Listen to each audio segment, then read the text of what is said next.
ಆಗದುದಲ್ವನು ಬೇಗದಿರನ ಕನ್ನುವ ಕುತ್ತಮುತ್ತದಿಲ್ಲದ ಆಗುತ್ತ ಜನನಿ ಗೊಂಬಿಸುತ್ತಲಿ ವಿನಮಿತ ಆಗುತ್ತಲಿರುವುದ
ಚಂಪಕಾವತಿಯ ಮಣ್ಣಿನ ಕಣಕಣದಲ್ಲಿಯೂ ಇಲ್ಲಿರುವಂತಹ ಜನರ ದೇಹದ ನೆತ್ತರ ಹನಿ ಹನಿಯಲ್ಲಿಯೂ ಏಕೀಭವಿಸಿದೆ.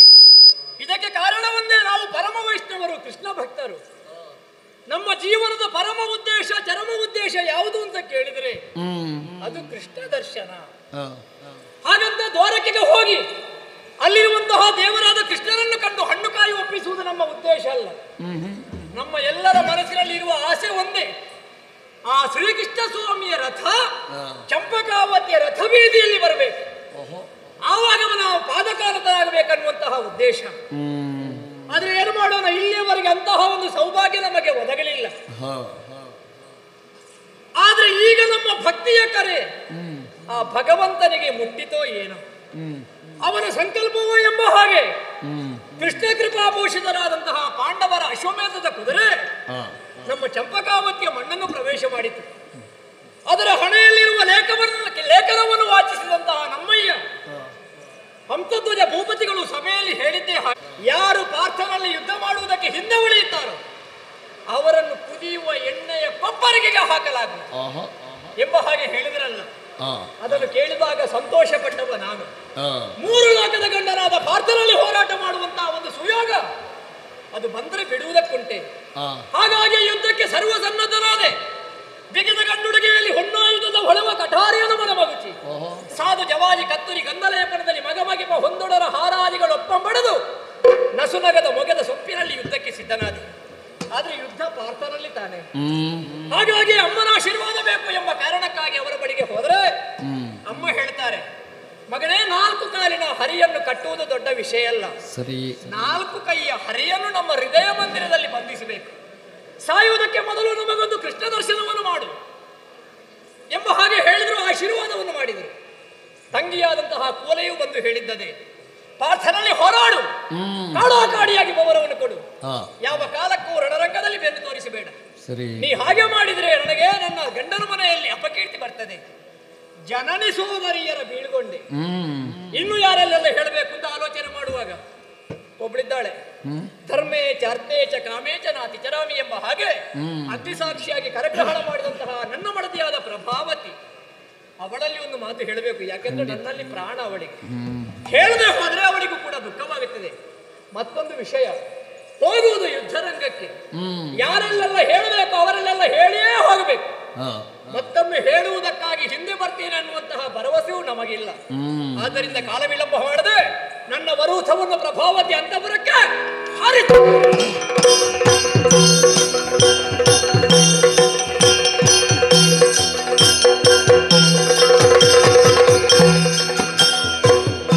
ಅಲಿತರುಳಾತನ ರಾಣಿ ಪ್ರಭಾವತಿ ಕನಕದ ಪಾತ್ರೆಯೊಳು ಅನುಲೇಪನ ಕಸ್ತೂರಿ ವೀಳ್ಯಂಗಳ ಮಿನುಗುವ ಸಂಪಿಗೆ ಪೂಗಳಿರಿಸಿಕೊಂಡು ಇನಿಜನಿಗಿದಿರಾಗುತ್ತಲೀ ಬಲ್ದಳು ಸತಿಶಿರೋಮಣಿ ಪ್ರಭಾವತಿ ಸೊಬಗಿನಲ್ಲಿ ಪ್ರಭಾವತಿ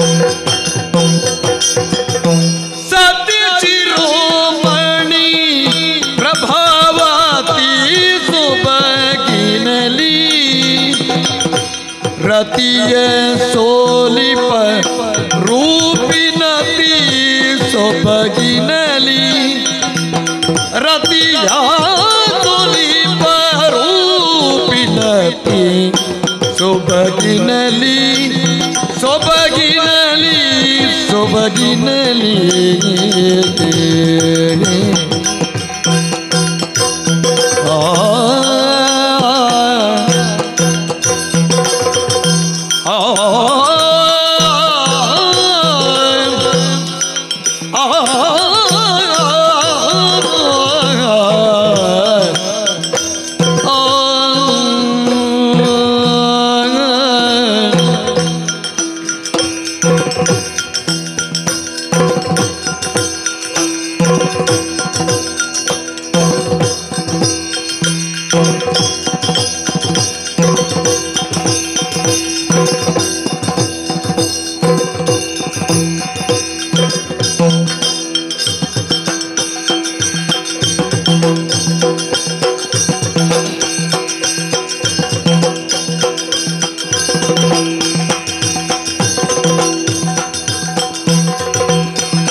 ಬೆಳಗುತ್ತಲಿ ಪ್ರತಿ ಮದ ಗಜದಂತೆ ಗತಿಯ ನೀಡುತ್ತಲಿ ಪ್ರತಿ ಮದ ಗಜದಂತೆ ಪ್ರತಿ ಮದ ಗಜದಂತೆ ಗತಿಯ ನೀಡುತ್ತಲಿ ರತ್ನಾಭರಣಗಳ ಜುತಿ ಬೆಳಗುತ್ತಲಿ ಪ್ರತಿ ಮದ ಗಜದಂತೆ ಗತಿಯ ಇಡುತ್ತಲಿ ಚತುರತೆಯ ಹಿರಿಯುಡುಗೆಗಳ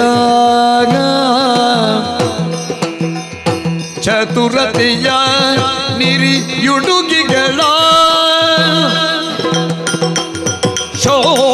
ಶೋಭಿತದ ಅರ್ಧಚಂದ್ರಾಕೃತಿಯ ಫಳಿ ಅರ್ಧಚಂದ್ರಾಕೃತಿಯ ಫಣಿ ಕಸ್ತೂರಿ ತಿಲಕ ಕಸ್ತೂರಿ ತಿಲಕ ಕಸ್ತೂರಿ ತಿಲಕ ಭ್ರೂಲತಿಯ ಮಾನಿನಿ ಅತಿಗರುಷದಲ್ಲಿ ಅತಿಗರುಷದಲ್ಲಿ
ಗುತಲಿ ಬಂದಳು ಸತಿ ಶಿರೋಮಣಿ ಪ್ರಭಾವತಿ ಸೊಬಗಿನಲಿ ರತಿಯ ತೋಲಿ ಪರೂಪಿ ನತಿ ಸೊಬಗಿನಲಿ ರತುನಾಭರಣಗಳ ದ್ಯುತಿ ಬೆಳಗುತ್ತಲಿ ಪ್ರತಿ ಮದ ಗಜ ಪ್ರತಿ ಮದ ಗಜದ ಗತಿಯ ನೀಡುತ್ತಲಿ ರತುನಾಭರಣಗಳ ದ್ಯುತಿ ಬೆಳಗುತ್ತಲಿ ಪ್ರತಿ ಮದ ಗಜದಂತೆ ಗತಿಯ ನೀಡುತ್ತಲಿ ಗತಿಯ ಗಿಡುತ್ತಲಿ ಪ್ರಭಾವತಿ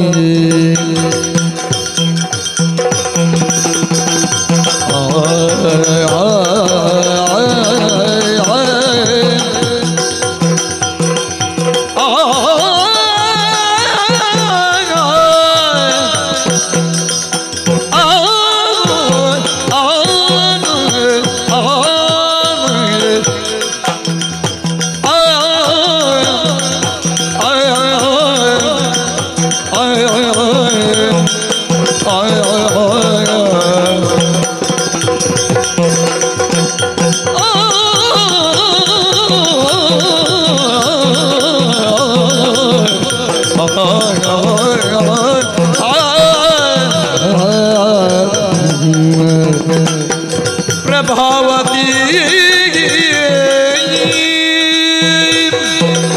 ಪ್ರಭಾವತಿ ಹೆಣ್ಣಿನ ಮನಸ್ಸಿನಲ್ಲಿ ಕನಸುಗಳಿರಬೇಕಂತೆ ಅಲ್ಲ ಮನೆಯಲ್ಲಿ ಒಂದು ಕನ್ನಡಿ ಇರಬೇಕು. ಆ ಕಾಲಕ್ಕೆ ಹೆಣ್ಣು ಯಾವತ್ತೂ ಒಂಟಿಯಾಗುವುದಕ್ಕೆ ಸಾಧ್ಯವೇ ಇಲ್ಲ. ಹಲವಾರು ಕನಸುಗಳನ್ನು ಹೊತ್ತು ಈ ಚಂಪಕಾವತಿಗೆ ಹಿರಿಯ ಸೊಸೆಯಾಗಿ ಪ್ರವೇಶ ಮಾಡಿದವಳು ನಾನು. ಈ ಪ್ರಪಂಚದಲ್ಲಿ ಹುಟ್ಟಿದಂತಹ ಎಲ್ಲಾ ಹೆಣ್ಣು ಮಕ್ಕಳಿಗೂ ಕನಸಿರುತ್ತದೆ. ನಾನು ಮದುವೆಯಾಗುವಂತಹ ಹುಡುಗ ಹೀಗೆ ಇರಬೇಕು ಎನ್ನುವ ಹಾಗೆ. ಹೆಣ್ಣಿನ ಜೀವನ ಸಾರ್ಥಕವನ್ನು ಪಡೆಯಬೇಕಾದರೆ ಯೋಗ್ಯ ಪುರುಷನ ಕೈ ಹಿಡಿಯಬೇಕಂತೆ. ಆ ಕುರಿತಾಗಿ ಆಲೋಚಿಸುವುದಾದರೆ ನಾ ಯೋಗವಂತಳೂ ಹೌದು, ಭಾಗ್ಯವಂತಳೂ ಹೌದು. ಸುಧರ್ಮ ಭೂಪತಿಯನ್ನು ಮದುವೆಯಾಗುವುದರ ಮೂಲಕವಾಗಿ ಸಂತೋಷದ ಜೀವನವನ್ನು ಧನ್ಯತೆಯನ್ನು ಹೊಂದಿದವಳು ನಾನು. ವಿದ್ಯೆ, ಬುದ್ಧಿ, ನಡೆ, ನಡತೆ ಇವೆಲ್ಲವನ್ನು ಕಳುಹಿಸಿ ಮದುವೆ ಮಾಡಿಕೊಟ್ಟು ಕಳುಹಿಸಿದ ಬಳಿಕ ಹೆಣ್ಣು ಹೆತ್ತವರ ಹೊಣೆಗಾರಿಕೆ ಮುಗಿದರೂ ಕೂಡ ಮದುವೆಯಾದ ಬಳಿಕ ಹೆಣ್ಣಿನ ಕರ್ತವ್ಯವದು ಹಿಮ್ಮಡಿಯಾಗುತ್ತದೆ. ಹುಟ್ಟಿದ ಮನೆಯನ್ನು ಜೊತೆಗೆ ತಾ ಮೆಟ್ಟಿದ ಮನೆಯನ್ನು ಉಳಿಸಿ ಬೆಳೆಸಬೇಕಾದದ್ದು ಹೆಣ್ಣಾದವಳ ಕರ್ತವ್ಯವೇ ಹೌದು. ಈ ಚಂಪಕಾವತಿಗೆ ಹಿರಿಯ ಸೊಸೆಯಾಗಿ ಪ್ರವೇಶ ಮಾಡಿದಂತಹ ಕಾಲದಲ್ಲಿ ಎಲ್ಲರೂ ನನ್ನನ್ನು ಆತ್ಮೀಯರಾಗಿ ಪ್ರೀತಿಯಿಂದಲೇ ಬರಮಾಡಿಕೊಂಡರು. ಮಗಳಂತೆ ಕಾಣುವಂತಹ ಅತ್ತೆ ಮಾವಂದಿರು, ತಾಯಿಯಂತೆ ನೋಡಿಕೊಳ್ಳುವಂತಹ ಮೈದುನಂದಿರು ಹಾಗೂ ನಾದಿನಿ, ಇವರೊಂದಿಗೆ ನನ್ನ ಪ್ರೀತಿಯ ಅರಸನಾದಂತಹ ಸುಧನ್ವಾಬು ಮದುವೆಯಾದ ಅಂದಿನಿಂದ ಇಂದಿನ ತನಕ ನಮ್ಮ ಜೀವನದಲ್ಲಿ ಯಾವುದೇ ಕುಂದುಕೊರತೆಗಳು ಬಾಧಿಸಿದ್ದಿಲ್ಲ. ಆದರೆ ನಾನು ಆಲೋಚಿಸುತ್ತಿರುವುದು ಅದನ್ನಲ್ಲ. ಎಲ್ಲರೂ ನನ್ನನ್ನು ಸತೀಶಿರೋಮಣಿ ಸತೀಶಿರೋಮಣಿ ಎನ್ನುವ ಹಾಗೆ ಕರೆಯುತ್ತಾರೆ. ಆ ಸತಿತ್ವವನ್ನು ನಾನು ಹೊಂದಿದ್ದೇನೆಯೋ ಇಲ್ಲವೋ ನನಗೆ ತಿಳಿಯಲಿಲ್ಲ. ಆದರೆ ನನ್ನ ಓರಗೆಯವರೆಲ್ಲರೂ ಅಂತಹ ಹೆಸರಿನಿಂದ ಕರೆಯುವಂತಹ ಕಾಲಕ್ಕೆ ಮನ ತುಂಬಿ ಬರುತ್ತದೆ. ಸೌಂದರ್ಯವಿದ್ದರೂ ಅಹಂಕಾರವಿಲ್ಲ, ವಿದ್ಯೆ ಇದ್ದರೂ ಅಹಂಕಾರವಿಲ್ಲ, ಈ ಕಾರಣದಿಂದಾಗಿ ನನ್ನನ್ನು ಸತೀಶಿರೋಮಣಿ ಎನ್ನುವ ಹಾಗೆ ಕರೆಯಲೂಬಹುದು. ಆದರೆ ಋತುಸ್ನಾದಿಯಾದಂತಹ ನಾನಿಂದು ಮಂಗಳ ಸ್ನಾನವನ್ನು ಪೂರೈಸಿ ಶುದ್ಧಳಾಗಿದ್ದೇನೆ. ಈ ಕಾಲಕ್ಕೆ ನನ್ನ ಪತಿ ಹೋದವರು ಮತ್ತೆ ನನ್ನ ಬಳಿಗೆ ಬರುವಂತಹ ಕಾಲಕ್ಕೆ ನನ್ನ ಮನದ ಇಂಗಿತ ಏನೆನ್ನುವುದು ಅವರಿಗೆ ಅವರು ಅರ್ಥವಾಗಿಕೊಳ್ಳಬೇಕು. ಅದಕ್ಕೆ ಬೇಕಾಗಿ ಪತಿ ಬರುವಂತಹ ಕಾಲಕ್ಕೆ ಅವರಿಗೆ ನನ್ನ ಮನಸ್ಸಿನ ಭಾವನೆ ತಿಳಿಯುವುದಕ್ಕೆ ಬೇಕಾಗಿ ಪಟ್ಟೆ ಸೀರೆಯನ್ನು ಉಟ್ಟುಕೊಂಡಿದ್ದೇನೆ, ರತ್ನ ಆಭರಣಗಳನ್ನು ಧರಿಸಿಕೊಂಡಿದ್ದೇನೆ. ಅಷ್ಟೇ ಸಾಕಾಗುವುದಿಲ್ಲ. ಬಂಗಾರದ ಹರಿವಾಣದಲ್ಲಿ ಒಂದು ಬೆಳ್ಳಿಯ ಗಿಂಡಿಯನ್ನಿರಿಸಿದ್ದೆ, ಅದರಲ್ಲಿ ಕೇಸರಿ ಮಿಶ್ರಿತ ಹಾಲು, ಸುತ್ತಲೂ ಗಂಧ ಚಂದನಾದಿಗಳನ್ನು ಇರಿಸಿದ್ದೇನೆ. ಮಧ್ಯದಲ್ಲಿ ಸಂಪಗೆಯ ಮುಗ್ಗು. ಸರಿ, ಯಾಕೆ? ಅರಳುವ ಮನಸ್ಸುಗಳ ಪ್ರತೀಕವದು. ಇದನ್ನು ಕಂಡಾಗಲೇ ಅವರಿಗೆ ಅರ್ಥವಾಗಬೇಕು ಪ್ರಭಾವತಿಯ ಮನದ ಇಂಗಿತ ಏನು ಎನ್ನುವ ಹಾಗೆ.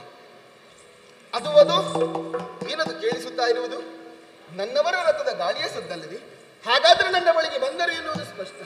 ಹಾಗಾಗಿ ಅವರಿಗೆ ಎದುರಾಗಿ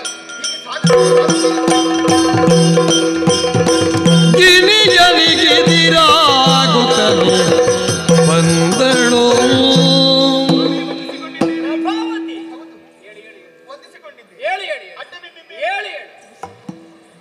ಏನಿಷ್ಟು ಅಸಡ್ಡೆ ನಿಮಗೆ? ಅಲ್ಲೇ ಕೂತ್ಕೊಳ್ತೀಯ? ಅಷ್ಟು ಕಷ್ಟ ಅಲ್ಲ, ಅಷ್ಟು ಇಷ್ಟದಿಂದ ನಿಮಗೆ ಅಡ್ಡ ಬಿದ್ರೆ ಎಂತದ್ದು ಕಷ್ಟ ಅಲ್ಲ. ಇಷ್ಟಪಟ್ಟು ಕಷ್ಟ ಆದರೂ ಅಷ್ಟು ಕಷ್ಟ ಆಗ್ತದೆ ಅಂತ ಆದ್ರೆ ಕೂತ್ಕೊಳ್ಬೇಡ. ಇಲ್ಲ ಇಷ್ಟದಲ್ಲಿ ಮತ್ತೆ ಗಂಡನಿಗೆ ನಮಸ್ಕಾರ ಮಾಡೋದು ಕಷ್ಟದಲ್ಲಿ ಅಲ್ಲ, ಇಷ್ಟದಲ್ಲಿ ನಮಸ್ಕರಿಸುವಂತಹ ಕಾಲಕ್ಕೆ ಹೇಳು ಅಲ್ಲ, ಅಲ್ಲೇ ಕೂತ್ಕೊಳ್ಲಿಕ್ಕಿಲ್ಲ. ಹಾಗಲ್ಲ, ನಮಸ್ಕರಿಸಿದಾಗ ಏನಾದ್ರೂ ಒಂದು ಆಶೀರ್ವಾದ ಮಾಡ್ಬೇಕಲ್ವಾ? ನಿನಗೆ ಆಶೀರ್ವಾದ ಬೇಕಾ? ಮತ್ತೆಂತದ್ದು? ನಿನಗೆ ಅಲ್ವಾ ಬೇಕಾದ್ದು? ಹೌದು, ನೀನೇ ಹೇಳು ಏನು ಬೇಕು. ಅಲ್ಲ, ನಾನೇ ಕೇಳಿಕೊಳ್ಳುವುದು ಹೀಗೆ ಆಶೀರ್ವಾದ ಮಾಡಿ ಎನ್ನುವ ಹಾಗೆ ಅಲ್ಲ. ಈಗ ನಾ ಏನು ಕೊಟ್ಟರು ಕೂಡ ಅದು ನೀನು ಸರಿಯಾಗಿಲ್ಲ ಅಂತ ಹೇಳಿದ್ರೆ ಅದಕ್ಕಾಗಿ ನೀನೇ ಒಂದು ಕೇಳುದಪ್ಪ, ನಿನಗೆ ಎಂತದ್ದು ಆಶೀರ್ವಾದ ಬೇಕು? ದೀರ್ಘ ಸುಮಂಗಳಿ ಭವ ಹಾಗೆ ಹೇಳಿದ್ರೆ ಅದು ನಿನಗೆ ಕೊಟ್ಟ ಹಾಗಾಗ್ತದೆ. ಹೌದು, ಹೇಗದು? ಮತ್ತೆ ನನಗೆ ಬೇಕಾದದ್ದು. ನೀನು ದೀರ್ಘ ಸುಮಂಗಲಿ ಆಗಬೇಕು ಅಂತಾದ್ರೆ ನಾನು ಸಾಯದೆ ಉಳಿಬೇಕು. ಅದು ನನ್ನನ್ನು ನಾನು ಆಶೀರ್ವಾದ ಮಾಡಿಕೊಂಡ ಹಾಗಲ್ವಾ, ನಿನಗೆ ಆಶೀರ್ವಾದ ಮಾಡಿದ ಹಾಗಾಗುತ್ತದ ಪ್ರಭಾವ? ಅದಾಗುದಿಲ್ವಾ? ಅದಾಗುದಿಲ್ಲ. ಹಾಗಾದ್ರೆ ಒಂದು ಅಷ್ಟಪುತ್ರ ಸಂತಾನ ಪ್ರಾಪ್ತಿ. ಎಷ್ಟು? 8. ನನ್ನಮ್ಮನಿಗೆ ಅಷ್ಟಿಲ್ಲ ಮಹಾರಾಯ್ತಿ, ನಿನಗೆ ಅಷ್ಟು ಬೇಕಾ? ಅವರನ್ನು ಮೀರಿಸಿದ ಸೊಸೆ ಆಗುತ್ತೇನೆ. ಅದರಲ್ಲೆಲ್ಲ ಬೇಡ. ನಿನಗೊಂದು ಮಾತು ಗೊತ್ತುಂಟಾ? ಏನು? ಅತಿ ಸಂತಾನ ಜೀವನ ಭಾರ, ಮಿತ ಸಂತಾನ ಮುತ್ತಿನ ಹಾರ. ನಮಗೆ ಒಂದು ಇಲ್ಲದಿದ್ರೆ 2 ಸಾಕು. ನಾನು ಯಾಕೆ ಆಶೀರ್ವಾದ ಮಾಡಲಿಲ್ಲ ಗೊತ್ತಾ? ಹೆಂಡತಿ ನಮಸ್ಕಾರ ಮಾಡುವಾಗ ಗಂಡನಾದವ ಯಾವ ರೀತಿ ಆಶೀರ್ವಾದ ಮಾಡಿದ್ರು ಪರೋಕ್ಷವಾಗಿ ಅವನನ್ನೇ ಅವ ಆಶೀರ್ವಾದ ಮಾಡಿಕೊಂಡ ಹಾಗೆ. ಹಾಗಾದ್ರೆ ನಮಸ್ಕಾರಕ್ಕೆ ಪ್ರತಿಫಲವೇ ಇಲ್ಲವೇ? ಉಂಟು. ಹೇಗೆ? ನೀ ನಮಸ್ಕಾರ ಮಾಡಿದ್ದೇಗೆ ಹೀಗೆ ಅಲ್ವಾ? ಹೆಂಡತಿ ಕಾಲಿಗಟ್ಟ ಬಿದ್ದಾಗ ಗಂಡನಾದವ ಹೆಂಡತಿಯ ಕೈಯನ್ನು ಹಿಡಿದು ಎಲ್ಲ ಎತ್ತಿ ಮರ ಸೆಳೆದು ಇದಕ್ಕಿಂತ ದೊಡ್ಡ ಆಶೀರ್ವಾದ ಬೇಕಾ? ಸಂತೋಷವಾಯಿತು. ಎಂತದು ಸ್ವಾಗತ ಎಲ್ಲ ಗೋಪುರದಲ್ಲಿ ಒಳಗೆ ಹೋಗಿ. ಅಯ್ಯೋ, ಮರ್ತೇ ಹೋಯ್ತು. ಹೀಗೆ ಬನ್ನಿ, ಹೀಗೆ ಸರಿ. ಉಚಿತವಾದ ಉಚಿತ ಅಲ್ವಾ? ಪಾದ ಪೂಜೆ ಮಾಡಬೇಕು. ಪಾದ ಪೂಜೆ ನಂದ? ಹೌದು. ಸರಿ, ಅವಕಾಶ ಉಂಟಲ್ವಾ?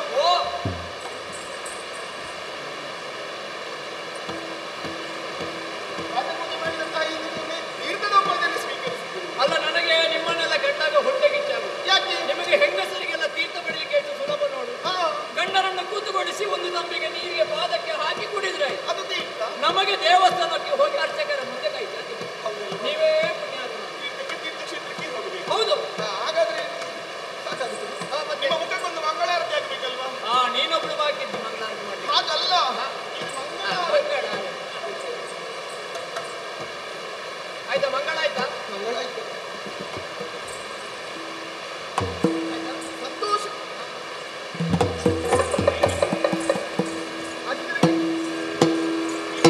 ಅವಲಿಗೆ ಪಯಣವಯ್ಯ ಪ್ರಾಣಕಾಂತ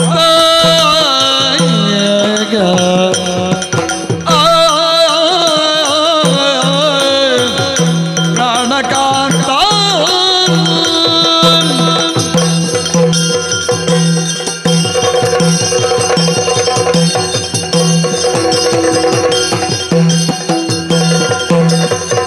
ಅವಲಿಗೆ ಪಯಣವಯ್ಯ ಪ್ರಾಣಕಾಂತ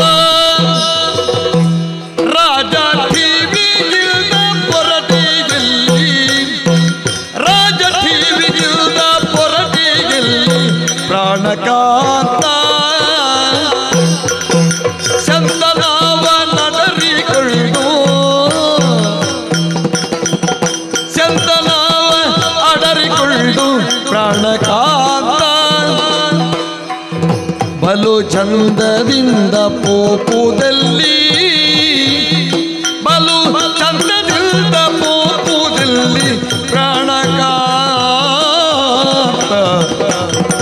ಅವಲಿಗೆ ಪಯಣವಯ್ಯ ಪ್ರಾಣಕಾಂತ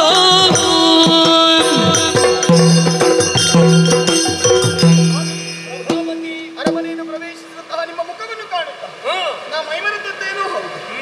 ಆದರೆ ಈಗ ನಿಮ್ಮನ್ನು ಸರಿಯಾಗಿ ಗಮನಿಸಿದೆ ಎಂದಾದರೆ ಆಶ್ಚರ್ಯವಾಗುತ್ತಾ ಇದೆ. ಏನು ಆಶ್ಚರ್ಯ? ಹೆಂಡತಿಯ ಮನೆಗೆ ಗಂಡನಾದವ ಬರುವಾಗ ಈ ರೀತಿಯಾಗಿ ಬರುವಂತಹ ಕ್ರಮವಿದೆಯೇ ಹೇಳಿ? ಮತ್ತೆ ಹೇಗೆ ಬರುದಪ್ಪ? ಇದು ಹೆಂಡತಿ ಮನೆಗೆ ಬರುವಾಗ ಬರುವಂತಹ ಕ್ರಮದಲ್ಲಿ ಇದ್ದಿಲ್ಲ ನೀವು? ಅಂದ್ರೆ ಏನು ಬದಲಾವಣೆ? ಉಡುಗೆ ತೊಡುಗೆಯಲ್ಲಿ ಬದಲಾವಣೆ, ಬೆನ್ನಿನಲ್ಲಿ ಬಾಣ ತುಂಬಿದಂತಹ ಬತ್ತಳಿಕೆ, ಇಕ್ಕಟ್ಟಿನಲ್ಲಿ ಕಟಾರಿ, ಧನುರ್ಬಾಣಗಳನ್ನು ಹಿಡಿದಿದ್ದೀರಿ ಕೈಯಲ್ಲಿ. ತಾನೆ ಅದು ಯಾವತ್ತೇರಿ ಬರುವಂತಹ ರಥವಲ್ಲ, ಚಂದರವನ್ನು ಅಡರಿಕೊಂಡು ಬಂದಿದ್ದೀರಿ. ಹೌದು. ಏನು ಹೆಂಡತಿಯವರಿಗೆ ಯುದ್ಧ ಮಾಡೋದಕ್ಕೆ ಬಂದದ್ದ ನೀವು? ನಿನ್ನ ಪ್ರಶ್ನೆ ಅದು. ಹೌದು. ನಲ್ಲೆಯ ಮನೆಗೆ ಬರುವ ನಲ್ಲ ಬಿಲ್ಲು ಹಿಡಿದುಕೊಂಡು ಬಂದಿದ್ದಾನಲ್ಲ. ಮತ್ತೆ ಹೆಂಡತಿಯವರಿಗೆ ಬರುವಾಗ ಇದೆಲ್ಲ ಬೇಕಾ? ಕೆಲವರಿಗೆ ಬೇಕಾಗ್ತದೆ, ನನಗೆ ಬೇಡ. ನಿಮ್ಮ ಹೆಂಡತಿಗೆ ಅಗತ್ಯ ಇದೆ. ಬೇಡ ಬೇಡ. ನಿನ್ನ ಬಳಿಗೆ ಬರುವಾಗ ಯಾವುದನ್ನು ಕಟ್ಟಿಕೊಂಡು ಬರುವ ಕ್ರಮ ಇಲ್ಲ. ಇಲ್ಲಿಗೆ ಬಂದ ಮೇಲೆ ಹೌದು. ಹಾಗಾದ್ರೆ ಇದೆಲ್ಲವನ್ನು ಧರಿಸಿಕೊಂಡು ನನ್ನ ಬಳಿಗೆ ಬಂದಿದ್ದೀರಿ ಎಂದ ಇಲ್ಲಿದ್ದರೂ ಕೂಡ ನಿಮ್ಮ ಗಮನ ಎತ್ತಲೂ ಇದೆ ಎನ್ನುವುದು ಸ್ಪಷ್ಟ. ಹಾಗಾಗಿ ಕೇಳುತ್ತಾ ಇದ್ದೀನಿ, ಹರ ಕೂಡ ಏನಿಲ್ಲ, ಹೊರಟದ್ದೆಲ್ಲಿ ತಿಳಿಸಬಹುದೇ? ವಿಷಯ ಗೊತ್ತಾಗಲಿಲ್ಲ. ಇಲ್ಲ. ನಳಿನಾಕ್ಷಿ ಕೇಳಿ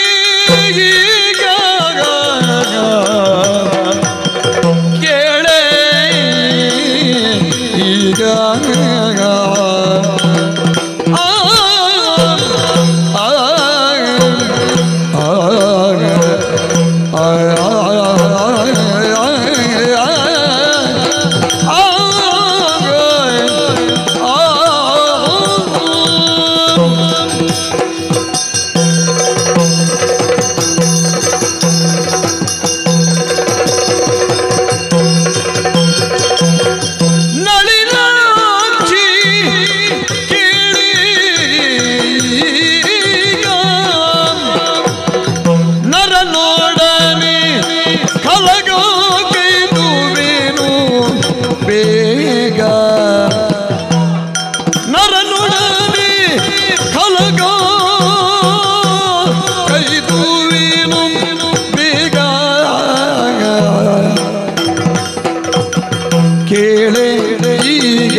ಕಳವಳಿಸಬೇಡ ಮನದಿ, ಕಳವಳಿಸಬೇಡ ಮನದಿ, ಕಳವಳಿಸಬೇಡ ಮನದಿ, ಕುಂತಿಸುತ್ತ ಕಳುಕುವವನಲ್ಲ ರಣದಿ, ಕುಂತಿಸುತ್ತ ಕಳುಕುವವನಲ್ಲ ರಣದಿ, ಕಳವಳಿಸಬೇಡ ನಳಿನಾಕ್ಷಿ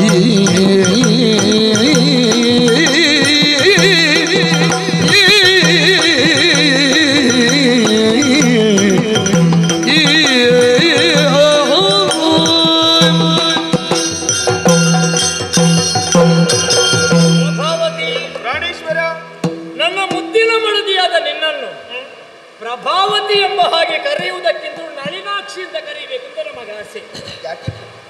ನಿನ್ನ ಮುಖವೇ ಹಾಗೆ, ದುಂಡಗಿನ ತಾವರೆಯ ಹಾಗೆ, ನಿನ್ನ ಕಣ್ಣುಗಳು ಹಾಗೆ, ತಾವರೆ ಎಸಳಿನ ಹಾಗೆ. ಸರಿ, ತಾವರೆ ಎಸಳಿನ ಹಾಗಿರುವಂತಹ ಕಣ್ಣುಳ್ಳ ಚಂದದ ಹುಡುಗಿಯರನ್ನು ಕರೆಯುವುದು ಹೇಗೆ? ನಳಿನಾಕ್ಷಿ, ನೀನು ಕುಮುದಾಕ್ಷಿ, ಜಲಜಾಕ್ಷಿ.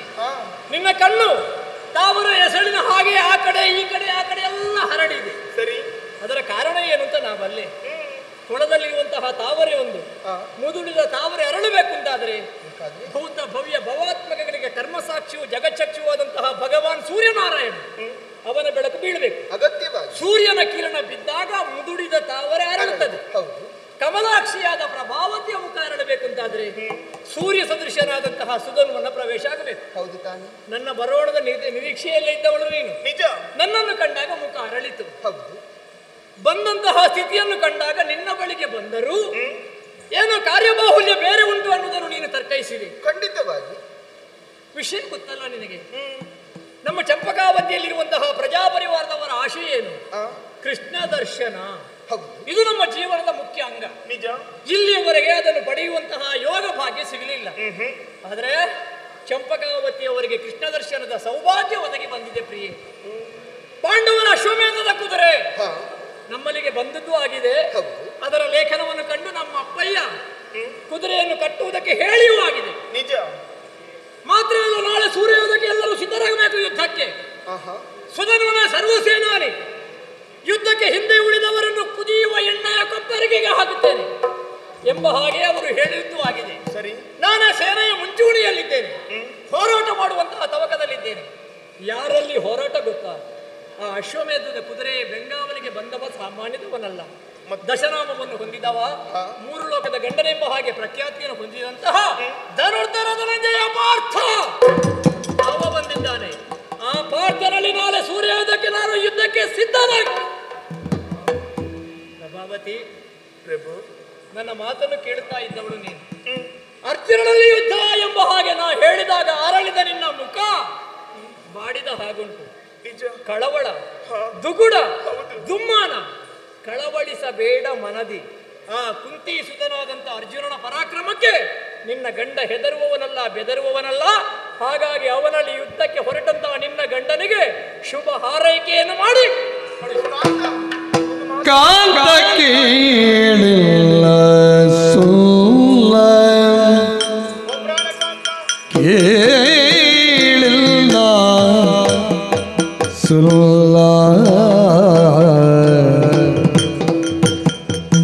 ಪಾರ್ಥನನು ಕಂತೋಪಿತ ಬಿಡುವನಲ್ಲ. ಪಾರ್ಥನನು ಕಂತೋಪಿತ ಬಿಡುವನಲ್ಲ. ಎಂತು ಗೆಲ್ಲಬಹುದು ನಿನಗೆ, ಎಂತು ಗೆಲ್ಲಬಹುದು ನಿನಗೆ. ಶ್ರೀಕೃಷ್ಣ ಸಂತಸದಿ ಸಾಧ್ಯನವಗಿ, ಶ್ರೀಕೃಷ್ಣ ಸಂತಸದಿ ಸಾಧ್ಯನವಗಿ. ಎಂತು ಗೆಲ್ಲಬಹುದು ನಿನಗೆ, ಶ್ರೀಕೃಷ್ಣ ಸಂತಸದಿ ಸಾಧ್ಯನವಗಿ. ಕಾಂತ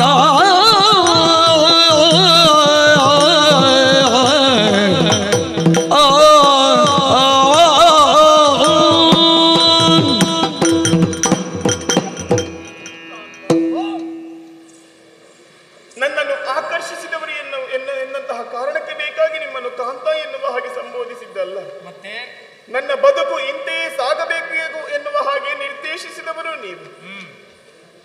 ಪ್ರಭು, ಈ ಕಾಲದಲ್ಲಿ ಪಾರ್ಥನೊಡನೆ ಹೋರಾಟ ಮಾಡುತ್ತೇನೆ ಎನ್ನುವ ಹಾಗೆ ಹೊರಟು ನಿಂತೀರಾ? ಹೌದು.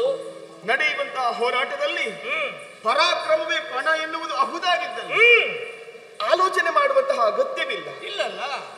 ಯಾಕಂದರೆ ನೀವೇನು, ನಿಮ್ಮ ಯೋಗ್ಯತೆ ಏನು ಎನ್ನುವುದನ್ನು ನಾನು ಚೆನ್ನಾಗಿ ಅರ್ಥವಿಸಿಕೊಂಡವಳಿದ್ದೇನೆ. ಇಷ್ಟು ಸಮಯ ಜೊತೆಯಲ್ಲಿದ್ದೇವೆ, ನಾನೇನು ಗೊತ್ತಿಲ್ಲ. ಹೌದು ತಾನೆ. ಅಂತಹ 100 ಪಾರ್ಥರ್ವಿದಿರಾಗಿ ಬಂದರೂ ಕೂಡ ಅವರನ್ನು ಸಮರದಲ್ಲಿ ದೆಸೆಗಿಳಿಸುವಂತಹ ಸಾಮರ್ಥ್ಯ ನಿಮಗಿದೆ. ಹಾಗಿದ್ರೆ ಒಂದು ಶುಭ ಹಾರೈಕೆ ಮಾಡುವುದು ಹೋಗಿ ಬನ್ನೆಂತ ಹೇಳುವುದಪ್ಪ. ಇಲ್ಲ ಪ್ರಭು, ನಡೆಯುವಂತಹ ಸಂಗ್ರಾಮದಲ್ಲಿ ಪಾರ್ಥ ಸೋತನು ಎಂದಾದರೆ ಕಂತುಪಿತ ಬಂದೇ ಬರುತ್ತಾನೆ. ಬರಬೇಕು, ನಮ್ಮ ಹೋರಾಟವೂ ಅದಕ್ಕೆ.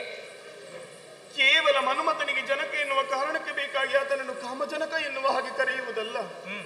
ಬದಲಾಗಿ ಪಾಂಡವರ ಮನಸ್ಸಿನಲ್ಲಿ ಮೂಡುವಂತಹ ಕಾಮನೆಗಳಿಗೆ ಅವಜನಕ. ಆ ಕಾರಣದಿಂದಾಗಿ ಆ ಕಂತುಪಿತ ಬಿಡುವವನಲ್ಲ.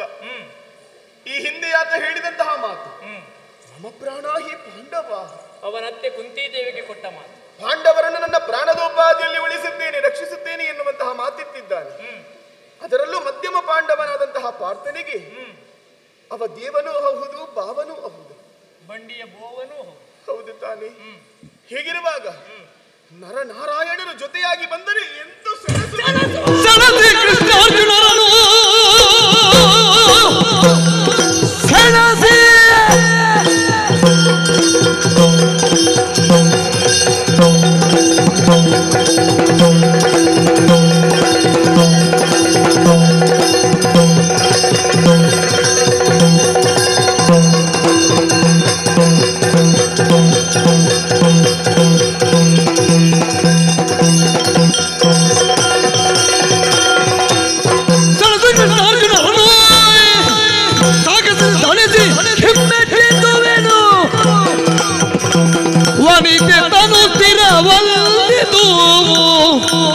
ರವಿ ಶಶಿಯುಳ್ಳನಕ್ಕೆ ಸತ್ಕೀರ್ತಿ ಬಹುದು ಸಣಸಿ ಕೃಷ್ಣಾರ್ಜುನರನು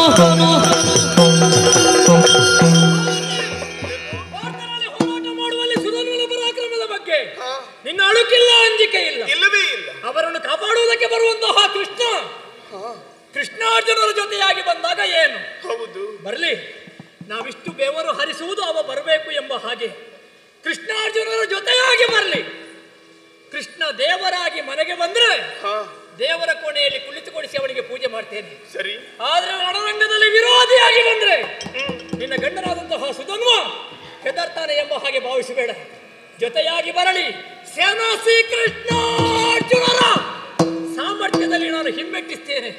ಪರಾಕ್ರಮವನ್ನು ಭಗವಂತನಾದಂತಹ ಕೃಷ್ಣ ಸ್ವಾಮಿಯು ಮೆಚ್ಚುತ್ತಾನೆ. ಹಾಗಾಗಿ ಅವನ ಮುಂದೆ ನನ್ನ ಪರಾಕ್ರಮವನ್ನು ತೋರಿಸ್ತೇನೆ. ನನ್ನದಾದಂತಹ ಯೋಗ್ಯತೆ ಏನು ಅನ್ನೋದನ್ನು ಅವನಿಗೆ ತೋರಿಸ್ತೇನೆ. ಒಂದು ವೇಳೆ ಅವನ ಮುಂದೆ ಅರ್ಜುನನನ್ನು ನಾನು ಗೆಲ್ತೇನೆ ಎಂಬ ಹಾಗೆ ಹೇಳಬಲ್ಲೆ, ಹೇಳುವುದಕ್ಕೆ ಸಾಧ್ಯವಿಲ್ಲ. ಹಾಗಂತ ಯಾವ ಕಾಲಕ್ಕೂ ರಣಹೇಡಿಯಾಗಿ ಶರಣಾಗುವವನಲ್ಲ. ಹೋರಾಟವನ್ನು ಮಾಡುತ್ತಾ ಮಾಡುತ್ತಾ ನನ್ನ ದೇಹವನ್ನು ಕೃಷ್ಣಾರ್ಪಣಗೊಳಿಸ್ತೇನೆ. ಕಾರಣ ಏನು ಬಲ್ಲಯ್ಯ? ಈ ದೇಹ ಶಾಶ್ವತವಾದುದಲ್ಲ. ಅನಿತ್ಯಾನಿ ಶರೀರಾನಿ ವಿಭವೋ ನೈವ ಶಾಶ್ವತೀ ನಿತ್ಯ ಸನ್ನಿಹಿತೋ ಮೃತ್ಯು ಕರ್ತವ್ಯವೋ ಧರ್ಮ ಸಂಗ್ರಹ. ಮನುಷ್ಯನ ದೇಹ ಅನ್ನೋದು ಅನಿತ್ಯ.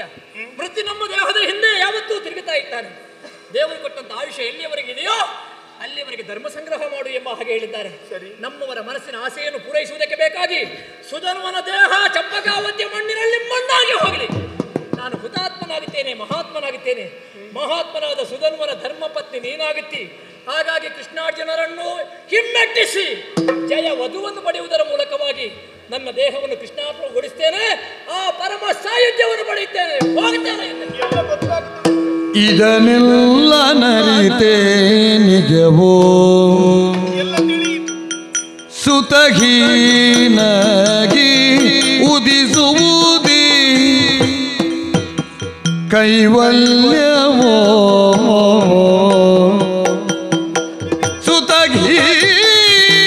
ಸುತಹೀನಗುದಿಸುವುದಿ ಕೈವಲ್ಯವೋ ಇದು ವಿರುತು ಸಮಯವೆನಗಿ ಇದು ವಿರುತು ಸಮಯವೆನಗಿ ಲಾಲಿಪುದು ಹದಗಾಲ ಬೆಳೆ ಮಾಡ್ಕೆಗೆ ಇದನ್ನೆಲ್ಲ ಅರಿತೆ ನಿಜವೋ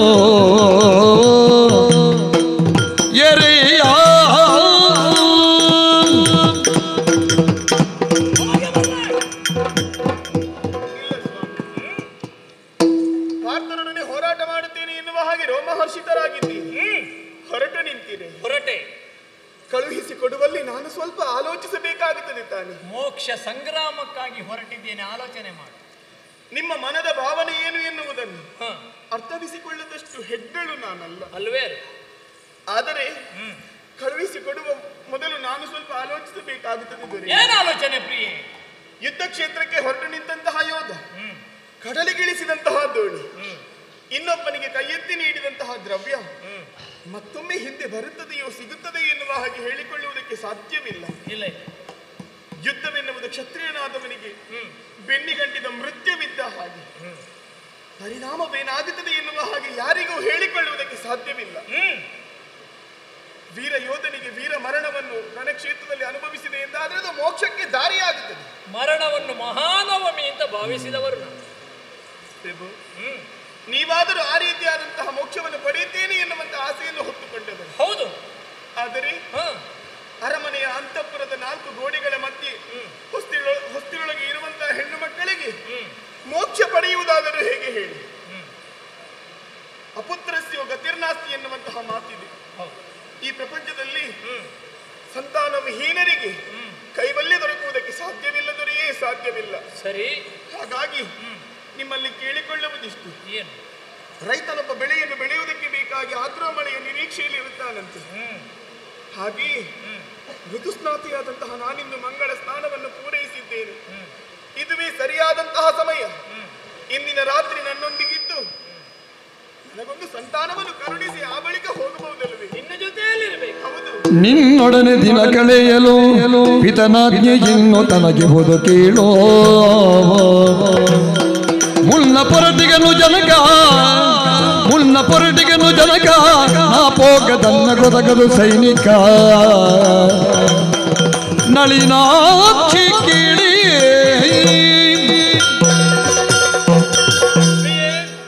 ನಾವಿಬ್ಬರು ಸತಿಪತಿಗಳಾಗಿ ಅದೆಷ್ಟೋ ವತ್ಸರವನ್ನು ಕಳೆದರು. ಹೌದು. ಆದ್ರೂ ಇಲ್ಲಿಯವರೆಗೆ ಪುತ್ರ ಸಂತತಿಯೋ ಪುತ್ರಿಯೋ ನಮಗೆ ಲಭಿಸಿದ್ದಿಲ್ಲ. ಇಲ್ಲವಲ್ಲ? ಪ್ರಾಜ್ಞರು ಹೇಳ್ತಾರೆ, ಏನು? ಹಗಲಿನಲ್ಲಿ ಬೆಳಗುತ್ತಾನೆ ಬೆಂಗದಿರನು, ರಾತ್ರಿಯಲ್ಲಿ ಬೆಳಗುತ್ತಾನೆ ತಂಗದಿರನು. ಹೌದು. ಧರ್ಮವದು ಬೆಳಗುವುದು ಲೋಕವನ್ನು, ಒಳ್ಗುವರ ಬೆಳಗುವನು ಕುಲವನೆಲ್ಲ. ಹಗಲಿನಲ್ಲಿ ಸೂರ್ಯ ಬೆಳಗಿದ್ರೆ ರಾತ್ರಿ ಚಂದ್ರ ಬೆಳಗುತ್ತಾನೆ. ನಿಜ. ಧರ್ಮ ಅನ್ನುವುದು ಲೋಕವನ್ನು ಬೆಳಗುತ್ತದೆ. ಸರಿ. ಸತ್ಪುತ್ರನನ್ನು ಪಡೆದರೆ ವಂಶವೇ ಬೆಳಗಿದ ಹಾಗೆ. ಹೆಣ್ಣಾದವಳ ಹೆಣ್ತನ ಪೂರ್ಣವಾಗುವುದು ತಾಯ್ತನದಲ್ಲಿ ಮಾತ್ರ. ಹೌದು ತಾನೆ. ದೇವರ ಅನುಗ್ರಹ ನಮ್ಮ ಮೇಲೆ ಬೀಳಲಿಲ್ಲ. ಇಲ್ಲಿಯವರೆಗೆ ನಾವು ಸಂತಾನವನ್ನು ಪಡೆಯಲಿಲ್ಲ. ಈ ಹೊತ್ತಿನಲ್ಲಿ ಋತುಸ್ನಾತೆಯಾದಂತಹ ನಾನು ನಿನ್ನನ್ನು ಸೇರಿದರೆ ನಮ್ಮಿಬ್ಬರಿಗೆ ಕೃಷ್ಣಾನುಗ್ರಹವಾದರೆ ಪುತ್ರ ಸಂತತಿ ಆಗುತ್ತದೆ. ಹೌದು ಪ್ರಭು. ವೀರನಾದಂತಹ ನಾನು ರಣಕ್ಷೇತ್ರದಲ್ಲಿ ಮೋಕ್ಷವನ್ನು ಹೊಂದಿದ್ರೆ ಪುತ್ರವತಿಯಾದಂತಹ ನೀನು ಕೂಡ ಮೋಕ್ಷ ಸಾಮ್ರಾಜ್ಯವನ್ನು ಸೇರುವುದಕ್ಕೆ ಸಾಧ್ಯ. ನಿಜ. ಸ್ಪಷ್ಟವಾಗಿದೆ ನಿನ್ನ ವಿಷಯ, ಒಪ್ಪಿಕೊಳ್ಳಬೇಕಾದ್ದೇ. ಆದರೆ ಈ ಸಮಯದಲ್ಲಿ ನಿನ್ನ ಮಾತನ್ನು ಕೇಳಿ ನಿನ್ನ ಜೊತೆಯಲ್ಲಿ ಇರುವುದಕ್ಕಾಗುವುದಿಲ್ಲ. ಯಾಕೆ? ವ್ಯಷ್ಟಿಯಾಗಿ ಆಲೋಚನೆ ಮಾಡುವುದಕ್ಕಿಂತಲೂ ಸಮಷ್ಟಿಯಾಗಿ ನಾವು ಆಲೋಚನೆ ಮಾಡಬೇಕು. ಏನು? ನಮ್ಮವರ ಆಶೆ ಇರುವುದು ಕೃಷ್ಣ ದರ್ಶನ, ಕೃಷ್ಣನನ್ನು ಬರೆಸಬೇಕು. ಅದಕ್ಕೆ ಬೇಕಾಗಿಯೇ ತೊಡಗಿದಂತಹ ಈ ರಣ ಸೇನೆಯವರೆಲ್ಲ ಸಿದ್ಧರಾಗಿದ್ದಾರೆ. ನಮ್ಮಪ್ಪನೂ ಹೊರಟಿದ್ದಾನೆ. ಸೇನಾ ನಾಯಕನಾದಂತಹ ನಾನೇ ಮುಂಚೂಣಿಯಲ್ಲಿದ್ದುಕೊಂಡು ಆ ಸೈನಿಕರನ್ನು ಹುರಿದುಂಬಿಸಿ ನಾನು ಮುಂದೆ ಹೋಗಬೇಕು. ಸರಿ. ಸೇನೆಯ ನಾಯಕನೇ ಹಿಂದೆ ಉಳಿದರೆ ಸೈನಿಕರಿಗಾದರೂ ಕೂಡ ಯಾವ ಕಾಲಕ್ಕಾದ್ರೂ ಉತ್ಸಾಹ ಬರುವುದಕ್ಕೆ ಸಾಧ್ಯ ಉಂಟೆ? ನನ್ನ ಹೆಂಡತಿ, ನನ್ನ ಮಕ್ಕಳು, ನನ್ನ ಸಂಸಾರ, ನಾನು ಅನ್ನುವಂತಹ ಸ್ವಾರ್ಥ ಭಾವನೆ ಸಲ್ಲದು. ನಮಗೆ ಬೇಕಾಗಿ ನಾನು ದುಡಿಬೇಕು. ಆದ್ದರಿಂದ ಅಪ್ಪನ ಆಶೆ, ಅಪ್ಪನ ಭಾಷೆ, ಅಪ್ಪನ ಆಜ್ಞೆ, ಪ್ರಜಾಪರಿವಾರದವರ ಮನಸ್ಸಿನ ಈಪ್ಸಿತರವನ್ನು ನೆರವೇರಿಸುವುದರ ಮುಂದೆ ನಮ್ಮ ಸಂಸಾರದ ಬಗ್ಗೆ ನಾನು ಯಾವ ಕಾಲಕ್ಕೂ ಕೂಡ ಚಿಂತಿಸುವುದಲ್ಲ. ನಿನ್ನ ಜೊತೆಯಲ್ಲಿ ಇರುವುದಕ್ಕಾಗುವುದಿಲ್ಲ.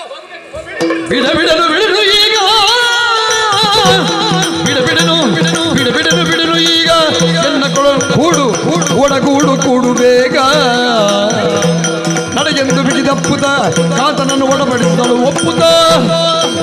ಬಿಡನು ಈಗ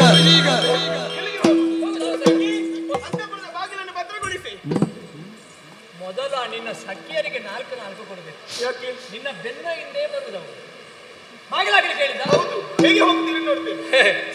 ನಾಳೆ ನಡೆಯುವ ರಣರಂಗದಲ್ಲಿ ಸವ್ಯವಾಗಿಯೂ ಅಪಸವ್ಯವಾಗಿಯೂ ತಿರುಗುತ್ತಿರುವಂತಹ ಅಂತಹ ಸೈನಿಕರ ಕೋಟೆಯನ್ನೇ ಮುರಿಯುವವನ ಮತ್ತೆ ನಿನ್ನ ಈ ಕೋಣೆಯನ್ನು ಬಾಗಿಲು ಮುರಿದ ದೊಡ್ಡ ವಿಷಯ. ಒಂದು ಬಾಗಿಲು ಮುರಿದು ಹೋಗುದೇ. ಇದು ನನ್ನ ಬಾಹುಬಂಧನವನ್ನು ತಿಳಿಸಿ ಹೋಗಿ ನೋಡೋಣ. ಯಾಕೆ ನನ್ನ ಮನಸ್ಸಿನ ತುಂಬಲು ನನಗೆ ಅರ್ಥ ಆಗುದಿಲ್ಲ.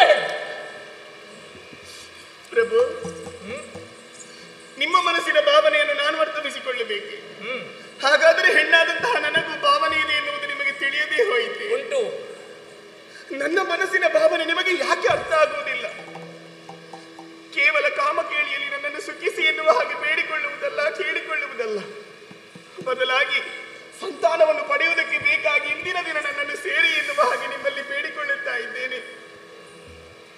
ಪ್ರಭು, ಮದುವೆ ಮಾಡಿ ಮುತ್ತು ರತ್ನಗಳನ್ನು ಹೊಂದಿದಂತಹ ಸೇಸೆಯನ್ನು ಹೊತ್ತು ಈ ಮನೆಯನ್ನು ಪ್ರವೇಶಿಸುವಂತಹ ಕಾಲಕ್ಕೆ ನಿಮ್ಮ ತಾಯಿ ಆಡಿದಂತಹ ಮಾತು ನನ್ನ ಕಿವಿಯಲ್ಲಿ ಇಂದಿಗೂ ಮಹತ್ವನಿಸುತ್ತಾ ಇದೆ. ಮನೆಯ ನಂದಾದೀಪವನ್ನು ಉರಿಸುವುದಕ್ಕಾಗಿ ಬಂದವಳು ಮಗಳೇ, ಇನ್ನು ಮುಂದಕ್ಕೂ ಈ ದೀಪವನ್ನು ಹಾರುವುದಕ್ಕೆ ಬಿಡದೆ ಈ ಮನೆಗೊಂದು ಸಂತಾನವನ್ನು ಒದಗಿಸಿಕೊಡಬೇಕು ಎನ್ನುವ ಹಾಗೆ ಹೇಳಿದಂತಹ ಮಾತು. ನಮ್ಮದಾದಂತಹ ಈ ಚಂಪಕಾವತಿಗೆ ಕೃಷ್ಣ ದರ್ಶನ ಮಾಡಿಕೊಡುತ್ತೇನೆ ಎನ್ನುವ ಹಾಗೆ ಹೊರಟು ನಿಂತೀರಾ? ನಿಮ್ಮ ಪ್ರೀತಿಯ ಮಡದಿ ಸ್ವಾಮಿ, ನನಗೂ ಆಸೆ ಎನ್ನುವುದಿರುವುದಿಲ್ಲವೇ? ನನ್ನ ತೊಡೆಯಲ್ಲಿಯೂ ಒಂದು ಮುದ್ದು ಕೃಷ್ಣನನ್ನು ಕುಳ್ಳಿರಿಸಿಕೊಂಡು ಲಲ್ಲೆಗರೆಯಬೇಕು, ಮುದ್ದಿಸಬೇಕೆನ್ನುವಂತಹ ಆಸೆ ನನಗಿರುವುದು ಸ್ವಾಭಾವಿಕ ತಾನೇ. ಹಾಗಾಗಿ ನಿಮ್ಮಲ್ಲಿ ಬೇಡಿಕೊಂಡೆ. ಸಂತಾನ ಬೇಡವೆನ್ನುವಂತಹ ವಿವಾಹ ಅದು ವಿವಾಹವಲ್ಲ, ಅದು ವ್ಯಭಿಚಾರಕ್ಕೆ ಸಮಾನ.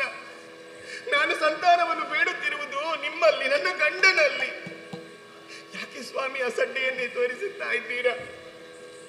ಏನೇ ಇರಲಿ, ಇಷ್ಟು ನಿಮ್ಮಲ್ಲಿ ಕಾಡಿದೆ, ಬೇಡಿದೆ, ಅಂಗಲಾಚಿಕೊಂಡೆ. ನನ್ನ ಮನದ ಭಾವನೆ ನಿಮಗೆ ಅರ್ಥವಾಗದೇ ಹೋಯಿತು. ನೀವು ಮಾಡುವುದೇ ಸರಿ, ನಿಮ್ಮ ಮಾತೇ ಸರಿ ಎನ್ನುವುದು ನಿಮಗೆ ಸ್ಪಷ್ಟವಾಗಿದ್ದರೆ ಅದು ಅಂತಃಪುರದ ಬಾಗಿಲನ್ನು ತೆರೆಸಿದ್ದೇನೆ. ನನ್ನ ಅಂತರಂಗದ ಬಾಗಿಲು ತೆರೆದಿದೆ. ಆಯ್ಕೆ ಎನ್ನುವುದು ನಿಮಗೆ ಬಿಟ್ಟದ್ದು. ಯಾವುದನ್ನು ಆರಿಸುತ್ತೀರಿ ಎನ್ನುವ ಹಾಗೆ ನೀವೇ ಆಲೋಚಿಸಿ ನೋಡಿ. ಸ್ವಲ್ಪ ಸಮಯ ಕೊಡ್ತೀಯ?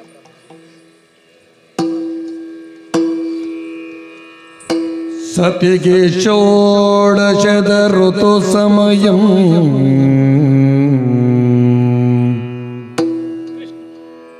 ಸತಿಗೆ ಷೋಡಶದ ಋತು ಸಮಯಂ ಏಕಾದಶಿ ವ್ರತಮಲಂಘ್ಯ ಶ್ರಾದ್ದ ಇನಿತೊಂದು ದಿನವೀ ಸಂಗತಮಾದೊಡೆಂತು ಕರ್ತವ್ಯಂ ಏನೇ ಇನಿತೊಂದು ದಿನವೇ ಸಂಗತಮಾದೊಡೆಂತು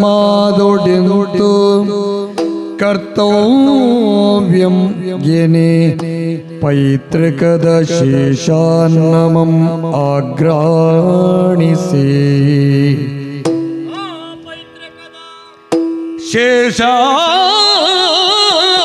ಶೇಷಾನ್ನಮಂ ಆಗ್ರಾಣಿಸಿ ಕೃತ ಭೋಜ್ಯಮಾದ ಪೊದು ನಡುವಿರುಳ್ಗಳೆದ ವನಿತೆಯ ಒಡಗೂಡಬಹುದು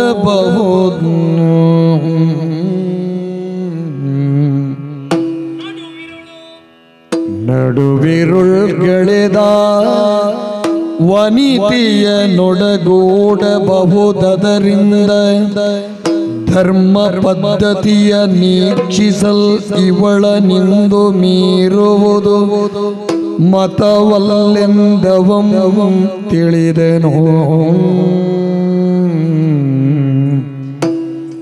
ಮತವಲ್ಲ ಇಂದು ಮೀರುವುದು ಮತವಲ್ಲೆಂದವಂ ತಿಳಿದೆನೋ ಸತಿಗೆ ಷೋಡಶದ ಋತು ಸಮಯಮೇಕಾದಶಿ ವ್ರತಮಲಂಘ್ಯ ಶ್ರಾದ್ದ ವಿನಿತೊಂದು ದಿನ ಸಂಗತ ಮಾದೊಡೆಂತು ಕರ್ತವ್ಯಮೆನೆ ಪೈತೃಕದ ಶೇಷಾನ್ನಮಾಗ್ರಾಣಿಸೇ ಕೃತಭೋಜ್ಯಮಾದ ಪದು ನಡುವಿರುಳ್ಗಳೆದ ವನಿತೆಯ ನೊಡಗೂಡಬಹುದರಿಂದ ಧರ್ಮ ಪದ್ಧತಿಯ ನೀಕ್ಷಿಸಲಿವಳ ನಿಂದು ಮೀರುವುದು ಮತವಲ್ಲೆಂದವಂ ತಿಳಿದೆನು ಕಲಿಸುಧಲ್ವನೋ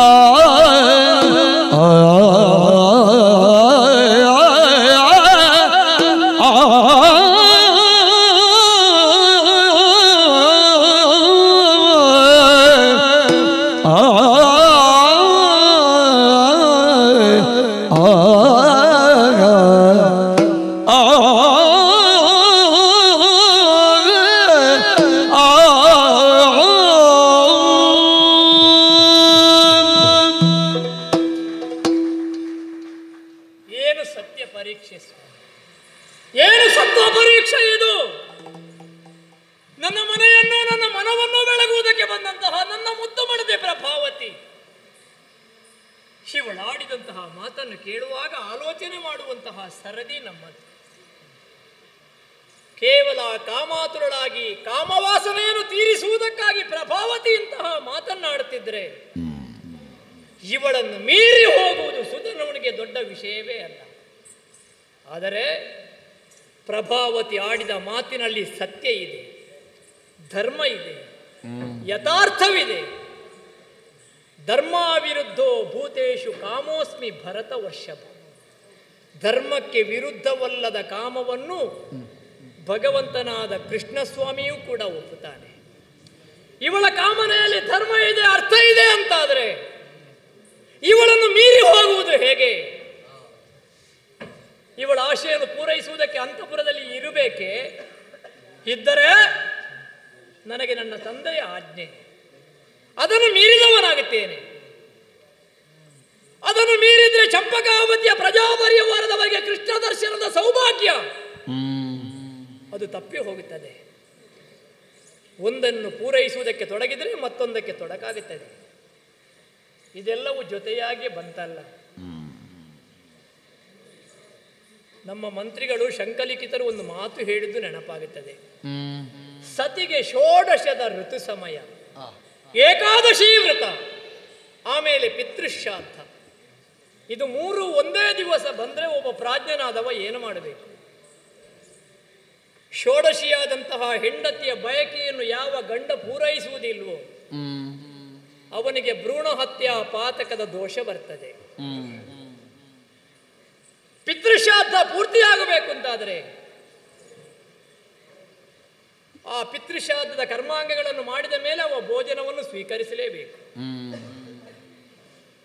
ಏಕಾದಶಿ, ಪರಮ ವೈಷ್ಣವರಾದವರು ಏಕಾದಶಿಯನ್ನು ಯಾವ ಕಾಲಕ್ಕೂ ಎಲ್ಲಿದ್ರೂ ಕೂಡ ಅದನ್ನು ಬಿಡಬಾರದು, ಆಚರಿಸಬೇಕು. ಆದರೆ ಏಕಾದಶಿಯ ದಿವಸವೇ ಪಿತೃಶ್ರಾದ್ದವು, ಸತಿ ಋತುಸ್ನಾತಿಯಾಗಿ ಮಗುವನ್ನು ಬಯಸಿದ್ದಾಳಂತಾದರೆ ಅದನ್ನು ಪೂರೈಸುವುದು ಹೇಗೆ?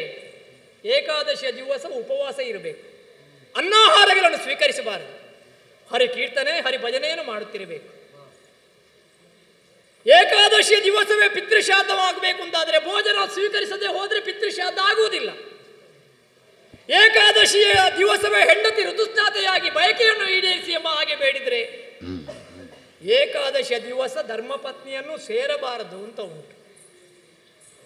ಹಾಗಂತ ಮೂರನ್ನು ಕೂಡ ಇವ ಪೂರೈಸಬೇಕು. ಇದು ಆಪದ್ಧರ್ಮ. ಇದರಿಂದ ಪಾರಾಗುವುದು ಹೇಗೆ ಅಂತ ಆಲೋಚನೆ ಮಾಡುವಾಗ ಏಕಾದಶಿಯನ್ನು ಆಚರಿಸಬೇಕು. ಆಮೇಲೆ ಪಿತೃಶ್ರಾದ್ದಕ್ಕೆ ಮಾಡಬೇಕಾದಂತಹ ಕ್ರಿಯಾ ಭಾಗಗಳನ್ನೆಲ್ಲ ಮಾಡಿ, ಪಿತೃಶ್ರಾದ್ದ ಅಂತ ಹೇಳಿದ್ರೆ ಹೊಟ್ಟೆ ತುಂಬ ಊಟ ಮಾಡಬೇಕು ಅಂತ ಯಾವ ಶಾಸ್ತ್ರದಲ್ಲಿಯೂ ಬರೆಯಲಿಲ್ಲ. ಪೈತ್ರಕದ ಶೇಷಾನ್ನಮನ್ನಾಗ್ರಾನಿಸೇ ಕೃತ ಭೋಜ್ಯ ಮಾದಪುದು, ಊಟ ಮಾಡಿದ ಫಲ ಬರ್ತದೆ. ಊಟ ಮಾಡದೇ ಇದ್ದದ್ದರಿಂದ ಏಕಾದಶಿಗೆ ತೊಡಕಾಗುವುದಿಲ್ಲ. ನಡುವಿರುಳು ಕಳೆದ ವನಿತೆಯನ್ನು ಒಡಗೂಡಬಹುದು. ಏಕಾದಶಿಯ ದಿವಸ ನಡುವಿರುಳು ಕಳೆದ ಮೇಲೆ, ಅಂದರೆ ಏಕಾದಶಿ ಕಳೆದ ಮೇಲೆ ಹೆಂಡತಿಯಾದವಳ ಬಯಕೆಯನ್ನು ಗಂಡನಾದವ ಪೂರೈಸಿದರೆ ಅವನಿಗೆ ಯಾವ ಲೋಪದೋಷವೂ ಇಲ್ಲ. ನಾನು ಯುದ್ಧಕ್ಕೆ ಹೋಗಬೇಕಾದ್ದು ನಾಳೆ. ಏಕಾದಶಿ ಅಂತ ಹೇಳಿದ್ರೆ ಕೃಷ್ಣ ದರ್ಶನ, ಆಮೇಲೆ ಪಿತೃಶ್ರಾದ್ದ. ಶ್ರದ್ಧೆಯಿಂದ ತಂದೆಯ ಮಾತನ್ನು ಒಪ್ಪಿಕೊಳ್ಬೇಕಾದ್ದು, ಮಾಡಬೇಕಾದ್ದು. ಜೊತೆಯಲ್ಲಿ ಋತುಸ್ನಾತೆಯಾದಂತಹ ಹೆಂಡತಿಯ ಬಯಕೆ. ಮಧ್ಯರಾತ್ರಿ ಕಳೆದ ಮೇಲೆ ಹೆಂಡತಿಯನ್ನು ಒಡಗೂಡಿದ್ರೆ ಯಾವ ದೋಷವೂ ಬರುವುದಿಲ್ಲ ಎಂಬ ಹಾಗೆ ಆ ಕೃಷ್ಣ ನಿರ್ದೇಶನ ನಮಗೆ ಆಗುತ್ತಾ ಇದೆ. ಎಲ್ಲವೂ ಕೃಷ್ಣನ ಪಾದಕ್ಕೆ ಒಪ್ಪಿಸಿ ಇವಳ ಆಸೆಯನ್ನು ಪೂರೈಸಿ ನಾಳೆ ಸೂರ್ಯೋದಯಕ್ಕೆ ಯುದ್ಧರಂಗಕ್ಕೆ ಹೋದರೆ ಮೂರನ್ನು ಪೂರೈಸಿದಂತಹ ಫಲ ಬರ್ತದೆ. ಅದುವೇ ಸರಿ. ಆಲೋಚನೆ ಮಾಡಿ, ನಿನ್ನ ಮಾತು ಸತ್ಯ. ಪುತ್ರ ಸಂತತಿ ಆಗಬೇಕು, ಪುತ್ರವತಿ ಆಗಬೇಕು. ನೀನು ಇವತ್ತಿನ ರಾತ್ರಿ ನಿನ್ನ ಜೊತೆಯಲ್ಲಿ ಕಾಲವನ್ನು ಕಳೆದು ಸೂರ್ಯೋದಯಕ್ಕೆ ಯುದ್ಧಕ್ಕೆ ಹೋಗಿ ನಮ್ಮ ಅಪ್ಪನ ಮಾತನ್ನು ಈಡೇರಿಸ್ತೇನೆ. ಪ್ರಜಾ ಪರಿವಾರದವರಿಗೆ ಕೃಷ್ಣ ದರ್ಶನ ಮಾಡ್ತೇನೆ. ಮೊದಲು ನಿನ್ನ ಆಶೀರ್ವಾದ ಪೂರೈಸಿ.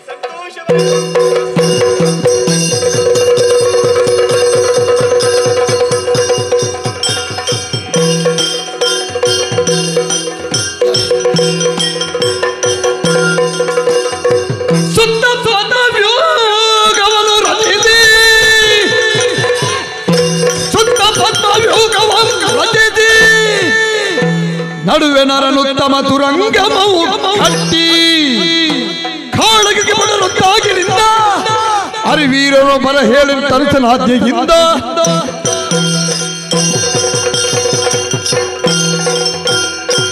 ಕೃಷ್ಣ ಭಕ್ತರಿಗೆ ಯಾವ ಕಾಲಕ್ಕೂ ಸೋಲಾಗುವುದಕ್ಕೆ ಸಾಧ್ಯ ಇಲ್ಲ ಅನ್ನುವುದು ನನ್ನ ಪ್ರಕರಣದಿಂದ ಗೊತ್ತಾಗಿ ಹೋಯ್ತಲ್ಲ.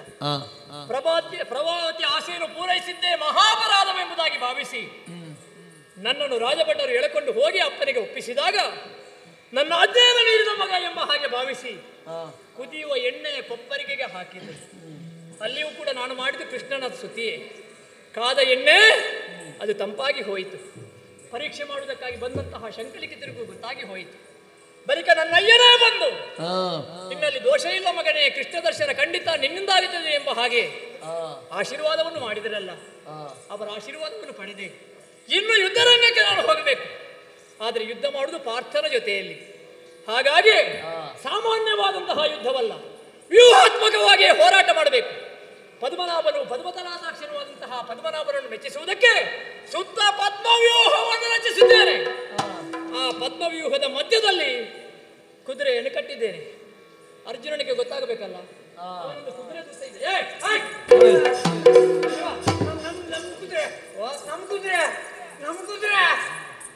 ಐತಿ ಮೀರ ಮಾರ್ತಾಂಡ ನೇತ್ರನ ಬಿಂಡ. ಹೌದಾ? ನನಗೆ ಜವಾಬ್ದಾರಿಯ ಸಂತಾನ ಇಲ್ಲ. ಈಗ ಒಂದು ಭೂರಿ ನೇತ್ರನ ಪಿಂಡ ಅಂತ ಹೇಳ್ತಾರೆ. ಇದು ನಿಮ್ಮ ಕುದುರೆ ಅಲ್ವಾ? ಹೌದು. ರಕ್ಷಣೆಗೆ ನಿನ್ನನ್ನು ಇಟ್ಟದಲ್ವಾ? ಕಟ್ಟುವಲ್ಲಿಯವರೆಗೆ ಎಲ್ಲಿ ಸತ್ತಿದೆ ನೀನು? ಕಟ್ಟಿದ ನಂತರ ನಮಗೇನು ಕೆಲಸ? ಅದೇ ಕಟ್ಟುವಲ್ಲಿಯವರೆಗೆ ಎಲ್ಲಿದ್ದಿ ಅಂತ. ಇದ್ದಲ್ಲ, ಈಗ ಕಟ್ಟಿ ಆಯ್ತಲ್ಲ. ಹೌದು, ಇನ್ನು ನಿಮ್ದು ಕೆಲಸ. ಇದು ನನ್ನವರು, ಹೆಚ್ಚು ಮಾತಾಡಬಾರ್ದು. ಗೊತ್ತಾಯ್ತಾ? ನಿನ್ನ ಊರಲ್ಲ, ನನ್ನ ಊರು. ಅಂದಾಗೆ ಈ ಊರಿನ ಹೆಸರು ಚಂಪಕಾವತಿ. ವಂಶಧ್ವಜನ ಕುಮಾರ ಸುಧನ್ವ. ನಮ್ಮ ಅಪ್ಪ ನಿನ್ನ ಕುದುರೆಯನ್ನು ಕಟ್ಟಿ ಆಗಿದೆ. ಹೋಗಿ ನಿನ್ನ ಯಜಮಾನ ಇದ್ದಾನಲ್ಲವ, ಅಲ್ವಾ? ಅದೇ ಅವರೇ ಯಾವಾಗಲೂ ಜಯ ಜಯ ಅಂತ ಹೇಳ್ತಾ ಇದ್ದಾನಲ್ಲ. ಈ ಸಲ ಅವನಿಗೆ ಜಯವೂ ಇಲ್ಲ, ಪ್ರಕಾಶವೂ ಇಲ್ಲ. ಹೋಗಿ ಅವರಲ್ಲಿ ಹೇಳಬೇಕು, ನಮ್ಮ ಕುದುರೆಯನ್ನು ಬಂಧಿಸಿದ್ದಾನೆ, ನೀವು ಯುದ್ಧಕ್ಕೆ ಬರಬೇಕು. ಅದು ನಿನಗೆ ಅದಕ್ಕೆ ಪ್ರಸಂಗ ಬೇಡ. ನಿನಗೆ ಕುದುರೆಯನ್ನು ಸಹ ಕಾಪಾಡಲಿಕ್ಕೆ ಆಗಲಿಲ್ಲ. ಸುಧನ್ವ ಕರೆಯುತ್ತಾ ಇದ್ದಾನೆ, ಯುದ್ಧಕ್ಕೆ ಬರಬೇಕಂತೆ. ನನ್ನ ಅಜ್ಜೆ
ಬಿನ್ನಪ ಮಾಡ್ಬೇರಾಯ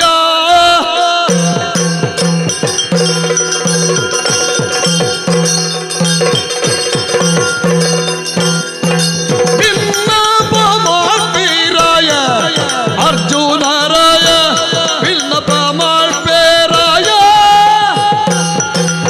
ಬಿನ್ನಪ ಮಾಡ್ಬೇನು ರಾಯರ ಹಯವದು ಸಮ್ಮತದಿಂದ ಹಯಪುರವನುತ ಒಮ್ಮನದಿಯು ಹುಡುಗರನ್ನು ಬಂಧಿಸ ನಿರ್ಣಯದಲ್ಲಿ ರಣಕ್ಕೆ ಬೆದರಿದ ಭಿನ್ನಯ ಮಾಡ್ಬೇರಾಯ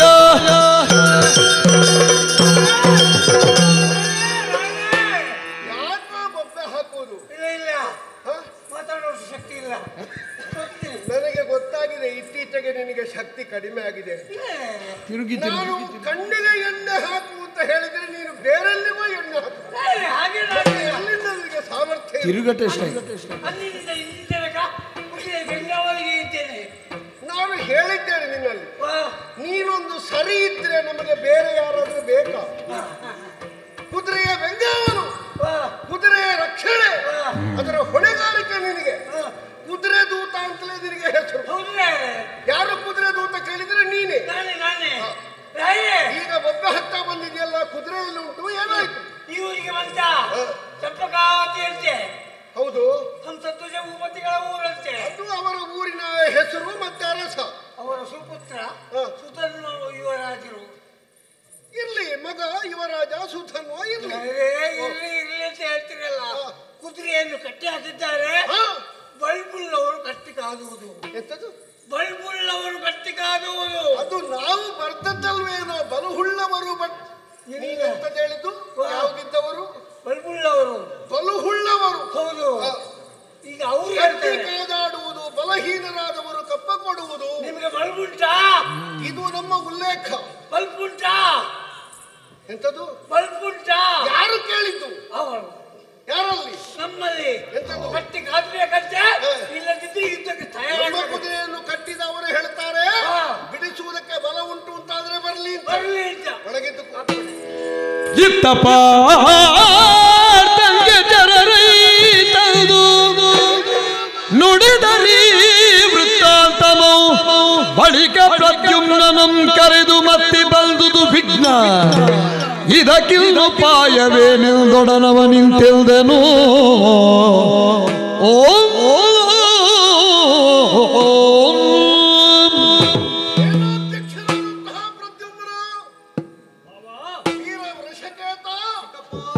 ಮೊದಲಾದವರೆಲ್ಲ ಕೇಳಿ ಮತ್ತೆ ಬಂದುದು ವಿಘ್ನ. ಕುದುರೆ ಇಲ್ಲಿ ಬಂಧಿಸಲ್ಪಟ್ಟಿದ್ದೆ ಎನ್ನುವಂತಹ ವರ್ತಮಾನ ಈಗಾಗಲೇ ನಮ್ಮ ದೂತ ನಮಗೆ ಹೇಳಿ ಆಯಿತು. ಬಲಯುತರೇ ಹೌದೇ ಅಂತಾದ್ರೆ ಕಟ್ಟಿದ ಕುದುರೆಯನ್ನು ಬಿಡಿಸಿಕೊಳ್ಬೇಕು ಅಂತ ಒಂದು ಪಂಥಾಹ್ವಾನ ಕಟ್ಟಿದವರ ಬಾಯಿಂದಲೇ ನಮಗೆ ಸವಾಲಾಗಿ ಬರ್ತದೆ ಅಂತಾದ್ರೆ ನಮಗೆ ನಮ್ಮ ಪೌರುಷವನ್ನು ತಿರುಗಿಸಿಟ್ಟಿದ್ದಾರೆ. ಹಾಗಾದ್ರೆ ಕಟ್ಟಲ್ಪಟ್ಟ ಕುದುರೆಯನ್ನು ಬಿಡಿಸುವಲ್ಲಿ ಏನು ನಿಮ್ಮ ವಿಕ್ರಮ?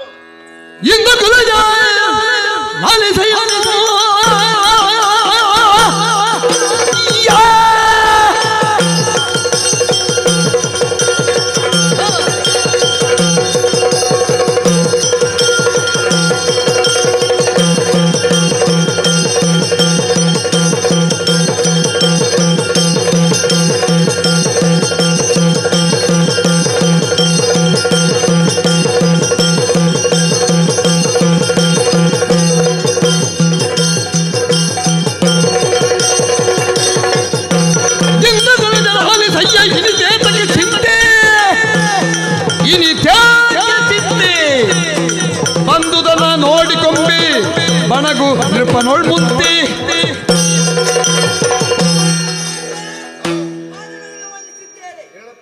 ದುರ್ಗ ರಕ್ಷಾ ಹೊಣೆಯನ್ನು ಹೊತ್ತಿದಂತಹ ನೀನು ನಿನ್ನ ಬೆಂಗಾವಳಿಗೆ ನಾವೆಲ್ಲರೂ ಸಹಾಯಕವಾಗಿದ್ದೆವು. ಆದರೆ ಕುದುರೆಯ ಲೇಖತೆಯ ಪ್ರಕಾರ ಬಲವುಳ್ಳವರು ಕುದುರೆಯನ್ನು ಕತ್ತಿಗಾದಾಡುವುದು, ಹಾಗೆ ಬಲಹೀನರು ಕಪ್ಪ ಕಾಣಿಕೆಯನ್ನು ಕೊಟ್ಟು ಶರಣಾಗುವುದು. ಆದರೆ ಈ ಕಾಲ ಚಂಪಕಾವತಿಯ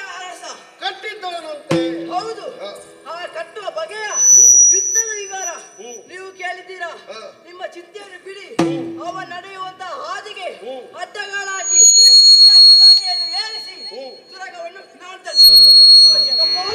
ನಿನ್ನ ಕಳೆದಿಸುವಾಗಲೇ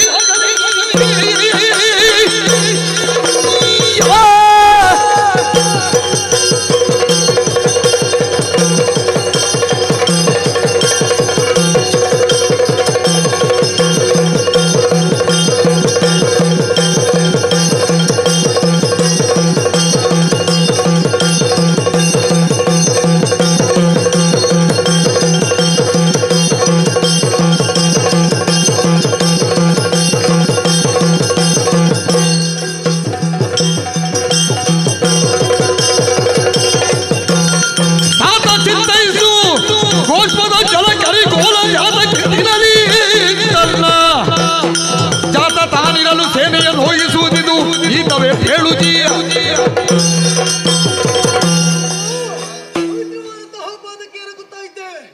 ನಾವು ಪೂಜಿಸಿದಂತಹ ದುರ್ಗದ ಬಿಂಗ ಅವರಿಗೆ ಬಂದಂತಹ ನಿಮ್ಮೊಂದಿಗೆ ಹಿಂಬಾಲಕರಾಗಿ ಬಂದವರು ನಾವಾಗಿದ್ದೇವೆ. ಚಂಪಕಾವತಿನ ಪ್ರವೇಶ ಮಾಡಿರುವಂತಹ ಈ ಕಾಲಕ್ಕೆ ನಮ್ಮಂತಹ ಕುದುರೆಯನ್ನು ಬಂಧಿಸಿದ್ದಾರೆ. ಚಿಂತೆಯನ್ನು ಬಿಡಿ, ಬಂಧಿಸಿದಂತಹ ಕುದುರೆಯನ್ನು ಬಿಡಿಸುವಲ್ಲಿ ನಾವು ಮುಂದಾಗುತ್ತೇವೆ.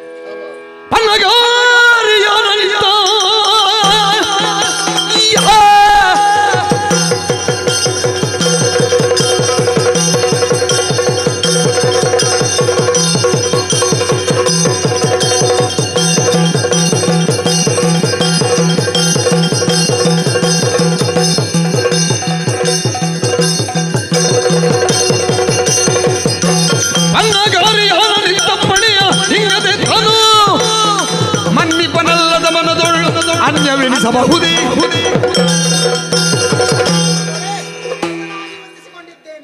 ಚಂಪಾಕಾಂತ್ಯ ಅರಸ ಸಿಂಹದ ವಂಶಧ್ವಜ ಆತನಮ್ಮ ಕುದುರೆಯನ್ನು ಕಟ್ಟಿ ಹಾಕಿದ್ದಾನೆ.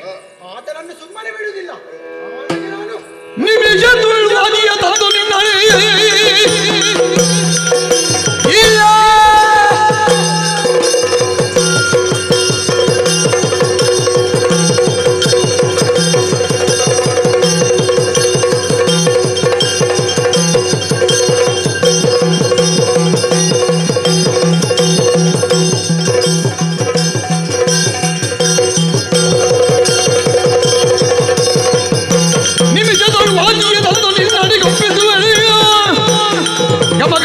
ನೋಡೆಲ್ಲ ಅಗಣಿತ ಪರಾಕ್ರಮವ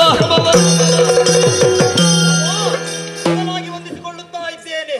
ಕುದುರೆಯನ್ನು ಕಟ್ಟುವ ಮುಖೇನವಾಗಿ ಯುದ್ಧಕ್ಕೆ ಆಹ್ವಾನವನ್ನೇ ನೀಡಿದ್ದಾನೆ. ಚಿಂತೆಯ ಕೋಟೆಯನ್ನು ಕಿತ್ತೊಗೆ ಕುದುರೆಯನ್ನು ನಾವು ಕರೆತರುತ್ತೇವೆ. ಬಿಡು ಚಿಂತೆ ಆಯ್ತಲ್ಲ. ಎಲ್ಲರೂ ಮುಂಬರೀಲಿ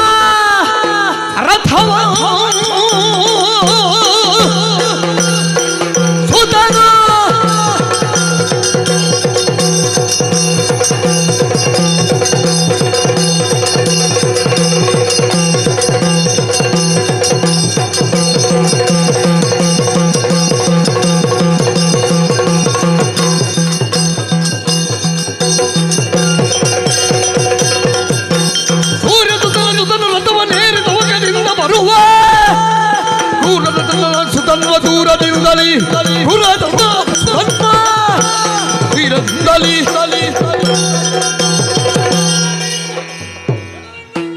ಮಾಡುವಾಗ ಬಿಲ್ಲಿನಿಂದ ಗುರಿಗೊಂಡು ಓಡುವ ಬಾಣದೋಪಾದಿಯಲ್ಲಿ ಸಿಡಿಲ ಮರಿಯ ಹಾಗೆ ನನ್ನ ಕಣ್ಣ ಮುಂದೆ ಬಂದವ ನೀನು. ನಿನ್ನನ್ನು ಯಾರು ಎಂಬ ಹಾಗೆ ಕೇಳಬೇಕು ಅಂತ ಮನಸ್ಸಾಗುತ್ತದೆ. ನಿನ್ನನ್ನು ಕೇಳುವುದರ ಮೊದಲು ನಾನು ಯಾರು ಅಂತ ಹೇಳ್ತೇನೆ.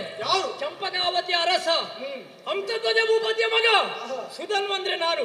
ಈ ಲೋಕದಲ್ಲಿ ಗಾಯತ್ರಿ ಮಂತ್ರಕ್ಕೆ ದೃಷ್ಟಾರರು ಸೃಷ್ಟಾರರು ಆದಂತಹ ಋಷಿವರೇಣ್ಯರ ಕುಲದಲ್ಲಿ ಅವರದಾದಂತಹ ವಂಶದ ಶಿಕ್ಷಣವನ್ನು ಪಡೆದು ಬಂದವ ನಾನು. ಹಾಗಾಗಿ ಹೇಳ್ತೇನೆ, ನೀನು ಯಾರು, ನಿನ್ನ ತಂದೆ ಯಾರು, ತಾಯಿ ಯಾರು, ಕುಲ ಯಾವುದು, ಗೋತ್ರ ಯಾವುದು?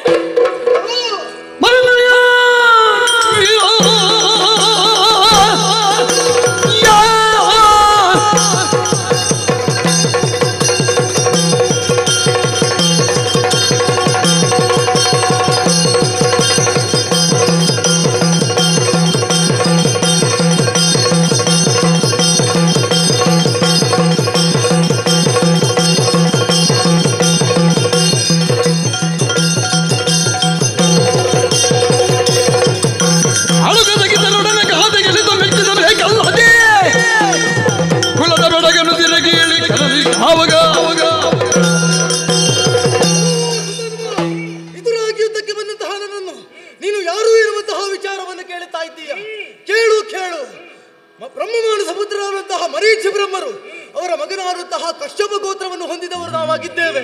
ಮಾತ್ರವಲ್ಲ, ಕರ್ಣಜಾತ ವೃಷಕ್ಕೆ ತರು ನಾನು. ನಿನ್ನ ಸಾಮರ್ಥ್ಯ ಏನೋ ನನ್ನ ಎದುರಾಗಿ ನಿನ್ನಪ್ಪನನ್ನು ಮೊನ್ನೆ ಕುರುಕ್ಷೇತ್ರ ಯುದ್ಧದಲ್ಲಿ ನನ್ನಪ್ಪ ಕೊಂದಿದ್ದಾರೆ. ಹಾಗಾಗಿ ಹೇಳ್ತೇನೆ, ಇವತ್ತಿನ ಪರಾಕ್ರಮದಲ್ಲಿ ನೋಡೋಣ.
ಪ್ರಕೃತಿಗಳನ್ನು ತನ್ನ ಗುರುತ ರಾಷ್ಟ್ರದಿ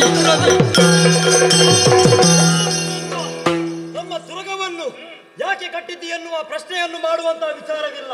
ಯಾಕೆಂದರೆ ಕುದುರೆ ಹಣೆಯಲ್ಲಿ ಬರೆದಂತಹ ಲೇಖನವೇ ಆಗಿತ್ತು. ಹಾಗಾಗಿ ಕುದುರೆಯನ್ನು ಕಟ್ಟಿದ್ದೀಯ. ಯುದ್ಧಕ್ಕಾಗಿ ಬಂದು ನಿಂತವ ಸಾಮಾನ್ಯನಲ್ಲ, ಪ್ರದ್ಯುಮ್ನೇ ಇದ್ದೇನೆ. ಒಳ್ಳೆಯ ಮಾತಿನಲ್ಲಿ ದುರ್ಗವನ್ನು ಬಿಟ್ಟುಕೊಡು, ಇಲ್ಲದಿದ್ದರೆ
ಒಂದು ಹತ್ಯೆ ದೋಷ ನಿವಾರಣೆಗಾಗಿ ಧರ್ಮರಾಯನು ಪೂಜಿಸಿ ಬಿಟ್ಟನ್ನ ಶ್ರಮೇಣ ತುರಗವನ್ನು ಬಂಧಿಸಿದ್ದು ಮಾತ್ರವಲ್ಲದೆ ಆ ತುರಗವನ್ನು ಬಂಧ ವಿಮುಕ್ತಗೊಳಿಸಲು ಬಂದಂತಹ ವೀರನನ್ನು ಸೋಲಿಸಿ ಮುಂದುವರಿತಾ ಇದ್ದೀಯಾ ನೀನು?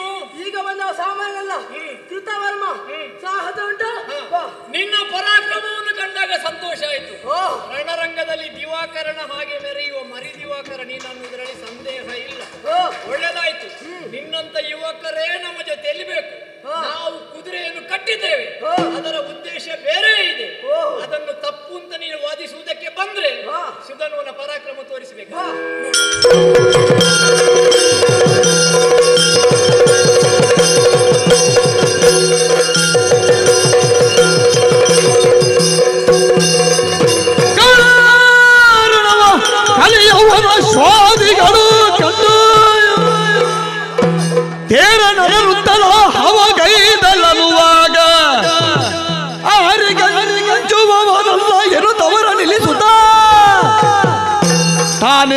ಅರ್ಜುನ ತಾನೇ ಹೊರಟ ಹಣಕಿ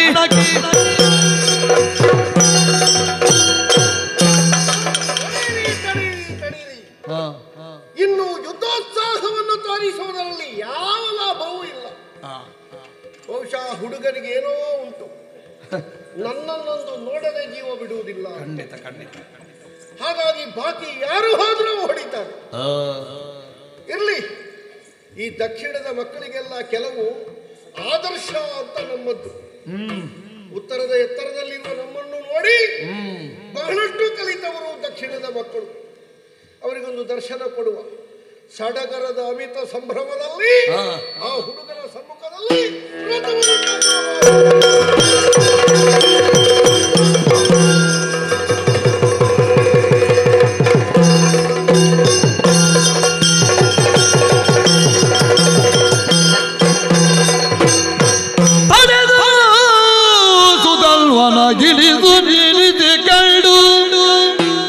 ನುಡಿಸಿದ ಅರ್ಜುನನ ಸೃಷ್ಟಿಗರ್ಜುನ ಎಂಬವನೇ ನೀನು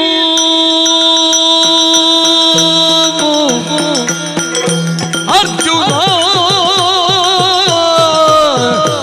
ಎಂಬವನೇ ನೀನು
ನಮ್ಮ ರಥಕ್ಕೆಲ್ಲ ಕೈ ತೋರಿಸಿದರೆಲ್ಲ ನಿಲ್ಲುವುದಿಲ್ಲ. ಆದರೂ ನಾವು ನಿಲ್ಲಿಸಿದ್ದು ಹೌದು. ಬಹಳ ಪ್ರಯತ್ನಪಟ್ಟು ನಮ್ಮ ಸಾರಥಿ ಒಂದು ವಾಗೆಯನ್ನು ಎಳೆದದ್ದರಲ್ಲಿ ರಥಚಕ್ರ ತಿರುಗಿ ಹೊಂಡ ಎಷ್ಟಾಯ್ತು ನೋಡು. ಹೌದಪ್ಪ. ಧೂಳು ಹಾರಿ ನಿನ್ನ ಮುಖಕ್ಕೂ ಅಂಟಿತಾ ಅಂತ ನಿನ್ನ ಮುಖ ನೋಡುದು ನಾವು. ಕೈ ತೋರಿಸಿದ್ದು ನಾನೇ. ರಥ ವೇಗವಾಗಿ ಬರುವುದನ್ನು ನೋಡಿದೆ. ಬರೇ ರಥ ಮಾತ್ರ ಅಲ್ಲ, ರಥದ ಮೇಲೆ ರಥಿಕನಾದ ನೀನು. ನೀನು ಮಾತ್ರ ಅಲ್ಲ, ನಿನ್ನ ಆ ಕಡೆಯಲ್ಲಿ ಈ ಕಡೆಯಲ್ಲಿ ನಿನ್ನ ಬಗ್ಗೆ, ನೀಗೈದ ಪರಾಕ್ರಮಗಳನ್ನ ಬಗ್ಗೆ ಅಲ್ಲ, ನಿನ್ನ ತೋಟಿಗಳ ಬಗ್ಗೆ ಎಲ್ಲವರು ಹೇಳ್ತಾ ಬಂದ್ರು. ಅದು ದೇವರು ರಾಜಾಂಗಣಕ್ಕೆ ಇಳಿಯುವಾಗ ಮಂತ್ರಘೋಷದಲ್ಲಿ ಎಲ್ಲ ಅವರನ್ನು ಹೊಗಳಿದ ಹಾಗೆ. ಹೌದು. ನಾನು ನಮ್ಮಂತವರು ಹೋಗುವಾಗ, ನಾನು ಮಾತ್ರ ಅಲ್ಲ, ನಮ್ಮಂತವರು ಯಾರು ಹೋಗುವಾಗಲೂ ಹೀಗೆಲ್ಲ ಸ್ತುತಿ ಪಾಠಕರು ಒಟ್ಟಿಗೆ ಇರ್ತಾರೆ. ನಾವೆಲ್ಲ ಒಬ್ಬೊಬ್ಬರೇ ಎಲ್ಲಿಗೂ ಹೋಗುವ ಕ್ರಮ ಇಲ್ಲ, ಒಂದೊಂದು 4-5 ಜನ ಒಟ್ಟಿಗೆ. ಅದು ಯಾಕೆ ಕೇಳಿದ್ರೆ ನಮ್ಮನ್ನು ಹೊಗಳಿಕೆ ಇರುವುದು. ಅದಕ್ಕೆ ಸಂಬಳ ಕೊಡುದು ನೀನು ಅವರಿಗೆ. ಯಾರು? ನೀನು. ಹೊಗಳಿದ್ರು, ಬಹಳ ಹೊಗಳಿಕೆ. ಅದು ಅಲ್ಲದಲ್ಲ, ಹೌದಾದದ್ದೇ ಹೊಗಳಿಕೆ. ನಾವೆಲ್ಲ ಉದ್ಯೋಗ ಇಲ್ಲ ಇಲ್ಲ ಅಂತ ಹೇಳುವವರಿಗೆ ಅಂಥದ್ದನ್ನೇ ಕೊಡುವುದು. ಹೌದು, ಕೆಲಸ ಮಾಡ್ಲಿ. ಆ ರಭಸದಲ್ಲಿ ಬರುವಾಗ ನೀನು ಹೇಳಿದ ಹಾಗೆ ನಿನ್ನ ರಥದ ಕೆಂದೂಳು ನಮ್ಮ ಮುಖಕ್ಕೆ ಮಾತ್ರ ಅಲ್ಲ, ಆಕಾಶಕ್ಕೂ ಅಂಟಿದೆ. ಆಕಾಶ ನೋಡು, ರಕ್ತವರ್ಣದಿಂದ ಕಾಣುತ್ತಾ ಇದೆ. ಇಷ್ಟು ರಭಸದಲ್ಲಿ ಬರುವಂತಹ ಈ ರಥ ಯಾವುದು ಅನ್ನುವುದನ್ನು ನೋಡಬೇಕು ಎಂಬ ಹಾಗೆ ತಡೆದು ನಿಲ್ಲಿಸಿದವ ಚಂಪಕಾವತಿಯ ಹಂಸಧ್ವಜನ ಕುಮಾರನಾದಂತಹ ಯುವರಾಜ ಸುಧನ್ವ. ಅಂದ್ರೆ ಕುಮಾರ ಸುಧನ್ವ. ಹೌದು. ಚಂಪಕಾವತಿಗೆ ನಿನಗೆ ಸುಸ್ವಾಗತ. ನಿನ್ನ ಕಪಿಕೇತನವನ್ನು ಕಂಡಾಗ ನೀನೇ ಅರ್ಜುನ ಅನ್ನುವುದನ್ನು ನಾನು ತಿಳಿದಿದ್ದೆ. ಸೃಷ್ಟಿಗರ್ಜುನ ಎಂಬ ಹಾಗೆ ಹೇಳಿಸಿಕೊಳ್ಳುವ ನೀನು. ನನಗೆ ಸುಧನ್ವ ಎಂಬಂತ ಹೆಸರಿಟ್ರು. ಸಣ್ಣ ಪ್ರಾಯದಲ್ಲಿ ನನಗೆ ಆ ಹೆಸರಿನ ಅರ್ಥ ಗೊತ್ತಾಗಲಿಲ್ಲ. ನಾನು ದೊಡ್ಡವನಾದ ಮೇಲೆ ನನ್ನ ಅಪ್ಪನೇ ಹೇಳಿದ್ರು. ಏನು ಅಂತ? ಶಾರ್ಕಧನುರ್ಪಾಣಿಯಾದಂತಹ ಆ ಶ್ರೀಹರಿಯನ್ನೇ ಸುಧನ್ವ ಎಂಬ ಹಾಗೆ ಕರೆಯುವುದಂತೆ. ಶಿವನಿಗೆ ಸುಧನ್ವ ಅಂತ ಒಂದು ಹೆಸರು ಉಂಟು. ಪಿನಾಕಿಧರನಾದಂತಹ ಪರಮೇಶ್ವರನನ್ನು ಸುಧನ್ವ ಅಂತ ಕರೀತಾರಂತೆ. ಅಂದ್ರೆ ಸುಧನ್ವ ಎಂಬ ಹಾಗೆ ನನಗೆ ಹೆಸರಿಟ್ಟದ್ದು ಯಾಕೆ? ಯಾಕೆ? ನನ್ನ ಆತ್ಮ ಅನ್ನುವಂತಹ ಶರವನ್ನು ದೇಹ ಅನ್ನುವಂತಹ ಬಿಲ್ಲಿಗೆ ಜೋಡಿಸಿ ಪರಮಾತ್ಮನಾದಂತಹ ಶ್ರೀಹರಿಯನ್ನೇ ಲಕ್ಷ್ಯವಾಗಿರಿಸಿ ಅವನಲ್ಲೇ ನೀನು ಐಕ್ಯವಾಗಬೇಕು. ಅದಕ್ಕಾಗಿ ನನಗೆ ಸುಧನ್ವ ಎಂಬ ಹೆಸರು ಎಂಬ ಹಾಗೆ ಹೇಳಿದರು. ಆದರೆ ನಿನ್ನ ವೀರಗಾಥೆಯನ್ನು ಕರುಣಾಕರ್ಣಿಕೆಯಾಗಿ ಕೇಳಿದ ಮೇಲೆ ಅಪ್ಪನ ಮಾತಿಗೆ ವಿರುದ್ಧ ಅಂತಲ್ಲ, ನನ್ನ ಮನಸ್ಸಿನಲ್ಲಿ ಮೂಡಿದ ಆಸೆ ಏನು ಗೊತ್ತಾ? ಏನು? ಈ ಲೋಕದಲ್ಲಿ ಬಿಲ್ಗಾರ ಅಂತ ಹೇಳಿದ್ರೆ ಅರ್ಜುನನ ಹಾಗೆ ಬಿಲ್ಗಾರನಾಗಬೇಕು ಅಂತ ಆಸೆ ಹುಟ್ಟಿತ್ತು. ನಾ ಹುಟ್ಟುವಾಗ ಕಾರ್ತವೀರ್ಯನಷ್ಟೇ ಸಮವಿಕ್ರಮಿ ಅಂತ ನನ್ನ ಬಗ್ಗೆ ಹೇಳಿದ್ರು. ಹೌದು, ಅದು ಪರಂಪರೆ ಅಲ್ವೇನೋ? ಹೌದೌದು. ಆರ್ಯಾವರ್ತದಲ್ಲಿ ಕಿರೀಟಪತಿಗಳೆಲ್ಲ ಧನುರ್ಬಾಧವನ್ನು ಧರಿಸಿದವರೆಲ್ಲರ ಆಸೆ ಏನು? ನಾವೊಮ್ಮೆ ಅರ್ಜುನನ ಹಾಗಾಗಬೇಕು ಅನ್ನುವಂತಹ ಒಂದು ಆದರ್ಶ ವ್ಯಕ್ತಿ ನೀನು. ಆದರ್ಶ ಇಟ್ಟುಕೊಳ್ಳುವಾಗ ಆದರ್ಶ ಇದ್ದವರನ್ನು ಇಟ್ಟುಕೊಳ್ಬೇಕು ಅಲ್ವಾ? ಈ ಏನೇನು ಮಾಡುವವರನ್ನು ಆದರ್ಶವಾಗಿ ಇಟ್ಟುಕೊಳ್ಳಬಾರದು. ನಿನ್ನ ತಾಯಿಯಾದಂತಹ ಕುಂತಿದೇವಿಗೆ ದೂರ್ವಾಸುರ 5 ಮಂತ್ರಗಳನ್ನು ಕೊಟ್ಟರಂತೆ. ಮೊದಲನೇ ಮಂತ್ರದಲ್ಲಿ ಯಮಧರ್ಮರಾಯನನ್ನೇ ಪೂಜಿಸುವುದರ ಮೂಲಕವಾಗಿ ಧರ್ಮವಂತನಾದ ಧರ್ಮರಾಯನನ್ನು ಪಡೆದಳು. 2ನೇ ಭೀಮ, 3ನೇ ನಾನು ಧರ್ಮದಲ್ಲಿಯೂ ಬಲದಲ್ಲಿಯೂ ಎರಡರಲ್ಲಿಯೂ ಬೇಕು ಅಂತ. ಧರ್ಮವಂತನಾದ ಮಗ ಬೇಕು ಎಂಬ ಕಾರಣಕ್ಕೆ 2ನೇ ಮಂತ್ರದಲ್ಲಿ ಬಲಾಢ್ಯನಾದ ವಾಯುದೇವನನ್ನು ಪೂಜಿಸಿ ಬಲಾಢ್ಯನಾದಂತಹ ಭೀಮಸೇನನನ್ನು ಪಡೆದಳು. 3ನೇ ಮಗನನ್ನು ಪಡೆಯುವುದರ ಮೊದಲು 1 ವರ್ಷ ನಿನ್ನ ತಾಯಿ ನೋಂಪಿಯನ್ನು ನೋಂತಿದ್ದಾಳಂತೆ. ಯಾಕೆ? ಒಬ್ಬ ಕ್ಷತ್ರಿಯನಲ್ಲಿ ಬಲವೇ ಇದ್ರೆ ಸಾಲದು, ಧರ್ಮವೇ ಇದ್ರೆ ಸಾಲದು. ನಿಜವಾದ ಕ್ಷತ್ರಿಯನಲ್ಲಿ ಧರ್ಮವೂ ಬೇಕು, ಬಲವೂ ಬೇಕು. ಧರ್ಮಾತ್ಮನು ಬಲಾಢ್ಯನಾದಂತಹ ಮಗ ಹುಟ್ಟಬೇಕು ಎಂಬ ಕಾರಣಕ್ಕೆ 1 ವತ್ಸರ ವೃತ ಮಾಡಿ ನಿನ್ನನ್ನು ಪಡೆದಳಂತೆ. ನಿನ್ನನ್ನು ಪಡೆದ ಮೇಲೆ ಅವಳಿಗೆ ಮಕ್ಕಳನ್ನು ಪಡೆಯಬೇಕನ್ನುವಂತ ಆಶೆ ಇರಲಿಲ್ಲ. ಅಂದ್ರೆ ನಿನ್ನನ್ನು ಸೃಷ್ಟಿ ಮಾಡಿದ ಮೇಲೆ ಅವಳಿಗೆ ಸಾರ್ಥಕ್ಯವಾಯಿತು ತಾಯ್ತನದಲ್ಲಿ. ಒಂದರ್ಥದಲ್ಲಿ ಕ್ಷತ್ರಿಯ ಹೆಣ್ಣಿಗೆ 3 ಜನರು ಅನುಗ್ರಹ ಮಾಡಿದ ಮೇಲೆ ಮತ್ತೆ ಅದು ಉಪಯೋಗ ಯೋಗ್ಯವಲ್ಲ ಅಂತ ಹೇಳ್ತದೆ ಶಾಸ್ತ್ರ. ಹೌದು. ಹಾಗಾಗಿ ಕುಂತಿದೇವಿಯಿಂದ ನಿನ್ನ ಸೃಷ್ಟಿ, ಅರ್ಜುನನ ಸೃಷ್ಟಿ, ಅರ್ಜುನನ ಸೃಷ್ಟಿಯಾದ ಮೇಲೆ ನಾವು ಯಾವುದನ್ನು ಸೃಷ್ಟಿ ಅಂತ ಹೇಳ್ತೇವೋ ಆ ಸೃಷ್ಟಿಯಲ್ಲಿರುವಂತಹ ಈ ಪ್ರಪಂಚದಲ್ಲಿ ಹಲವಾರು ಸೃಷ್ಟಿಗಳನ್ನು ನೀನು ಮಾಡಿದ್ದೀಯಂತ. ಸಣ್ಣ ಪ್ರಾಯದಲ್ಲಿ ಗುರುಮಠದಲ್ಲಿರುವಾಗ ನಿನ್ನ ಗುರುಗಳಾದ ದ್ರೋಣಾಚಾರ್ಯರು ಕೊಳಕ್ಕೆ ಇಳಿದಾಗ ಮೊಸಳೆಯೊಂದು ಕಚ್ಚಿತಂತೆ. ಅಲ್ಲಿಗೆ ಹೋಗಿ ಆ ಮೊಸಳೆಯನ್ನು ಭೇದಿಸಿ ಗುರುಬಂಧನವನ್ನು ಬಿಡಿಸಿದವರಂತೆ ನೀನು. ನಿಜವಾಗಿಯೂ ಗುರುಗಳು ಶಿಷ್ಯನ ಬಂಧನವನ್ನು ಬಿಡಿಸಬೇಕು. ಆದರೆ ಅರ್ಜುನನಾದಂತ ನೀನು ಗುರುಬಂಧನವನ್ನು ಬಿಡಿಸಿದೆ. ಅದು ನಿನ್ನದು ಸೃಷ್ಟಿ. ಕತ್ತಲಿನಲ್ಲಿ ಕುಳಿತುಕೊಂಡು ನಮಗೆ ಅನಾಯಾಸವಾಗಿ ಊಟ ಮಾಡುವುದಕ್ಕಾಗುತ್ತದೆ. ಯಾಕಂದ್ರೆ ಬಟ್ಟಲಲ್ಲಿ ಉಂಟಂತ ಗೊತ್ತು, ಕೈಯಲ್ಲಿ ಉಂಟಂತ ಗೊತ್ತುಂಟು, ಬಾಯಿಯಲ್ಲಿ ಅಂತ ಗೊತ್ತುಂಟು. ಹಾಗಾಗಿ ಬಟ್ಟಲಲ್ಲಿದ್ದಂತ ಅನ್ನವನ್ನು ತೆಗೆದು ಅನಾಯಾಸವಾಗಿ ಊಟ ಮಾಡ್ಲಿಕ್ಕೆ ಆಗುತ್ತದೆ. ಇದನ್ನು ಗ್ರಹಿಸಿದ ನೀನು ಕತ್ತಲಲ್ಲಿ ಊಟ ಮಾಡುವವನಿಗೆ ಕತ್ತಲೆಯಲ್ಲಿ ಬಾಣ ಬಿಡುವುದಕ್ಕೆ ಯಾಕಾಗುವುದಿಲ್ಲ ಎಂಬ ಹಾಗೆ ಭಾವಿಸಿ ಶತಪ್ರಯತ್ನವನ್ನು ಮಾಡಿ ಶಬ್ದಭೇದಿ ಅನ್ನುವಂತಹ ವಿದ್ಯೆಯನ್ನು ನೀನು ಕರಗತ ಮಾಡಿಕೊಂಡಿ. ಅದೊಂದು ಸೂತ್ರ ಅಷ್ಟೇ. ಹೌದು. ಈ ಸೂತ್ರದಲ್ಲಿ ಮುಂದುವರೆದರೆ ಏನು ಲಭ್ಯವಾಗುತ್ತದೆ ಎನ್ನುವ ಸೂಕ್ಷ್ಮ ಜ್ಞಾನ. ಹೌದು. ಇನ್ನೂ ಮುಂದೆ ಹೋದರೆ ತ್ರೇತಾಯುಗದಲ್ಲಿ ಮರ್ಯಾದಾ ಪುರುಷೋತ್ತಮನಾದಂತಹ ರಾಮಚಂದ್ರ ಶರದಿಗೆ ಸೇತುವೆಯನ್ನು ಬಲಿದು ಸೇತು ಬಂಧನವನ್ನು ಮಾಡಿದರಂತೆ. ನಾವು ಆಕಾಶಕ್ಕೆ ಏನಿಟ್ಟು ಮೇಲಿನಿಂದ ಕೆಳಗೆ ಐರಾವತವನ್ನು ಇಳಿಸಿದ್ದೇವೆ. ರಾಮದೇವರು ಇದ್ದ ಶರದಿಗೆ ಸೇತುವೆಯನ್ನು ಬಲಿದದ್ದು, ನೀನು ಇಲ್ಲದೆ ಇದ್ದಂತಹ ಶರದಿಗೆ ಸೇತುವೆಯನ್ನು ಬಲಿದದ್ದು. ತಾಯಿಯಾದಂತಹ ಕುಂತಿದೇವಿ ಆಶೆಯನ್ನು ಪೂರೈಸುವುದಕ್ಕೆ ಗಜಗೌರಿ ವೃತವನ್ನು ಮಾಡುವುದಕ್ಕಾಗಿ ಐರಾವತವನ್ನೇ ಧರೆಗಿಳಿಸಿದವ ನೀನು. ಅದು ನಿನ್ನದು ಸೃಷ್ಟಿ. ಪಶುಪತಿಯ ಜೊತೆಯಲ್ಲಿ ಪಾಸಟಿಯಾಗಿ ಹೋರಾಟವನ್ನು ಮಾಡಿ ಪಾಶುಪತವನ್ನು ಪಡೆದವ, ಅಂಜನಾದೇವಿಯಿಂದ ಅಂಜನಾಸ್ತ್ರವನ್ನು ಪಡೆದವ. ಯುದ್ಧರಂಗದಲ್ಲಿ ಮಹಾಭಾರತ ಯುದ್ಧಕ್ಕೆ ನೀವು ಬರುವಾಗ ವಿರೋಧಿಗಳನ್ನು ತೋರಿಸಿದಾಗ ಕೃಷ್ಣನಿಗೆ ಹೇಳಿದೆಯಂತೆ, ಎಲ್ಲರೂ ನನ್ನ ವಿರೋಧಿಗಳಲ್ಲ, ಬಂಧು ಬಾಂಧವರು, ಅವರಲ್ಲಿ ಯುದ್ಧ ಮಾಡುವುದಕ್ಕೆ ಸಾಧ್ಯವಿಲ್ಲ. ಗಾಂಡೀವ ಕೈಜಾರ್ತದೆ, ಗಾಂಡೀವಂ ಶಾಂತತೆ ಅರ್ಥಾತ್ ಅಂತ ಹೇಳಿದೆಯಂತೆ. ನನ್ನ ಪಿಲ್ಲು ಕೈಜಾರುತ್ತಿದೆ. ಆವಾಗ ನಿನಗೆ ಗೀತೋಪದೇಶವನ್ನು ಮತ್ತೊಮ್ಮೆ ಬೋಧಿಸಿದ್ರಂತೆ. ಅದು ನಿನ್ನದು ಸೃಷ್ಟಿ.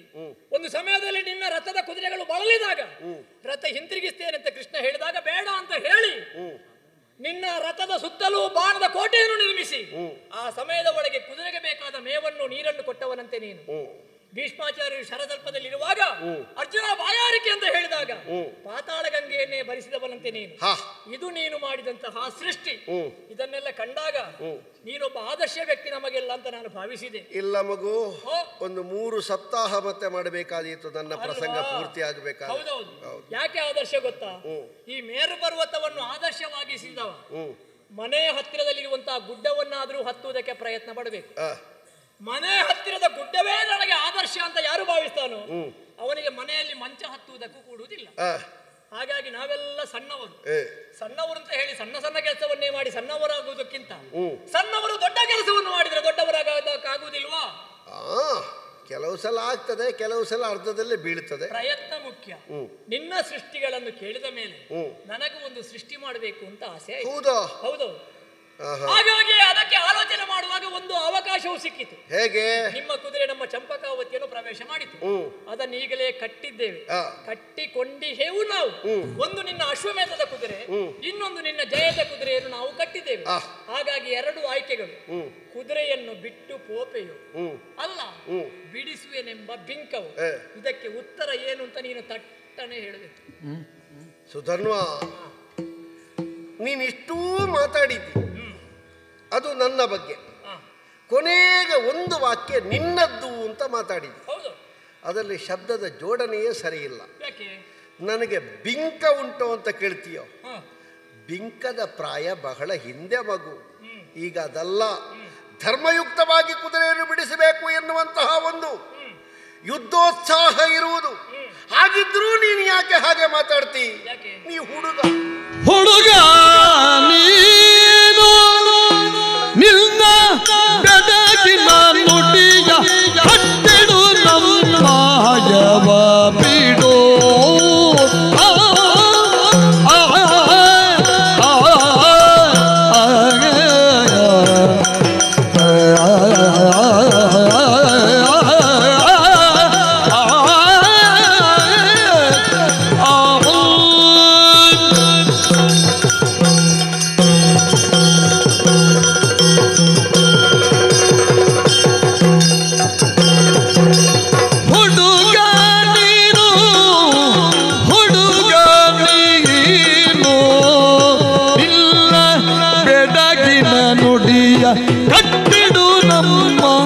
ಹಯವ ಬಿಡು, ಹಯವ ಬಿಡು.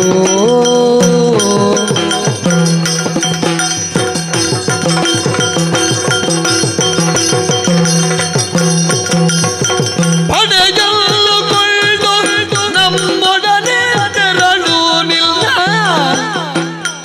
ಪಡೆಯಲ್ಲುಕೊಂಡು ನಮ್ಮೊಡನೆ ತೆರಳು ನಿಲ್ಲ. ಒಡಗೊಂಬೆ ಧನವ ಕೊಡು ಹಯವ ಬಿಡು ಧನವ ಕೊಡು ಹುಡುಗ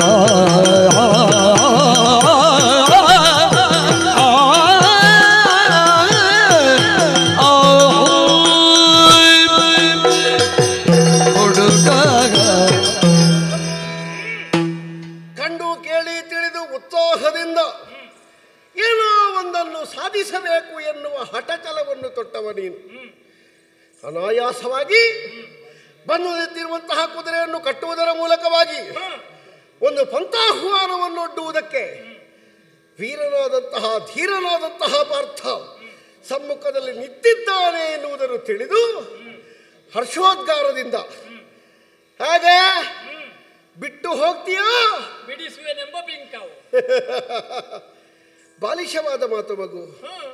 ಹುಡುಗ ನೀನು ಹೆಂಡತಿಗೆ ಗಂಡನಿರಬಹುದು, ಚಂಪಕಾವತಿಯಲ್ಲಿ ಯುವರಾಜನಾಗಿರಬಹುದು, ಆದರೆ ನಿನ್ನ ಎಳಸು ಆ ಪ್ರಾಯ ಹೇಳ್ತದೆ ಸ್ವಲ್ಪ ದುಡುಕಿನ ಸ್ವಭಾವ. ಅಮ್ಮ ಏನೋ ತಿಂಡಿಯನ್ನು ಮೇಲೆ ತೆಗೆದಿಟ್ಟಿದ್ದಾಳೆ, ಅದನ್ನು ನೋಡಿದ ಮಗು ತಾಯಿಯನ್ನು ಬಹಳ ರಂಪಾಟ ಮಾಡ್ತದೆ. ಈಗ ಕೊಡು, ಪಕ್ಕ ಕೊಡು, ಬೇಗ ಕೊಡು, ಓ ಹಾರ್ತೇನೆ ಇಲ್ಲದೆ ಇದ್ರೆ ಅಂತ. ಆಗ ಅಮ್ಮನಿಗೆ ಸಂದಿಗ್ಧ, ಕೊಟ್ಟರೆ ಹೊಟ್ಟೆ ನೋವಾಗ್ತದೆ, ಕೊಡದೇ ಇದ್ದರೆ ಛಲ ಬಿಡುವುದಿಲ್ಲ. ಅದಕ್ಕೆ ಅಮ್ಮ ಹೇಳ್ತಾಳೆ, ಅಪ್ಪ ಬರಲಿ ಮತ್ತೆ ಕೊಡ್ತಾರೆ ಅಂತ. ಒಂದೋ ತಿಂಡಿ ಕೊಡ್ತಾರೆ, ಇಲ್ಲದೇ ಇದ್ದರೆ 2 ಬೆನ್ನಿಗೆ ಕೊಡ್ತಾರೆ ಅಂತ. ಹಾಗೆ ಸಮಾಧಾನ ಮಾಡುವುದು. ಸಾಮಾನ್ಯದ ಕುದುರೆ ಅಲ್ಲ ಮಗು, ಧರ್ಮರಾಯರಂತಹ ಶುದ್ಧಾತ್ಮ ಕಂಡಿರುವಂತಹ ಒಂದು ಶಂಕಾ ನಿವಾರಣೆಯನ್ನು ತೀರಿಸುವುದಕ್ಕಾಗಿ ಕೈಗೊಂಡಿರುವಂತಹ ಅಶ್ವಮೇಧದ ಕುದುರೆ. ಸಾಧು ಸಮ್ಮತವಾಗಿ ವಿದ್ವಜ್ಜನರೆಲ್ಲ ಸೇರಿ ವೀರ ಪ್ರವೃತ್ತಿಗಳೆಲ್ಲ ಈ ಕುದುರೆಯ ಬೆಂಗಾವಲಿಗೆ ನರನೇ ಸರ್ವೋತ್ಕೃಷ್ಟ ಎನ್ನುವ ಭಾವದಲ್ಲಿ ನನ್ನನ್ನು ಕಳುಹಿಕೊಟ್ಟದ್ದು. ಶ್ರೀಕೃಷ್ಣ ಸ್ವಾಮಿಯ ಸಂಕಲ್ಪ, ವ್ಯಾಸರಂತಹ ಮಹರ್ಷಿಗಳ ಆಶೀರ್ವಾದ ಇತ್ಯಾದಿ ವಿಷಯಗಳಿಂದ ಪರಿಪೂರ್ಣನಾಗಿರುವಂತಹ ಪಾರ್ಥ ಕುದುರೆಯನ್ನು ಬಿಟ್ಟು ಹೋಗುವ ಪ್ರಶ್ನೆಯೇ ಇಲ್ಲ. ಯಾಕಂದ್ರೆ ಬಿಟ್ಟು ಹೋದರೆ ನಿಮಗೇನು ಮಾಡಲಿಕ್ಕೂ ಸಾಧ್ಯ ಇಲ್ಲ. ನೀವೇನು ಮಾಡ್ತೀರಿ? ಈಗ ಅಶ್ವಮೇಧದ ಕುದುರೆಯನ್ನು ಒಂದು ವೇಳೆ ನಮ್ಮನ್ನು ಸೋಲಿಸಿ ನೀವು ಹಿಡ್ಕೊಂಡ್ರೆ ನಿಮಗೆ ಮಾಡ್ಲಿಕ್ಕೆ ಬರ್ತದಾ? ಅದಕ್ಕಿಂತ ಮೊದಲು ನಿನ್ನ ಬಗ್ಗೆ ಪ್ರಶ್ನೆ ಮೂಡುವುದಿಲ್ವಾ? ಮೂಡ್ತದೆ. ಕುದುರೆಯನ್ನು ನೀನು ಬಿಟ್ಟು ಹೋದ್ರೆ ನೀನೇ ಸಮರ್ಥ ಅಂತ ನಿನ್ನನ್ನು ಕಳುಹಿಸಿಕೊಟ್ಟವರ ಮರ್ಯಾದೆ ಏನಾಗುತ್ತದೆ? ಬರ್ತಾರೆ. ಆದದ್ದರಿಂದ ಬಿಡಿಸಿಕೊಂಡು ಹೋಗುತ್ತೀಯೋ ಎನ್ನುವ ಬಿಂಕ ನನ್ನಲ್ಲಿಗೆ ಮಾತ್ರ ಸೀಮಿತ ಅಲ್ಲ. ಈಗ ನೀನು ಹೇಳುವಾಗ ಕಟ್ಟಿಕೊಂಡಿ ಹೇವೂನ, ಹೌದಾ? ಹಾಗೆ ನಾವು ಬಿಟ್ಟ ಕುದುರೆ ನಾನು ಮಾತ್ರ ಅಲ್ಲ, ಅಲ್ಲಿ ಇದ್ದಾರೆ ಬೇಕಾದಷ್ಟು ಜನ. ನಿನ್ನ ಮೇಲೆ ನಂಬಿಕೆ ಇಟ್ಟು ಕಳುಹಿಸಿಕೊಟ್ಟದ್ದಲ್ವಾ? ಹೌದು. ನೀನು ಬಿಟ್ಟು ಹೋಗುವುದಿಲ್ಲ ಅಂತ ನೀನು ಬಿಟ್ಟು ಹೋಗುತ್ತೀಯಾ? ಅಲ್ಲ, ಒಂದು ವೇಳೆ ನನ್ನನ್ನು ನೀನು ಸೋಲಿಸಿ ಒಂದು ಆದರ್ಶವಾಗಿ ನಾವು ಒಪ್ಪುವ ಕುಶಲವರ ಪ್ರಕರಣವನ್ನು. ಕುಶಲವರು ಅಯೋಧ್ಯೆಯ ಸೇನೆಯನ್ನೇ ಮಣಿಸಿದ ಘಟನೆ ಉಂಟು. ಅಲ್ಲಿಗೂ ಇಲ್ಲಿಗೂ ಸಂಬಂಧ ಇಲ್ಲ. ಕುಶಲವರಿಗೆ ರಾಮನಿಂದಲೇ ಉಪಯುಕ್ತವಾಗಿರುವಂತಹ ವಿದ್ಯೆ ರಾಮನಲ್ಲೇ ಪ್ರದರ್ಶನ ಆದದ್ದು. ಆದರೂ ಅಂತಹ ಪ್ರಕರಣ ಬಂದರೂ ಮತ್ತೆ ಉಂಟು ಜನ. ಹಸ್ತಿನಾವತಿಯಿಂದ ಹೇರಳವಾದಂತಹ ಸೇನೆ ಬರ್ತದೆ, ನಿಮ್ಮನ್ನು ಪುಡಿಗಟ್ಟಿ ಕುದುರೆಯನ್ನು ಕೊಂಡು ಹೋಗುವಷ್ಟು ಸಾಮರ್ಥ್ಯ ಉಂಟು. ಅಲ್ಲ, ನಿನ್ನದ್ದಾದಂತಹ ಯುದ್ಧದ ಉತ್ಸಾಹಕ್ಕೆ ತಣ್ಣೀರು ಹಾಕುವ ಸ್ವಭಾವ ನನ್ನದಲ್ಲ. ಎಷ್ಟೋ ಮಂದಿ ವೀರರನ್ನು ಪ್ರೋತ್ಸಾಹಿಸಿ ನನ್ನ ಗರಡಿಯಲ್ಲೇ ಪಳಗಿಸಿ ಉದ್ದಾಮವಾದಂತಹ ಸಾಹಸವನ್ನು ಬೆರೆಸುವುದಕ್ಕೆ ಒಂದು ರೀತಿಯದ್ದಾದಂತಹ ಗುರುಸ್ಥಾನವನ್ನು ಹೊಂದಿದವ ನಾನು. ಹಾಗಾಗಿ ಹೇಳ್ತೇನೆ, ನಿನಗೆ ಉತ್ಸಾಹ ಇದ್ರೆ ನಮ್ಮ ಪಕ್ಷಕ್ಕೆ ಬಾ. ಯಾರು? ನೀನು. ಹೌದಾ? ಈ ಸಲ ಜನ ಸೇರಿಸುವಂತ ಉದ್ಯೋಗ. ಜನ ಸೇರಿಸುವುದು ಅಂತಲ್ಲ, ನಮ್ಮಲ್ಲಿ ಜನ ಕಡಿಮೆ ಉಂಟು ಅಂತಲೂ ಅಲ್ಲ, ನಿಮ್ಮಲ್ಲಿ ಹೆಚ್ಚುಂಟು ಪುಣ್ಯಾತ್ಮ. ಇನ್ನು ಎಲ್ಲಿಗೆ ಎಷ್ಟೇ ಇದ್ರು ನಿನಗೆ ಹೋರಾಟ ಮಾಡಬೇಕು ಎನ್ನುವಂತಹ ಛಲಬಲ ಉಂಟು ಅಂತ ಇದ್ರೆ ನಾವು ಒಡಗೊಂಬೆವು. ನಾವೊಂದು ಸಮುದ್ರದ ಹಾಗೆ, ಎಷ್ಟು ಹೊಳೆ ಬಂದರೂ ಬೇಡ ಅಂತ ಹೇಳುವ ಕ್ರಮ ಇಲ್ಲ. ಹೊಳೆಯನ್ನೆಲ್ಲ ಒಳಗೆ ತೆಕ್ಕೊಳ್ಳುವುದು, ವರ್ಷ ಪರ್ಯಂತರ ಹೊಳೆಯ ಸಿಹಿ ನೀರನ್ನು ಉಪ್ಪು ಮಾಡುವುದಕ್ಕೆ ತೆರೆ ಬಂದು ಬಂದು ಬಂದು ಅದನ್ನು ನಮ್ಮದ್ದು ಅಂತ ಒಳ ಸೇರಿಸಿಕೊಳ್ಳುವುದು. ಹಾಗಾಗಿ ನೀ ಮಾಡಬೇಕಾದದ್ದು ಎರಡೇ ವಿಷಯ. ಒಂದು, ಕಟ್ಟಿದ ಕುದುರೆಯನ್ನು ಬಿಡುವುದು. ಇನ್ನೊಂದು, ಕಟ್ಟಿದ ದೋಷಕ್ಕಾಗಿ ಏನಾದರೂ ಕಪ್ಪ ಕಾಣಿಕೆಗಳನ್ನು ಅಟ್ಟು ಇಟ್ಟು ಅಂತ ನಾನು ಹೇಳುವುದಿಲ್ಲ, ಎಷ್ಟಾದ್ರೂ ಒಂದು ತೆಂಗಿನಕಾಯಿ ಇಟ್ಟು ಅಡ್ಡ ಬಿದ್ದು ನಮ್ಮದ್ದು ಈ ವರ್ಷದ ಸೇವೆ ಇಷ್ಟೇ ಅಂತ ನೀ ಹೇಳಿದ್ರು, ನಾವು ಅದನ್ನು ಸ್ವೀಕರಿಸ್ತೇವೆ, ಸಂತೋಷದಿಂದ ನಿಮ್ಮನ್ನು ಹರಸುವುದಕ್ಕೆ ಸಿದ್ಧರಿದ್ದೇವೆ. ಆದ್ದರಿಂದ ಬೂಟಾಟಿಕೆಯ ಮಾತುಗಳನ್ನು ಬಿಡು, ಡಾಂಬಿಕವಾದಂತಹ ಶಬ್ದ ಭಂಡಾರವನ್ನು ಕಟ್ಟಿಡು, ಕುದುರೆಯನ್ನು ಬಿಡು, ಕಪ್ಪವನ್ನು ಕೊಡು. ಯುದ್ಧ ಮಾಡ್ಲಿಕ್ಕಿಲ್ಲ, ಇಲ್ಲ ಯುದ್ಧ ಮಾಡದೆ ಅಗತ್ಯ ಇಲ್ಲ. ಇದನ್ನು ಕೇಳಿದಾಗ ಅವರು ಎಂತದ್ದು ಹೇಳಿದ್ರು? ಏನು ಹೇಳ್ತಾರೆ? ಮೂಡಲಿಲ್ಲ ರೂಢಿಯ ಬಟನೆಂದು ಆಡುತ್ತಿಗರು ಕೆಲರು ಪಾಠಗ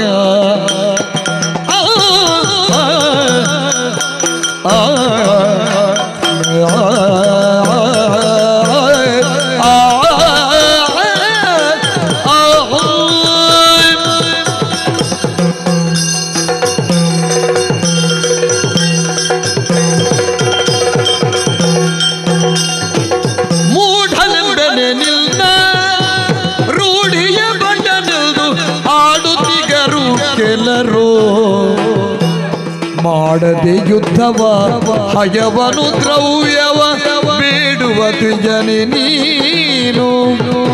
ಮಾಡದೆ ಯುದ್ಧವ ಹಯವನು ದ್ರವ್ಯವ ಬೇಡುವ ತ್ರಿಜನೆ ನೀನು.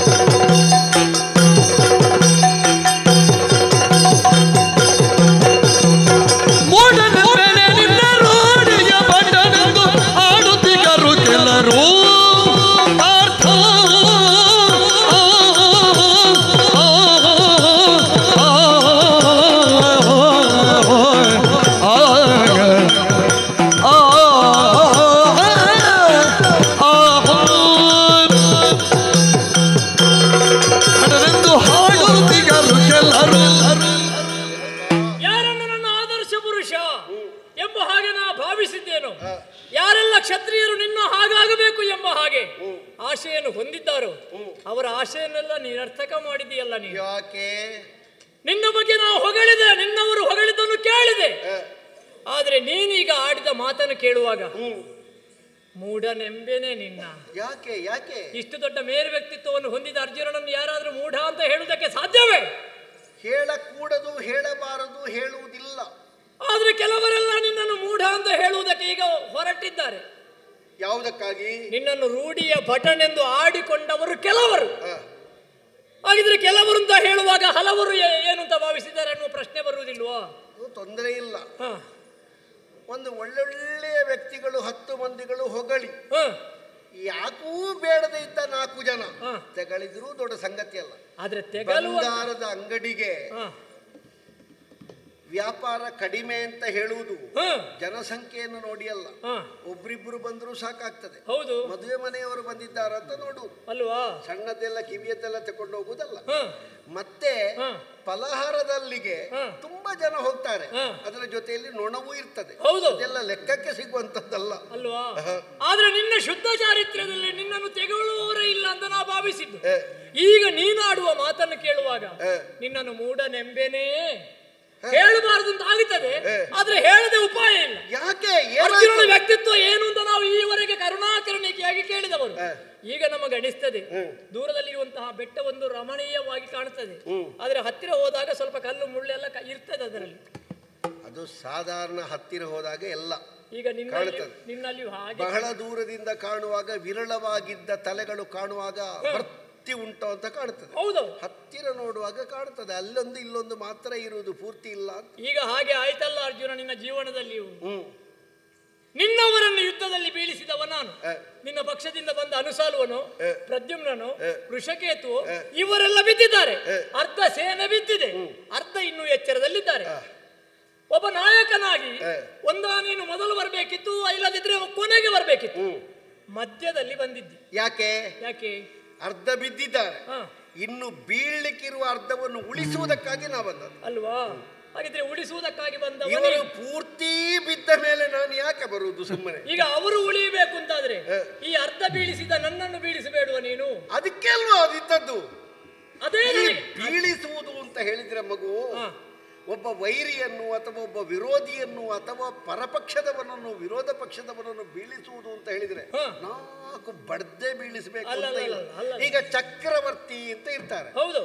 ಕೆಲವರು ಅವರದ್ದಾದಂತಹ ವರ್ಚಸ್ಸಿನಿಂದ, ಕೆಲವರು ಹೆಜ್ಜೆಯಾಗಾದಿಗಳಿಂದ, ಕೆಲವರು ಅನೂಚಾನವಾಗಿ ಬಂದಂತಹ ಪರಂಪರೆಯಿಂದ, ಕೆಲವರು ದಿಗ್ವಿಜಯದಿಂದ, ಕೆಲವರು ಸ್ಪರ್ಶ ಮಾತ್ರದಿಂದ ಸುಖವನ್ನು ಕೊಡುವುದರಿಂದ ಇತ್ಯಾದಿ ವಿಭಾಗಗಳಲ್ಲಿ ಚಕ್ರವರ್ತಿಗಳೇ ಆಗಿದ್ದಾರೆ. ಕೆಲವರು ಬೆಚ್ಚಿಸಿ ಚಕ್ರವರ್ತಿಗಳಾಗುತ್ತಾರೆ, ಕೆಲವರು ಮೆಚ್ಚಿಸಿ ಚಕ್ರ. ಈಗ ಶಾಸ್ತ್ರದಲ್ಲಿ ಒಬ್ಬರನ್ನು ಗೆಲ್ಲುವುದಕ್ಕೆ 6 ವಿಧಾನದಿಂದ ಹೇಳಿದೆ.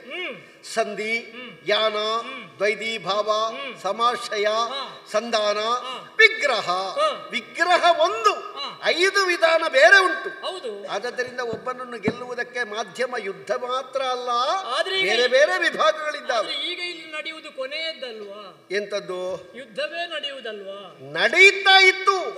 ಈಗ ನಡೆಯುತ್ತಾ ಇರುವ ಯುದ್ಧದಲ್ಲಿ ಹುಡುಗನಾದ ನಿನ್ನಲ್ಲಿ ಹೀಗೊಂದು ಮಾತುಕತೆಯನ್ನು ಆಡಿ ನೀನು ಅದಕ್ಕೆ ಒಪ್ಪಿದ್ರೆ ನಿನಗೆ ಬೇಕಾದ ರಂಗವನ್ನು ನಾವು ಕೊಡುವ. ನಾನು ಸತ್ಯಕ್ಕಾದರೂ ನಿನಗಿಂತ ಮೊದಲು ಬಂದವರಲ್ಲಿ ಮನಸ್ಸಿಟ್ಟು ಯುದ್ಧ ಮಾಡಿದ್ದಲ್ಲ. ನನಗೆ ನಿನ್ನಲ್ಲೇ ಯುದ್ಧ ಮಾಡಬೇಕು ಅಂತ ಮನಸ್ಸಿತ್ತು. ನೀನು ಬರಬೇಕು ಅಂತಾದ್ರೆ ಬಂದವರನ್ನೆಲ್ಲ ಬಡಿದೋಡಿಸಬೇಕಿತ್ತು. ಅದು ಅವರಿಗೂ ಹಾಗೆ ನಾನಿದ್ದೇನೆ ಅಂತ ಧೈರ್ಯ, ಒಟ್ಟಿಗೆ ಇದ್ದಾರೆ ಅಂತ ಅವರು ಬರುವುದು. ಕೆಲವು ಸಲ ಅವರಿಗೆ ಬೇಕು ಅಂತ ಅವರು ಯುದ್ಧ ಮಾಡುವುದಲ್ಲ, ಯುದ್ಧದಲ್ಲಿ ಗೆಲ್ಲುವುದಕ್ಕೆ ಅರ್ಜುನನೇ ಇದ್ದಾನೆ ಅಂತ ಲೆಕ್ಕ ಬರ್ತಿಗೂ ಕೆಲವರು ಯುದ್ಧ ಮಾಡುವವರಿದ್ದಾರೆ. ಯಾರಲ್ಲಿ ಯುದ್ಧ ಮಾಡಬೇಕು ಎಂಬ ಹಾಗೆ ನಾನು ಹಂಬಲಿಸಿ ಬಂದನು ಅಂತಹ ನೀನು ಬಂದು ನನ್ನಲ್ಲಿ ಕಾಡಾಕಾಡಿಯಾಗಿ ಬವರವನ್ನು ಕೊಡ್ತಿ. ನಿನ್ನವರನ್ನು ಬೀಳಿಸಿದ ಸುಧನ್ವನನ್ನು ನೀನು ಬೀಳಿಸಿದ್ದಂತ ನಾನು ಭಾವಿಸಿದ್ರೆ ಯುದ್ಧವನ್ನು ಮಾಡದೆ ಕುದುರೆಯನ್ನು ಬಿಡು, ಸ್ವಲ್ಪ ಕಪ್ಪ ಕಾಣಿಕೆಯನ್ನು ಕೊಡು. ಅಲ್ಲ, ಸ್ವಲ್ಪ ಅಂತಲ್ಲ, ತುಂಬಾ ಕೊಡುವುದಿದ್ರು ತೊಂದರೆ ಇಲ್ಲ. ನಮ್ಮಲ್ಲಿ ಇಲ್ಲ, ನಾವು ಎಷ್ಟರವರು ಒಂದಿಷ್ಟೇ ಇರುವುದು ಅಂತ ಹೇಳಿದ್ರೆ ನಾವು ಅದರಲ್ಲಿ ಹೆಚ್ಚಿಗೆ ಕೇಳುವ ಕ್ರಮ ಇಲ್ಲ. ಅಲ್ಲ, ಕಪ್ಪ ಕೊಡುವುದೇ ನಮ್ಮ ಉದ್ದೇಶ ಹೌದು ಅಂತಾದ್ರೆ ನಾವು ಕುದುರೆ ಕಟ್ತೇವೆ ಅರ್ಜುನ. ನಿಮ್ಮ ಕುದುರೆ ಬಂದಾಗಲೇ ನಾವು ಕಪ್ಪ ಕಾಣಿಕೆ ಕೊಡುವುದಿಲ್ಲ. ಅದರ ಹಣೆಯಲ್ಲಿ ಬರ್ತದೆ ಹೇಗೆ? ಬಲ್ಪುಳ್ಳವರು ಕಟ್ಟಿ ಕಾದುವುದು, ಶಕ್ತಿ ವಿಹೀನರು ಕಪ್ಪ ಕೊಡುವುದು. ಶಕ್ತಿ ವಿಹೀನರು ಹೌದು ಅಂತಾದ್ರೆ ನಾವು ಮೊದಲೇ ಕಪ್ಪ ಕೊಟ್ಟಿದ್ದೆವು. ಈಗ ನಾವು ರಣವಿಕ್ರಮಿಗಳು ಅನ್ನುವುದನ್ನು ತೋರಿಸುವುದಕ್ಕಾಗಿ ಅಲ್ವ ಕುದುರೆಯನ್ನು ಕಟ್ಟಿದ್ದು. ಈಗ ಕೆಲವು ಪ್ರಸಂಗದಲ್ಲಿ ಈಗ ನಾವು ರಾಮಾಶ್ವಮೇಧವನ್ನು ನೋಡು, ಮದನಾಕ್ಷಿ ತಾರಾವಳಿಯವರು ಕುದುರೆಯನ್ನು ಕಟ್ಟಿದ್ರು. ಅವರು ಹೋರಾಟದಲ್ಲಿ ಏನು ಬಯಸಿದ್ರು? ಅವರಿಗೆ ರಾಮದರ್ಶನ. ಅವರು ವಿರೋಧ ಮಾಡುವ ಬಗೆಯಲ್ಲಿ ಕಟ್ಟಿದ್ದಲ್ಲ. ನಾವು ಈಗ ಬರುವಾಗ ನೀಲಧ್ವಜರಲ್ಲಿ ಕಾಳಗಾಯ್ತು. ಪಾಪ ಒಳ್ಳೆ ಮನುಷ್ಯ, ಅವನ ಹೆಂಡತಿ ಮಾತ್ರ ಸಮ ಇಲ್ಲ. ಹಾಗಾಗಿ ಒಂದು ಸ್ವಲ್ಪ ಇತ್ತು ಬಿಟ್ರೆ, ಇಲ್ಲದೆ ಇದ್ರೆ ಅವ ಕಪ್ಪ ಕೊಡ್ತಿದ್ದ. ನಿನಗೆ ವಿರೋಧ ಮಾಡುವವರೆಲ್ಲ ಸಮ ಇಲ್ಲ ಅಂತ ಹಾಗಲ್ಲ, ನೀಲಧ್ವಜ ಬಾಯ್ತೆರೆಯಾಗಿ ಹೇಳಿದ್ದಾನೆ. ಆ ಜ್ವಾಲೆ ಒಬ್ಬಳು ಇದ್ದದ್ದರಿಂದ ಹಾಗೆಲ್ಲ ಆಯ್ತು, ಬಿಟ್ರೆ ಬೇರೆಂತದ್ದು ಅಲ್ಲ. ಈಗ ಅವರು ಯುದ್ಧ ಮಾಡುವ ಉದ್ದೇಶ ರಾಮದರ್ಶನ. ಹಾಗಿದ್ರೆ ಸುಧನ್ವ ಯುದ್ಧ ಮಾಡುವಲ್ಲಿ ಏನಾದ್ರೂ ಒಂದು ಉದ್ದೇಶ ಉಂಟು ಅಂತ ನೀನು ಯಾಕೆ ಭಾವಿಸುವುದಿಲ್ಲ? ಏನು ಉದ್ದೇಶ? ಏನೋ ಒಂದು ಉದ್ದೇಶವನ್ನು ಇಟ್ಟುಕೊಂಡೆ ನಿನ್ನನ್ನು ಮಾಧ್ಯಮವನ್ನಾಗಿಸಿ ನಾನು ಯುದ್ಧಕ್ಕಾಗಿ ಬಂದೆ. ನನ್ನಲ್ಲಿ ಯುದ್ಧ ಮಾಡುವುದನ್ನು ಬಿಟ್ಟು ಯುದ್ಧವನ್ನು ಮಾಡದೆ ಹಯವನ್ನು ಬಿಡು, ಕಪ್ಪವನ್ನು ಕೊಡು ಅಂತ ನೀನು ಕೇಳ್ತಿದ್ರೆ ಈಗ ಉದ್ದೇಶ ಏನು ಅಂತ ಬೇಕಲ್ಲ? ಉಂಟು. ಏನು ಉಂಟು? ಅದು ನನ್ನ ಮನಸ್ಸಿನಲ್ಲೇ ಇರಲಿ, ನಿನ್ನಲ್ಲಿ ಹೇಳಬೇಕು ಅಂತ ಇಲ್ಲ. ಹೇಳದೇ ಇರುವ ಉದ್ದೇಶ. ಹೌದೌದು, ಅದಕ್ಕೆ ನೀನು ಮಾಧ್ಯಮ ಅಲ್ಲ. ಕೆಲವರೆಲ್ಲ ಹೇಳಿದ್ರು ಕೃಷ್ಣ ದರ್ಶನಾಕಾಂಕ್ಷಿಗಳಾಗಿದ್ದಾರೆ, ನಿನಗೆ ಗೊತ್ತಾದ ಸಂತೋಷ. ಆದ್ದರಿಂದಲೇ ನಾನು ಅದನ್ನು ಸೇರಿಸಿ ಹೇಳಿದ್ದು. ನಮ್ಮ ಪಕ್ಷಕ್ಕೆ ಬಾ, ಆಗೊಮ್ಮೆ ಈಗೊಮ್ಮೆ ಕೃಷ್ಣ ಬರ್ತಾನೆ, ನಿನ್ನನ್ನು ತೋರಿಸಿ ಪರಿಚಯ ಮಾಡಿಸುವ, ನೀನು ಅಡ್ಡ ಬೀಳಲಿಕ್ಕೆ ಹಣ್ಣು ಕಾಯಿ ಮಾಡ್ಲಿಕ್ಕೆ ನಾವು ವ್ಯವಸ್ಥೆ ಮಾಡುವ. ಹಾಗೆ ನಮಗೆ ದ್ವಾರಕ್ಕೆ ಹೋಗ್ಲಿಕ್ಕೆ ದಾರಿಯೂ ಗೊತ್ತುಂಟು ನಮಗೆ. ನಮ್ಮದು ಅದು ಉದ್ದೇಶ ಅಲ್ಲ. ಭರಿಸುವ ಹಾಗೆ ಭರಿಸಬೇಕು. ದ್ವಾರಕ್ಕೆ ಹೋಗಿ ಹಣ್ಣು ಕಾಯಿ ಒಪ್ಪಿಸುವುದೇ ನಮ್ಮ ಉದ್ದೇಶ ಅಲ್ಲ. ನಿನ್ನನ್ನು ಮಾಧ್ಯಮವನ್ನಾಗಿಸಿ ನಿನ್ನನ್ನು ಯುದ್ಧದಲ್ಲಿ ಸೋಲಿಸಿ ಅಲ್ಲಿಗೆ ಬರುವ ಕೃಷ್ಣ ಇಲ್ಲಿಗೆ ಬರಬೇಕು, ನಮ್ಮ ಈ ಪುಣ್ಯ ಭೂಮಿಗೆ ಬರಬೇಕು, ಚಂಪಕಾವತಿಯ ರಥಬೀದಿಗೆ ಬರಬೇಕು ಅನ್ನುವಂತ ಉದ್ದೇಶ. ಹಾಗಾಗಿ ನಾನು ಯುದ್ಧಕ್ಕೆ ತೊಡಗಿದ್ರೆ ಈಗ ದೇವರನ್ನು ಭರಿಸುವ ಉದ್ದೇಶವೇ ಹೌದಾದ್ರೆ ಒಂದು ಕೋಪದಲ್ಲಿ, ಒಂದು ಕ್ರೋಧದಲ್ಲಿ, ಒಂದು ವಿರೋಧದಲ್ಲೇ ಭರಿಸಬೇಕಾ? ಈಗ ನಾನು ಯಾರು ಅಂತ ನಿನಗೆ ಗೊತ್ತುಂಟಲ್ಲ. ಹೌದು, ಕೃಷ್ಣ ಸಖ. ಕೃಷ್ಣನೇ ಬಾಯ್ದೆರೆಯಾಗಿ ಹೇಳಿದ್ದುಂಟು, ಪಂಚಪಾಂಡವರಲ್ಲಿ ನಾನು ಧನಂಜಯನಿದ್ದೇನೆ. ಹೌದಲ್ಲ?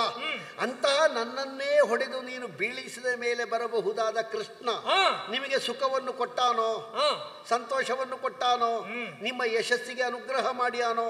ದೇವರನ್ನು ಒಲಿಸುವಾಗ ದೇವರ ಗರ್ಭಗುಡಿಯನ್ನು ಹೊಡೆದು ತೆಗೀತೇನೆ ಅಂತ ಹೇಳುದಾ? ನನ್ಗೆ ಹೊಡೆದ್ರೆ ದೇವರಿಗೆ ಕೋಪ ಬರ್ತದೆ ವಿನಃ ಶಾಂತ ಆಗುವುದಿಲ್ಲ. ಮತ್ತೆ ನೀನು ಇದನ್ನು ಹೇಳುವುದಿದ್ರೆ ಯುದ್ಧ ಮಾಡದೆ ಕಪ್ಪವನ್ನು ಪಡೆಯುವುದು ಏನು? ಯಾವ ಲಕ್ಷಣ? ಯುದ್ಧವನ್ನು ಮಾಡಲಿಲ್ಲ, ಕಪ್ಪವನ್ನು ಕೊಡು, ಸ್ವಲ್ಪ ಹಣವನ್ನು ಕೊಡು ಅಂತ ಕೇಳ್ತಿಂತಾದ್ರೆ ಈ ಬೇಡುವುದು ಬ್ರಾಹ್ಮಣರಿಗೆ ಭೂಷಣ. ಬ್ರಾಹ್ಮಣರು ಬೇಡುವುದಿಲ್ಲ ಮಾರ, ಅದನ್ನು ಹೇಳಬೇಡ.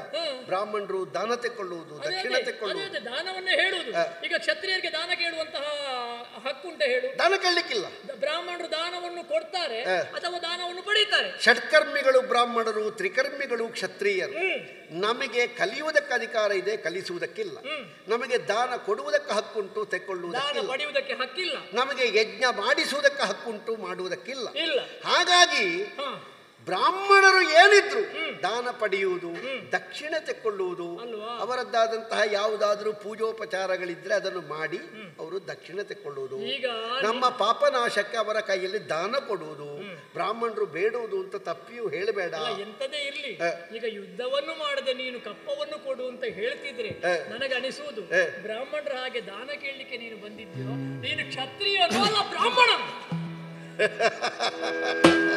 ಬೋತಳದಲ್ಲಿ ಸಾರಿಕೊಳ್ಳುವುದಿದು ರಾಜನೀತಿಯ ಧರ್ಮವಿದು. ನೀ ತರಳನು ನಿನ್ನನೊಂದೇ ರಣಕ್ಕೆ ನಿಲ್ಲ ತಾತನ ಕರೆಸಿಕೊಡು.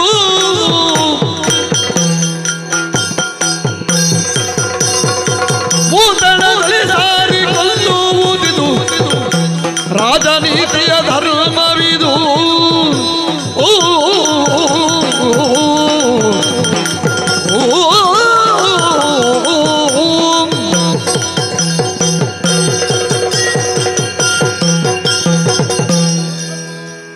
ಯುದ್ಧವನ್ನು ಮಾಡದೆ ಬೇಡುವ ದ್ವಿಜರ ಸ್ಥಾನವನ್ನು ಹೊಂದಿದ್ದೀಯಾ? ನಾನು ದ್ವಿಜನೇ.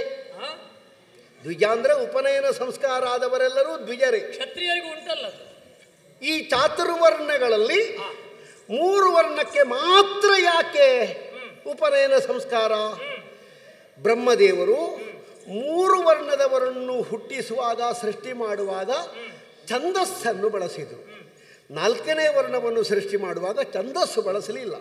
ಹಾಗಾಗಿ ಛಂದೋಬದ್ಧವಾಗಿರುವಂತಹ ಗಾಯತ್ರಿಯೋ ಇತ್ಯಾದಿಗಳು ಒಂದೊಂದು ವರ್ಣಕ್ಕೆ ಉಪದಿಷ್ಟವಾಗಿ ಬಂದಿದೆ. ಹಾಗಾಗಿ 3 ವರ್ಣದವರು ಜನಿವಾರ ಹಾಕುವವರು. ಈ ಜನಿವಾರ ಹಾಕುವವರೆಲ್ಲ ದ್ವಿಜರೇ. ಜನ್ಮನ ಜಾಯತೆ ಜಂತುಃ ಕರ್ಮಣ ಜಾಯತೆ ದ್ವಿಜಃ ವೇದಾಧ್ಯಾಯನೋ ವಿಪ್ರ ಬ್ರಹ್ಮಜ್ಞಾನೇನ ಇತಿ ಬ್ರಾಹ್ಮಣಃ. ಬ್ರಹ್ಮಜ್ಞಾನವನ್ನು ಹೊಂದಿದವರು ಬ್ರಾಹ್ಮಣರು. ಬೇಡುವುದಕ್ಕೆ ನೀನು ದ್ವಿಜನೋ? ಕ್ಷತ್ರಿಯರು ಬೇಡಬಹುದು. ನೀವು ಬೇಡಿದಿರಂತೆ ಒಮ್ಮೆ? ಬೇಡಿದ್ದೇವೆ. ಬೇಡುವಾಗ ನಾವು ಬ್ರಾಹ್ಮಣರ ವೇಷ ಕಟ್ಟಿದ್ದೇವೆ. ಆದರೆ ನಮ್ಮಂಥವರು ವೇಷ ಕಟ್ಟಿದ್ದರಿಂದ ಊರಿಗೆ ಒಳ್ಳೆದಾಗ್ತದೆ ಅಂತ, ಬಕಾಸುರನಂತವರು ಸಾಯ್ತಾರೆ ಅಂತ. ಪಾಂಡವರು ವೇಷ ಕಟ್ಟಿದ್ರೆ ಊರಿಗೆ ಒಳ್ಳೆದಾಗ್ತದೆ. ಇಲ್ಲಿ ನಾನು ಬೇಡಿದ್ದಲ್ಲ, ನಿನಗೆ ಹೇಳಿದ್ದು. ಯಾಕೆ ಹೇಳುದು? ಈ ರಾಜನೀತಿಯಲ್ಲಿ ಸಾಮ ಎನ್ನುವುದು ತಾ ಮನೋಹರ ಸ್ವರೂಪ, ಅದು ಮೋಹನ ಸ್ವರೂಪ. ಸಾಮದಲ್ಲಿ ಈಗ ಅದು ಹಾಗಲ್ಲ ಹೀಗೆ ಅಂತ ಹೇಳುವುದು ರಾಜನೀತಿಗೆ ಬಹಳಷ್ಟು ಯೋಗ್ಯವಾದ ವಿಚಾರ. ರಕ್ತಕ್ರಾಂತಿ ಇಲ್ಲದೆ ಒಂದು ಸಮಾಧಾನದಿಂದ, ಸಾಂತ್ವನದಿಂದ ಒಂದು ಸಮಸ್ಯೆ ಬಗೆಹರಿಯುತ್ತದೆ ಅಂತಾದರೆ ಅದಕ್ಕೆ ನಾವು ಹೆಚ್ಚಿನ ಹೊತ್ತು ಕೊಡುವವರು. ಆದ್ದರಿಂದ ನಿನ್ನಲ್ಲಿ ಹೇಳಿದ್ದು ಮಗು, ಇನ್ನೂ ಹೇಳ್ತೇನೆ, ನಿನಗೊಂದು 20 ದಾಟಬಹುದು, ನನಗೆ 70 ಕಳೆಯಿತು ಮಗು. ನಿನ್ನ 20 ನನ್ನ 70ರಲ್ಲಿ 3 ಸಲ ಬರ್ತದೆ. ಆದ್ದರಿಂದ ನನ್ನ ಮಾತು ಎಲ್ಲಿಯಾದರೂ ಅರ್ಥ ಆಗುವುದಿದ್ರೆ ನಿನ್ನ ಅಪ್ಪಯ್ಯ ಅಲ್ಲ, ನಿನಗೆ ಸಾರುವುದೇ ಉದ್ದೇಶ ಹೌದು ಅಂತಾದ್ರೆ ನಾವು ಕುದುರೆ ಕಟ್ಟುವಾಗಲೇ ಬಂದು ಸಾರಬಹುದಿತ್ತು. ಇಲ್ಲ, ನಾನು ಒಂದು ಹಂತದಲ್ಲಿ ಈಗ ನಾನು ತೊಡಗುವಾಗ ಅದರ ಪರಿಣಾಮ ಏನು ಎನ್ನುವುದನ್ನು ನನಗೆ ಗೊತ್ತುಂಟು ಏನಾಗ್ತದೆ ಅಂತ. ಸಾವಿನಲ್ಲಿ ಅವಸಾನ ಹೊಂದುವುದು ಬೇಡ ಅಂತ ನಾ ಬರುವಾಗ ಸಾರುವುದು. ಪ್ರಾರಂಭದಲ್ಲೇ ಸಾರಲಿಕ್ಕೆ ನಾ ಬರ್ತೇನೋ.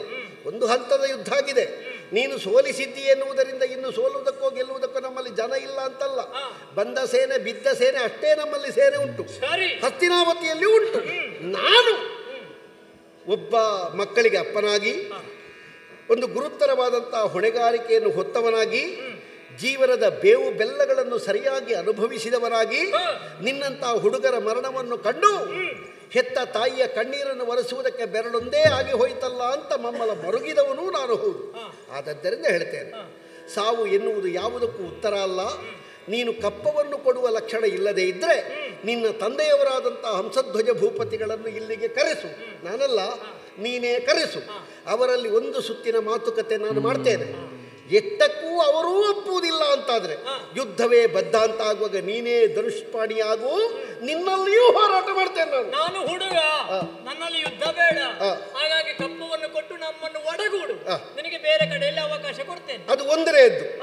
ಎರಡನೇದ್ದು, ಮಾತುಕತೆಗೆ ನೀನಲ್ಲದೆ ಇದ್ರೆ ನಿನ್ನ ಅಪ್ಪನನ್ನು ಕರೆಸು. ಈಗ ಮೊದಲಿನದನ್ನೇ ನಾವು ಸ್ವೀಕರಿಸುವ, ನಿನ್ನ ಮಾತನ್ನು ಒಪ್ಪಿಕೊಂಡು ನಿನ್ನಲ್ಲಿ ಯುದ್ಧ ಮಾಡಿದೆ, ನಾನು ನಿನ್ನ ಜೊತೆಯಲ್ಲಿ ಯುದ್ಧಕ್ಕೆ ಬಂದೆ. ಮತ್ತೊಂದು ಕಡೆಯಲ್ಲಿ ಕುದುರೆ ಕಟ್ಟುವಾಗ ನನ್ನನ್ನು ನೀನು ಕಳಿಸ್ತಿ, ಅಲ್ಲಿಗೆ ಎದುರಾಗಿ ಬಂದವರನ್ನಲ್ಲಿ ಹೇಳ್ತಾನೆ, ನೀನು ಹುಡುಗ, ನೀನು ಬೇಡ ಅಪ್ಪನನ್ನು ಕಳಿಸು ಅಂತ.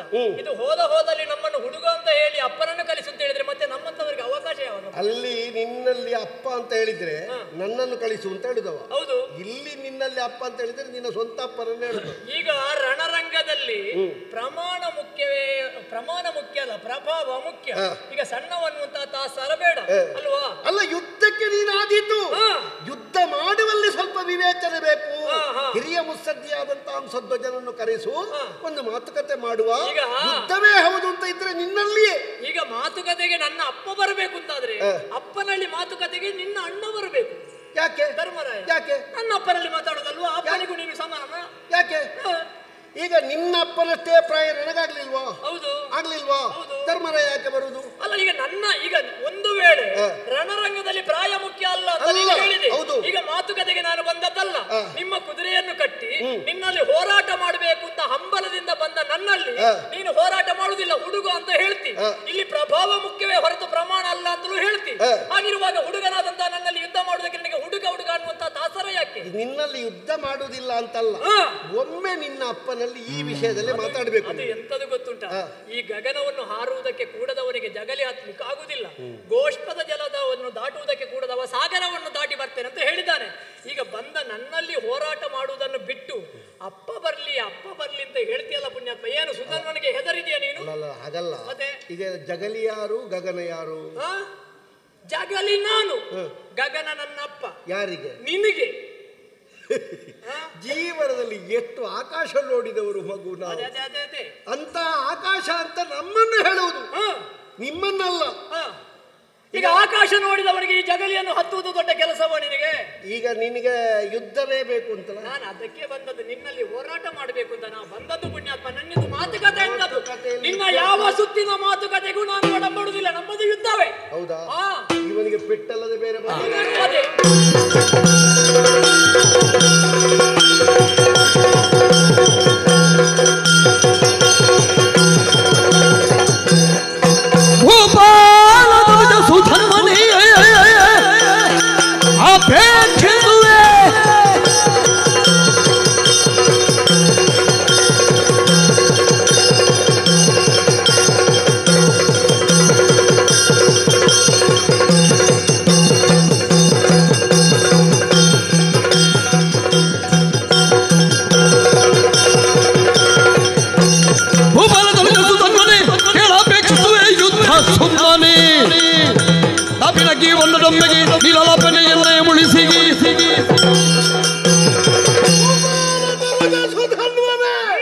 ಕೇಳಪೇಕ್ಷಿಸುವೆ ಧುರವ ಸುಮ್ಮನೆ.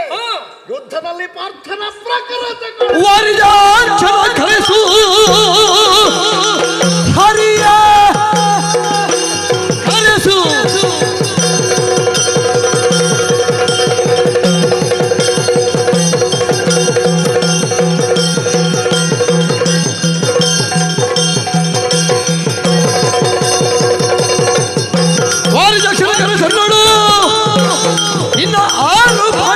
ತೋರುದುರದುಳು ಕಾರಣಿಗೆ ಬರೆಯ ಬಳಸಿ ವೀರಭದ್ರ ಸುಧರ್ಮನು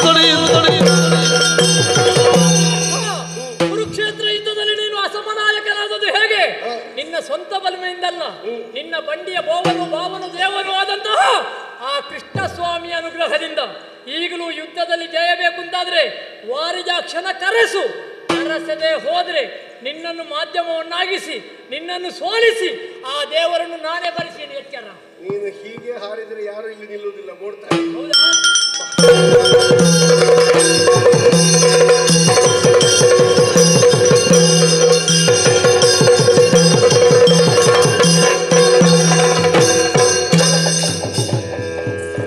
ಪ್ರಾಯದಲ್ಲಿ ಬೇಕಾದಷ್ಟು ಹಾರಿ ಉಳಿದವರಿಗೆ ಉಪದ್ರ ಕೊಟ್ಟು ಈಗ ನಾವು ಹಾರುವಾಗ ಉಪದ್ರ ಆಗ್ತದಲ್ಲ ನಿನಗೆ. ಮುಖ ನೋಡ. ಯಾರು ಇಲ್ಲಿ ನೋಡು, ಹುಡುಗ ಮಾತಾಡು. 10 ಹೆಸರಂತೆ ನಿನಗೆ. ಅರ್ಜುನ, ಜಿಷ್ಣು, ಶ್ವೇತವಾಹನ, ಹೀಗೆ ಒಂದು ನಿವಾತ ಕವಚರ ಕಾಳಗದಲ್ಲಿ ನಿನಗೊಂದು ಕಿರೀಟ ಇಟ್ಟಿದ್ರಂತಲ್ಲ ನಿನ್ನ ಅಪ್ಪ. ಹಾಗಾಗಿ ಕಿರೀಟಿ ಅಂತ ಹೇಳೋದು ಬಟ್ಟಮಣಿ. ಏನು ಕಿರೀಟ ಕೆಳಗೆ ನೋಡಿ, ಎಲ್ಲರೂ ಕಿರೀಟಿಗಳೇ. ಹೌದೌದು. ಅಲ್ಲ, ಈ ಕಿರೀಟಿಯನ್ನು ಕೆಳಗೆ ನೋಡುವುದು ಅಂತ. ಕಿರೀಟ ಕೆಲವು ಸಲ ಕೆಳಗೂ ನೋಡ್ತದೆ, ಮೇಲೆಯೂ ನೋಡ್ತದೆ. ಅದು ಇಲ್ಲಿವರೆಗೆ ಮೇಲೆ ನೋಡ್ತಿತ್ತಲ್ಲ, ಈಗೇನು ಕೆಳಗೆ ನೋಡುವುದು? ಸ್ವಲ್ಪ ಕೆಳಗೆ ನೋಡುವ ಅಂತ. ಯಾರನ್ನು ಹುಡುಗ ಅಂತ ನೀನು ತಾಸಾರ ಮಾಡಿದೆಯೋ ಆ ಹುಡುಗನಾದಂತಹ ಸುಧನ್ವನ ಯೋಗ್ಯತೆ ಗೊತ್ತಾಯ್ತಲ್ಲ. ಏನು ನೋಡ್ಬೋದು, ಯಾವ ಕಡೆಯಿಂದ ಓಡುದು ಅಂತಲ್ಲ. ಬಾಬಾ ನಿನ್ನ ಅವಸ್ಥೆ. ಈಗ ಆ ದೇವರು ಕೂತ್ಕೊಳ್ಳುವಂತಹ ಪವಿತ್ರವಾದ ಜಾಗದಲ್ಲಿ ಅದು ಯಾರು ಪುಣ್ಯಾತ್ಮ, ಅವನ ಹೆಸರೆಂತದ್ದು?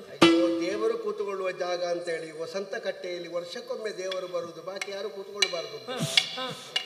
ಅಲ್ಲ, ಆ ದೇವರು ಕೂತ್ಕೊಳ್ಳುವ ಜಾಗದಲ್ಲಿ ಬಾಕಿದ ದಿವಸ ಅರ್ಚಕರು ಹೋಗಿ ಕೂತ್ಕೊಳ್ತಾರಪ್ಪ ದೇವರ ಕಟ್ಟೆ ಅಂತ. ಅವರು ನಿನಗೆ ಅನುಕೂಲಕ್ಕೆ ಯಾರು ಬೇಕಾದ್ರೂ ಆಗ್ತದೆ, ಇಲ್ಲದಿದ್ರೆ ಅವರೇ ಆಗ್ಬೇಕು ಇವನಿಗೆ ಅಲ್ವಾ? ನಿನ್ನ ಬಡ ಸಾರಥಿ ಅವ ಹೋದ. ಜಯ ಬೇಕಾ? ಕರೆಸು ಕೃಷ್ಣ. ದೇವ ಕೃಷ್ಣ ನೀನು ನಮ್ಮ ಭಾವನೆ ಒಂದು ನಂಬಿ ಜಗದಿ ಕೋವಿದಶ್ವವನ್ನು ಪಿಡಿದು ಜೀವಿಸಿದೆವಲ್ಲೈ. ಕೋವಿದಶ್ವವನ್ನು ಪಿಡಿದು ಜೀವಿಸಿದೆ ವಲ್ಲಯ್ಯ. ವಿರೋಧಿಯೊಡನೆ ಕಾದಲ್ಯಾವ ಪರೆಯೋಳೋ ಕೃಷ್ಣ.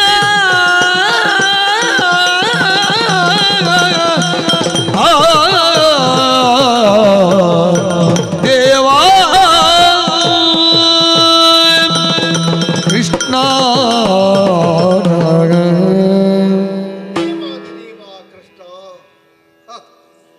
ನಾನು ವ್ಯತಿಸಿದ್ದರಿಂದಲೇ ಸೂತ ಅಳಿದು ಹೋದ. ಒಂದು ಕ್ಷಣ ನಾನು ಸುಮ್ಮನಾದದ್ದು, ತೆಗೆದು ಮಾಡಬಿಟ್ಟ ಅವನಿಗೆ. ಅವ ಮೊದಲೇ ಅರ್ಧ ಸತ್ತಿದ್ದಾನೆ. ನಾನು ದೇವರು ಕೂತ್ಕೊಳ್ಳುವ ಜಾಗದಲ್ಲಿ ಕೆಲವರಿಗೆಲ್ಲ ಅದೆಲ್ಲ ಒಂದು ಭಯಂಕರ ಒಂದು ಮಾನಸಿಕ ಅಂತ. ಅಲ್ಲಿ ನಾನು ಆ ಪ್ರಸಂಗಕ್ಕೆ ನಾನು ಮತ್ತೆ ಸತ್ತವರು ನೆಲ್ಕೊಂಡು ಬರ್ಲಿಕ್ಕೆ ಆಗ್ತದ? ನನ್ನಿಂದ ಸಾಧ್ಯ. ಕೂಡಿದಷ್ಟು ಬಾಕಿದವರು ಮಾಡುದು. ಅವ ಒಂದು ಅರೆತ್ರಾಣಿ ಅಂತ ಮೊದಲೇ ದರಿದ್ರ ಅಪಶಕುನ. ಈ ಅಪಶಕುನಲ್ಲ, ನಮಗೆ ಬೇಡದ ಹೆಸರು ಮಾಡಿದ ಅಂತ. ಅವ ಸತ್ತ. ಈಗ ಏನಾಯ್ತು? ಮಹಾರಥಿಯಾದ ಅರ್ಜುನನಿಗೆ ಒಂದು ಸಾರಥಿಯನ್ನು ಉಳಿಸಿಕೊಳ್ಳಿಕ್ಕೆ ಆಗ್ಲಿಲ್ಲ ಅಂತ. ನಾನು ಯುದ್ಧ ನಿಲ್ಲಿಸಿ ರಥದಲ್ಲಿ ಕೂತಿದ್ದೇನೆ. ಅವ ಆಗ ಬಾಣ ಬಿಟ್ಟದ್ದು ಅವನಿಗೆ. ಅವ ಮುಂದೆ ನೋಡ್ತಿದ್ದ, ಹಿಂದಿನಿಂದ ಬಾಣ ಬಿಟ್ಟ, ಅವನ ತಲೆ ದುಂಡಾಯ್ತು. ಇನ್ನು ಜನ ಬೇಕೆ? ಜನ ಬೇಡ, ಬೇಕು ಅಂತ ಏನಿಲ್ಲ. ನಾನೇ ನಡೆಸಬಲ್ಲೆ ರಥವನ್ನು. ತಾನೇ ತನ್ನ ರಥವನ್ನು ನಡೆಸುತ್ತಾ ಹೋರಾಟ ಮಾಡುವುದಕ್ಕೆ ಸಾಚಿಯಾದ ಒಂದು ಧನುರ್ಧರನಾದಂತಹ ಪಾರ್ಥನಿಗೆ ಗೊತ್ತಿದೆ. ಯಾಕೆ ನಾವು ಸುಮ್ಮನೆ? ಅದಕ್ಕೆ ಜನ ಇಲ್ವಾ? ಜನ ಉಂಟು ಅಂತ ಕರೆಯಿಲ್ಲ. ಮತ್ತೆ ನಾನು ಅವತ್ತೇ ಹೇಳಿದ್ದಲ್ವ, ನಿಮಗೆ ಗೊತ್ತುಂಟಲ್ಲ, ಪಂಕಜೋದ್ಭವ ತಾತ ಪರಮೇಶ ಸುಪ್ರೀತ. ಕೃಷ್ಣನಲ್ಲಿ ಹೇಳಿದ್ದೆ ನಾನು, ಇನ್ನೊಂದು ನನ್ನೊಂದು ಸಾರಥ್ಯ ನಿನಗೆ ದೇವರೇ ಅಂತ. ಅವನಿಗೊಂದು ಹೆಸರುಂಟು, ಗೊತ್ತುಂಟ? ಪಾರ್ಥ ಸಾರಥಿ. ಅದೆಂತದಕ್ಕೆ? ನನ್ನ ಸಾರಥಿ ಆದದ್ದರಿಂದ ಅವನಿಗೆ ಅಲ್ಲ, ನಿಜವಾಗಿ ಅವನಿಗೆ ಹೆಸರಿರುವುದು ಮಾರದೆ ಪಾರ್ಥ ಸಾರಥಿ. ನಾನು ಸುಮ್ಮನೆ ಹೇಳುದು.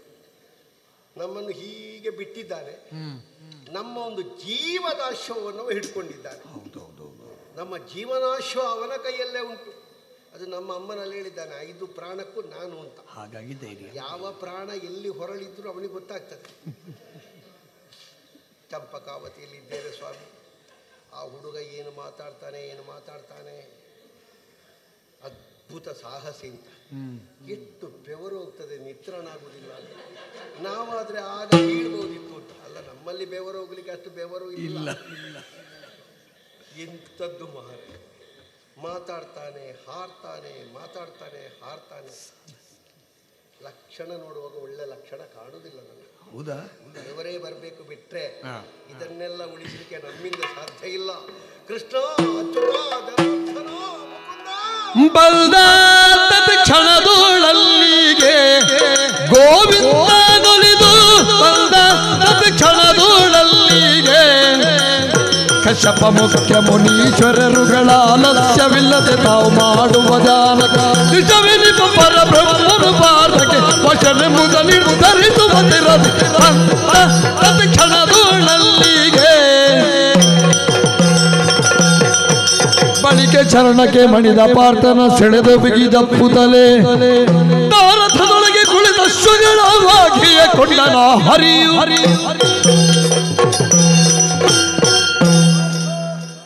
ಹಾರುವವರೆಲ್ಲ ಆ ಕಡೆಗಿದ್ದಾರೆ ಎನ್ನುವ ಕಾರಣಕ್ಕಾಗಿ ಭೀತಿಗೊಳಗಬೇಕಾದಿಲ್ಲ. ನಮ್ಮಲ್ಲಿ ಕೆಲವರೆಲ್ಲ ಹಾರಿದ್ರು, ನಿಲ್ಲಿಸಿ ಹೋದ್ರು. ಹಾರುವಾಗ ಅವರು ಜಾರಿದ್ರು ಅಂತ ಆದ್ರೆ ನಾನು ಇರ್ಲಿಲ್ಲ ಅನ್ನುವುದು ನಿನಗೆ ಗೊತ್ತಾಯ್ತಲ್ಲ. ನನ್ನ ಇರಬೇಕು ಅಂತ ನೀ ಭಾವಿಸಿದ್ರೆ, ನನ್ನನ್ನು ಸ್ಮರಿಸಿದ್ರೆ ನಾ ಬರದೇ ಇರ್ತೇನೆ ಅಂತ ಭಾವಿಸಿದ್ಯೋ? ನನ್ನ ವಾಹನದ ಗಾಳಿಯಲ್ಲಿ ಉಂಟಲ್ಲ ಆ ದೊಡ್ಡ ರೆಕ್ಕೆ, ಅದಾದಲ್ಲಿ ತಿರುಗುವುದು ಅಂತ ಕಾಣುವುದು. ಕೂತುಕೊಳ್ಳುವಾಗ ಸ್ವಲ್ಪ ಹೊತ್ತಿನಲ್ಲೇ ಚಳಿ ಆಗ್ತದೆ. ಹೌದಾ? ಗಾಳಿ ಬರುವ ಹಾಗೆ ಬರ್ತದೆ. ಈಗ ಬಿದ್ದವರೆಲ್ಲ ಎದ್ದು ಜಯಕಾರ ಈ ಕಡೆಯಿಂದ ಮೊಳಗಿಸುತ್ತಾ ಇದ್ದಾರೆ. ಆ ಕಡೆಯವರ ಮುಖದಲ್ಲಿ ಆಶ್ಚರ್ಯ ಕಾಣುತ್ತಾ ಇದೆ. ಮತ್ತೆ ಅವನನ್ನೆಲ್ಲ ಸಾರಥಿಯಾಗಿ ಕಟ್ಟಿಕೊಂಡು ಬರುವುದಲ್ಲ. ನಾನಾದ್ರೂ ಮೊದಲು ಹೇಳಿದ್ದೇನೆ, ನನಗೆ ಭೀಮಾರ್ಜುನರ ಕೊಡು ಅಂತ ರಾಜಸೂಯದಲ್ಲಿ. ಹೌದಾ? ಸಣ್ಣ ಸಣ್ಣ ಪೆಟ್ಟಿಗೆಲ್ಲ ನೀನು ಬೇಡ, ನೀನೆಲ್ಲ ದೊಡ್ಡ ಪೆಟ್ಟಿಗೆಗೆ ಬೇಕು ಅಂತ. ಹಾಗಾದ್ರೆ ಇದು ದೊಡ್ಡ ಪೆಟ್ಟು ಅಂತ ಗೊತ್ತಾಯ್ತಾ? ಈಗ ಗೊತ್ತಾಯ್ತು, ದೊಡ್ಡದು ಬೀಳುವಾಗ ದೊಡ್ಡ ಪೆಟ್ಟು ಅಂತ ಗೊತ್ತಾಯ್ತು. ಹೌದಲ್ಲ? ಹಾಗಾದ್ರೆ ಇನ್ನು ನೀನೊಬ್ಬನೇ ಈ ಪೆಟ್ಟನ್ನು ಸಹಿಸಿಕೊಳ್ಳುವುದಲ್ಲ, ನಿನ್ನ ಜೊತೆಗೆ ನಾನು ಇದ್ದೇನೆ. ರಥದ ಮೂತಿಯಲ್ಲಿ ಕುಳಿತದ್ದು, ರಥದ ವಾಗೆಯನ್ನು ಹಿಡಿದದ್ದು, ಚಮ್ಮಟಿಕೆಯನ್ನು ಕೈಯಲ್ಲಿ ಧರಿಸಿದ್ದೇನೆ. ಅಂದ್ರೆ ಯುದ್ಧವನ್ನು ಮುನ್ನಡೆಸುವುದು. ಯಾರು ರಥ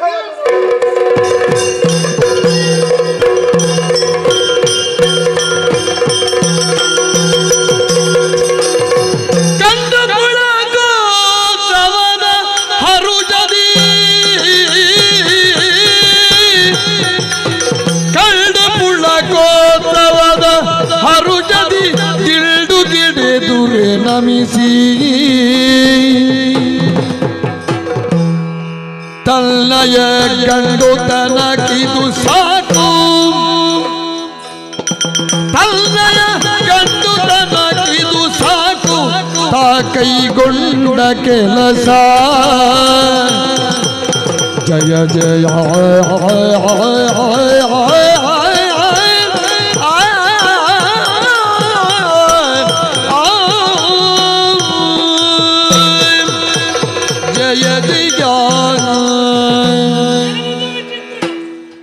ಮೊಳಗಿದ ಒಡಿಸ್ಸಾಳ ಕೋಟಿಗಳು ಬಿದ್ದ ಪಾರ್ಥನ ಸೇನೆ ಎಲ್ಲರೂ ಎಚ್ಚೆತ್ತಿದ್ದಾರೆ. ಇವರಿಗಿಂತ ಉಲ್ಲಾಸವನ್ನು ಉತ್ಸಾಹವನ್ನು ಕೊಟ್ಟವರು ಯಾರು ಅನ್ನುವುದನ್ನು ಕಾಣಬೇಕನ್ನುವಂತ ಉದ್ದೇಶದಿಂದಲೇ ಧನುರ್ಬಾಣವನ್ನು ಧರಿಸಿ ಮುಂದೆ ಬಂದರೆ ನಾನು ಕಾಣುತ್ತಿರುವುದೇನು? ಪಾರ್ಥನ ರಥದ ಮೂತಿಯಲ್ಲಿ ಲೋಕದ ಸಾರಥಿಯಾದಂತಹ ಕೃಷ್ಣಸ್ವಾಮಿ ಕುಳಿತಿದ್ದಾನಲ್ಲ. ಕೃಷ್ಣಾರ್ಜುನರನ್ನು ಒಂದೇ ರಥದಲ್ಲಿ ನಾನು ನೋಡಿದೆ. ಈ ಸುಂದರವಾದ ದೃಶ್ಯವನ್ನು ಕಂಡಾಗ ಪುಳಕೋತ್ಸವದಲ್ಲಿ ನಾನು ಮೀಯುತ್ತಿದ್ದೇನೆ. ಪುಳಕೋತ್ಸವದಲ್ಲಿ ನಾನು ಮೀಯುತ್ತಿದ್ದೇನೆ. ನನ್ನ ಗಂಡುತನಕ್ಕೆ ಇದಕ್ಕಿಂತ ದೊಡ್ಡ ಸಾರ್ಥಕತೆ ಏನುಂಟು? ನನ್ನ ತಂದೆಯ ಆಸೆ, ನನ್ನ ತಾಯಿಯ ಆಸೆ, ನನ್ನ ತಂಗಿಯ ಬಯಕೆ, ಚಂಪಕಾವತಿಯಲ್ಲಿರುವಂತ ಎಲ್ಲ ಪ್ರಜಾ ಪರಿವಾರದವರ ಆಶೆ, ಈ ಹೊತ್ತಿನಲ್ಲಿ ಸುಧನು ಮಾಡಿದಂತಹ ಈ ಗಂಡುತನದ ಕೆಲಸದಿಂದ ಸಾರ್ಥಕತೆಯನ್ನು ಖಂಡಿತಲ್ಲ. ಇಂತಹ ಮನಮೋಹಕವಾದಂತಹ ದೃಶ್ಯವನ್ನು ಕಂಡಂತಹ ಸುಧನುವನ ಜೀವನವೇ ಪಾವನವಾಯಿತು ಎಂಬ ಹಾಗೆ ಹೇಳಿದರೂ ಕೂಡ ತಪ್ಪಾಗಲಿಕ್ಕಿಲ್ಲ. ನನ್ನ ಆರಾಧ್ಯ ಮೂರ್ತಿ, ನನ್ನ ಮಾನಸ ಭೂಮಿಯ ಸೌಧದಲ್ಲಿ ಪ್ರತಿಷ್ಠಾಪಿಸಿದ ಕೃಷ್ಣಸ್ವಾಮಿಯೇ ನನ್ನ ಕಣ್ಣ ಮುಂದೆ ಬಂದ ಮೇಲೆ ಅವರಿಗೆ ವಂದಿಸದೆ ಮಾತಾಡದೆ ಇದ್ರೆ ಅಪರಾಧವಾಗುತ್ತದೆ. ಮಾತಾಡಿದ್ದೇನೆ ಎಂದನಾಗ ಸುಧಲ್ವ ಶ್ರೀ ಗೋವಿಂದ ಲಾಲಿಸೋ ಸತತ ನಂದನರ ಪಾಲಿಸುವಿ ಅಪಜಯ ಗೋದ ಗೊಡದಿಗೆ ಜಯವ ಪಾರ್ಥಗೆ ಪಾಲಿಸುವಿ ನಿರ್ಣಯವ ಬಲ್ಲಿರು ದೇವಕಿ ಪ್ರತಿಜ್ಞೆಯನ್ನು ಮಾಡಲಿ ಎನ್ನಲು ಕೇಳ ವಿಜಯ ನುಡಿದ ಗೋವಿಂದ.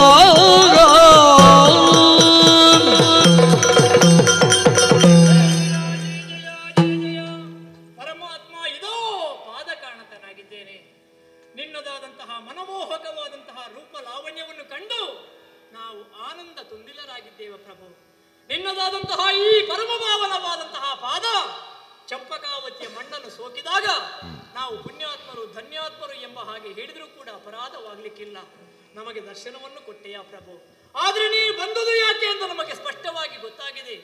ನಿನ್ನ ಭಾವನು ಆದಂತಹ ಅರ್ಜುನನು ಕೃಷ್ಣ ಎಂಬ ಹಾಗೆ ಕರೆದಾಗ ಓಡೋಡಿಕೊಂಡು ಬಂದವ ನೀನು. ಕರುವೊಂದು ಹಸುವಿನಿಂದ ಅಂಬ ಎಂಬ ಹಾಗೆ ಕರೆದಾಗ ಆಕಳು ಓಡೋಡಿಕೊಂಡು ಬಂದು ತನ್ನ ಕೆಚ್ಚರಿನ ಹಾಲನ್ನು ಕರುವಿಗೆ ಕೊಡುವ ಹಾಗೆ ನಿನ್ನ ಕರುಣಾಮೃತವನ್ನು ಪಾರ್ಥನಿಗೆ ಕೊಡುವುದಕ್ಕಾಗಿ ನೀನು ಬಂದೆಯಾ ಪ್ರಭು. ನೀನೇ ಹೇಳಿದ್ಯಂತೆ, ತೀರ್ಥಗಳಲ್ಲಿ ಗಂಗೆ, ವೃಕ್ಷಗಳಲ್ಲಿ ಅಶ್ವತ್ಥ, ಋಷಿಗಳಲ್ಲಿ ಕಪಿಲ, ದೇನುವಲ್ಲಿ ಕಪಿಲೆ ಹೇಗೋ ಹಾಗೆ ಪಾಂಡವಾನಾಂ ಧನಂಜಯ, ಪಾಂಡವರಲ್ಲಿ ನಾನೇ ಅರ್ಜುನ ಎಂಬ ಹಾಗೆ ಹೇಳಿದವ ನೀನು. ನರನಾರಾಯಣರಲ್ಲಿ ಭೇದ ಇಲ್ಲ ಅನ್ನುವುದನ್ನು ತೋರಿಸಿಕೊಟ್ಟೆ. ನರನಿಗೆ ಸೋಲಾದಾಗ ನಾರಾಯಣನಾದಂತಹ ನೀನೇ ಬಂದೆಯ. ಜಯವ ಪಾರ್ಥಗೆ ಪಾಲಿಸುವೆ ಇದು ನಿಶ್ಚಯ. ವಿಜಯನಿಗೆ ಜಯ ಸಿಗಬೇಕು ಅಂತಾದರೆ ಸುಧನ್ವಾರ್ಜುನ ಕಾಳಗ ಮತ್ತೆ ಪ್ರಾರಂಭವಾಗಬೇಕು. ಏನು ನಿನ್ನ ಅರ್ಜುನ ಸುಮ್ಮನೆ ಕುಳಿತದ್ದು? ಪರಾಕ್ರಮ ಉಂಟುಂದಾದರೆ ಮಾಡಲ ಯುದ್ಧ.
ಅಮತವರಿಯದು ಭ್ರಮಿಸಿ ನುಡಿದ ಭಾಷೆಯು ಜಯದ್ರ ತನಕತೆ ಬಂದೊದಗಿದಲ್ಲ. ಅತಿ ಸತ್ಯ ಸಂದ ಸೂತ್ರ ಸಾಗಸಿಗ ನೀತ ಮತಿಸುವದ ದಾರಿಗಳವಲ್ಲ.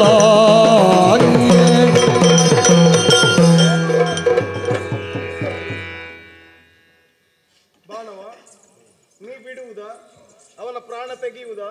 ನಿನ್ನ ಬ್ರಹ್ಮಾಸ್ತ್ರದಲ್ಲೆಲ್ಲ ಬಲ ಇರಲಿಲ್ಲ ಕಾಣ್ತದೆ. ಎಲ್ಲವೂ ಹೋಯ್ತಲ್ಲ. ಹೌದು, ಹೋದದ್ದೇ ದೊಡ್ಡದು ಅಂತಾದ ಮೇಲೆ ಈಗ ಕೊಲ್ಲುವುದಕ್ಕಿರುವ 3 ಬಾಣ ದೊಡ್ಡದು ಅಂತ ನಿನಗೆ ಯಾರು ಹೇಳಿದ್ದು? ಈ ಕೆಲವು ಸಲ ಎಷ್ಟು ಮೆಟ್ಟಿದ್ರೂ ಪೆಟ್ಟಾಗುವುದಿಲ್ಲ ಅಂತಾದ್ರೆ ಸಣ್ಣ ಕತ್ತಿ ಇಡಬೇಕು ಅದಕ್ಕೆ.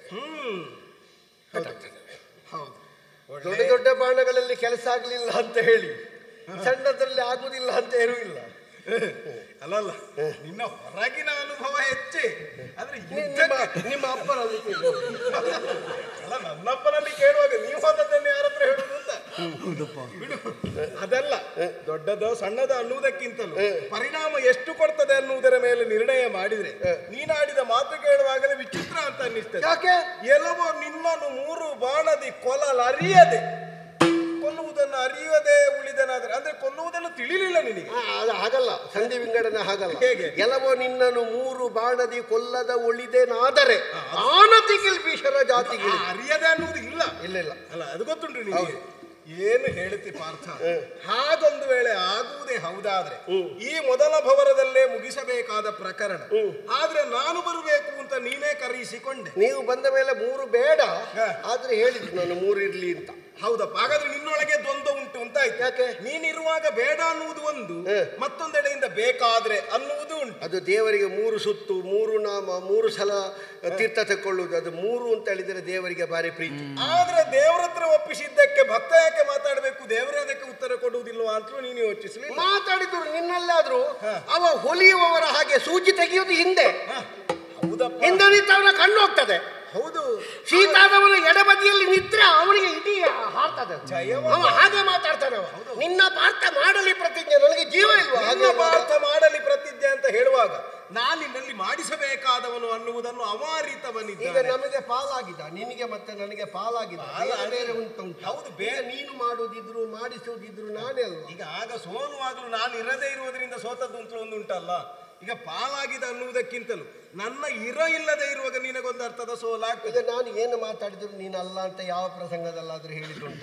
ಇಲ್ಲ, ಆದ್ರೆ ಇಲ್ಲೇ ಪರಿಸ್ಥಿತಿಯನ್ನೊಮ್ಮೆ ನೋಡು. ಎಂತದ್ದು ಪರಿಸ್ಥಿತಿ? ನೀನು ಜಯದ್ರಥನನ್ನು ಕೊಲ್ಲುತ್ತೇನೆ, ಉದಯಿಸಿದ ಸೂರ್ಯ ಅಸ್ತಂಗತನಾಗುವುದರೊಳಗಾಗಿ ಅಂತ ಆಡಿದೆ. ಆ ಪ್ರಸಂಗದಲ್ಲಿ ಎಷ್ಟು ಚಂದ ಕೆಲಸ ಮಾಡಿಸಿದ್ದೀನಿ. ಸಾಯಂ ಸಂಜೆಯವರೆಗಾದ್ರೂ ನೀನು ಏನೇ ಪ್ರಯತ್ನ ಮಾಡಿದ್ರು ನಿನಗೆ ಫಲ ಕಾಣಲಿಲ್ಲ. ಫಲ ಕಾಣಲಿಲ್ಲ ಎನ್ನುವುದಕ್ಕಾಗಿ ಫಲ ಸಿಕ್ಕುವ ಹಾಗೆ ಒಂದು ಮಾಯಾರಜಿಯನ್ನು ನಿರ್ಮಾಣ ಮಾಡಿ ಅವರೆಲ್ಲ ನನ್ನನ್ನು ಸಾಯುವುದನ್ನು ನೋಡುವುದಕ್ಕೆ ಬಂದಾಗ ಆ ಮಾಯಾರಜನಿಯನ್ನು ತೊಲಗಿಸಿ ಅಲ್ಲಿದ್ದಾನೆ ನಿನ್ನ ವಿರೋಧಿ.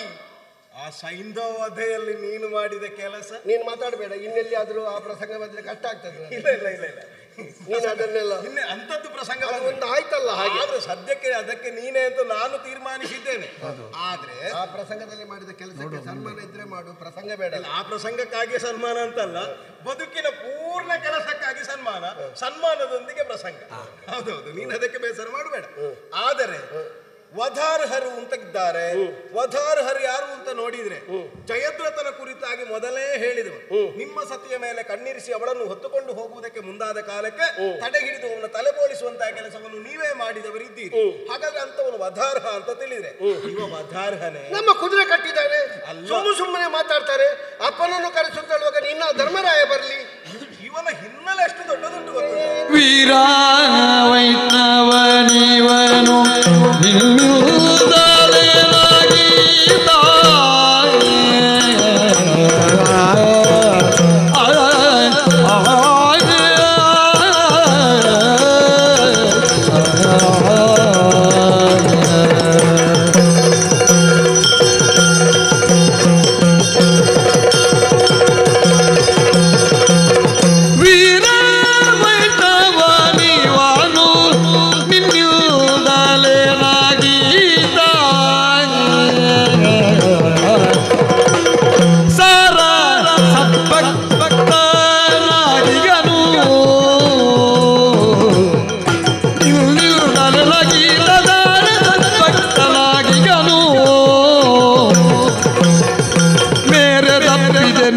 ಕೆಡಿಸಿದೆಯ ಕಟವಿನ್ನೋ ಮೇರೆ ನಂಬಿದ ನೀನು ಕೆಡಿಸಿದೆಯ ಕಟವಿನ್ನು ಸೈರಿಸಲದೆಂದು ಕೇಳೋ.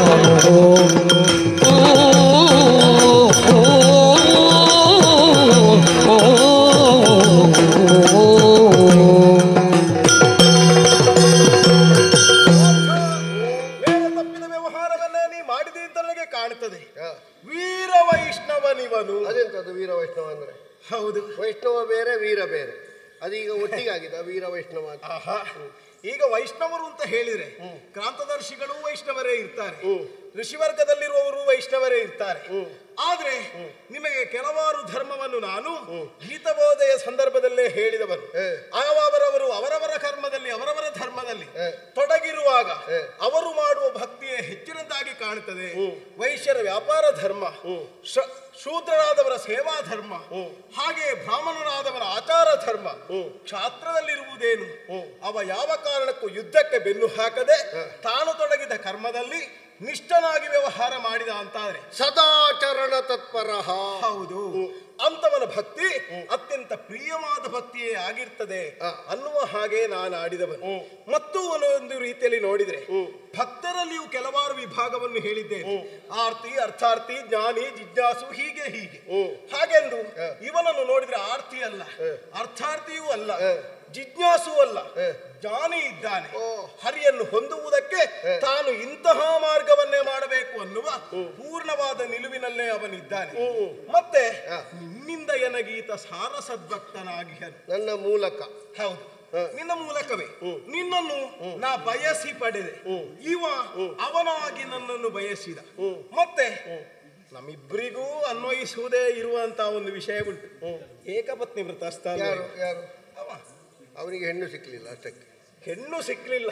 ಹಾಗಾದ್ರೆ ರಾಮನಿಗೂ ಹಾಗೆಯಾ? ಅವನ ವಿಷಯ ಬೇರೆ. ಮತ್ತೆ ಈಗ ನಾವು ಒಂದಾದ್ರೂ ನಮಗೆ ಬೇಕಾಗಿದ್ದು ಮದುವೆ ಆದದ್ದುಂಟ. ನೀನು ಸತ್ಯ ಹೇಳು. ಈಗ ನನ್ನ ಹೆಂಡತಿ ದ್ರೌಪದಿ. ಹೌದು, ನಾನು ಮದುವೆ ಆಗುವುದಕ್ಕಿಂತ ಮೊದಲೇ ಅವಳ ಅಪ್ಪ ಯಜ್ಞ ಮಾಡಿ ನನಗೆ ಕೊಡ್ಲಿಕ್ಕೆ ಬೇಕಾಗಿ ಯಜ್ಞದಲ್ಲಿ ಪಡೆದದ್ದು. ಹೌದು, ಹೌದಾ? ಹೌದು, ಹೌದಾ? ಹೌದು. ಈಗ ನನ್ನ ಬೇರೆ ಬೇರೆ ಹೆಂಡತಿಯಂದಿರು. ಹೌದಾ? ಹೌದು. ಒಂದ ಎರಡ ಎಷ್ಟುಂಟು? ಹೌದು. ಅಲ್ಲ, ಈಗ ನಿನಗೆ 10 ಮಂದಿ ಹೆಂಡತಿಯರಿದ್ದಾರೆ. ಹೌದು. ನೀನು ಒಂದನ್ನಾದ್ರೂ ಮದುವೆ ಆದದ್ದುಂಟ? ಜೀವದೇವರ ಸಂಬಂಧವನ್ನು ಲೋಕಮುಖಕ್ಕೆ ನಾ ತೋರಿಸಿಕೊಟ್ಟ. ಅವರು ನಿನ್ನನ್ನು ಮದುವೆಯಾಗಿ ನಿನ್ನ ಹೆಂಡತಿಯರೇ ಬಿಟ್ರೆ ನಿನ್ನನ್ನು ಕೆಲವರೆಲ್ಲ ಬ್ರಹ್ಮಚಾರಿ ಅಂತ ಹೇಳ್ತಾರೆ. ಹೌದು. ನಿನಗೆ ಎಷ್ಟು ಮಕ್ಕಳಿದ್ದಾರೆ, ಆದ್ರೂ ನೀನು ಬ್ರಹ್ಮಚಾರಿ. ಉಂಡು ಉಪವಾಸಿ ಬಳಸಿಯೂ ಬ್ರಹ್ಮಚಾರಿ ಅಂತ. ಹೌದಲ್ಲ? ಆದರೆ ಇವ ಏಕಪತ್ನಿ ವ್ರತಸ್ಥನಾಗಿ ಈಗ ನಮ್ಮ ಇಬ್ಬರ ಪ್ರಕರಣದಲ್ಲಿ ನೋಡಿದ್ರೆ ನಮ್ಮನ್ನು ಬಯಸಿಯೇ ಹೊಂದಿದಂತಹ ಪ್ರಕರಣ ಉಂಟು. ಬಯಸಿ ಬಂದ ಊರ್ವಶಿಯನ್ನು ನೀ ಬಿಟ್ಟ ಪ್ರಕರಣ ಉಂಟು. ಹಾಗೆಂದು ಇವನನ್ನು ನೋಡಿದ್ರೆ ಇವನೊಬ್ಬ ನಮಗಿಂತಲೂ ಸಾಮಾನ್ಯನಾಗಿ ಕಾಣಿಸಿಕೊಳ್ಳುವಂತ ಒಬ್ಬ ನರನಾದರೂ ಆಚಾರದಲ್ಲಿ ವೈಷ್ಣವನಾಗಿ ಕಾಣಿಸಿಕೊಂಡು ಒಬ್ಬಳೇ ಸತಿಗೆ ಪತಿಯಾಗಿ ಆ ಧರ್ಮಕ್ಕೆ ಯಾವ ಕಾರಣಕ್ಕೂ ವಿರೂಪ ಬರದಂತೆ ನಡೆದುಕೊಂಡು ಒಂದು ಸ್ವಲ್ಪ ವ್ಯತ್ಯಾಸ.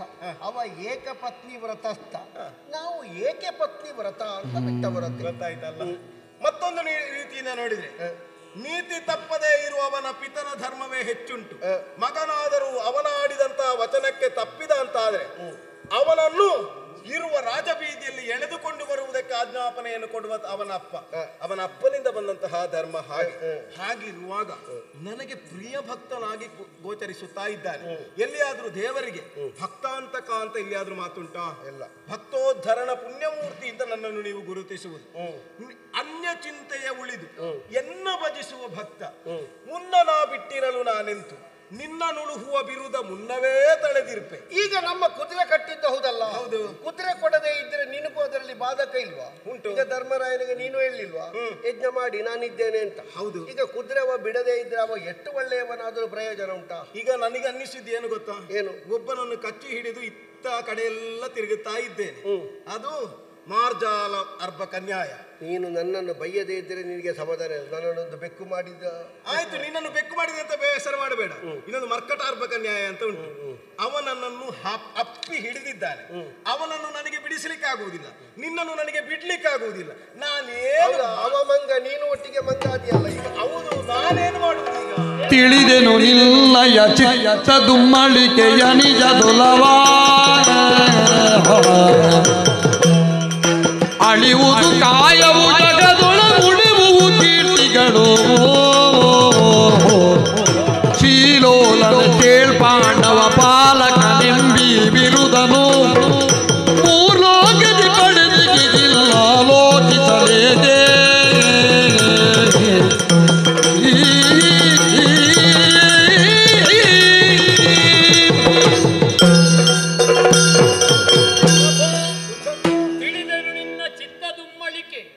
ಜಗತ್ತಿಗೆ ತಾಯಿನಿ, ನಿನ್ನ ಮಕ್ಕಳು ನಾವೆಲ್ಲರೂ. ಒಬ್ಬಳಕ್ಕೆ ತಾಯಿಗೆ 2 ಮಕ್ಕಳಿದ್ದಾಗ 2 ಮಕ್ಕಳು ಒಂದೇ ವಸ್ತುವನ್ನು ಆಶೆ ಪಟ್ಟಾಗ ತಾಯಿಗೆ ಇಂತಹ ಚಿಂತೆ ಬರ್ತದೆ.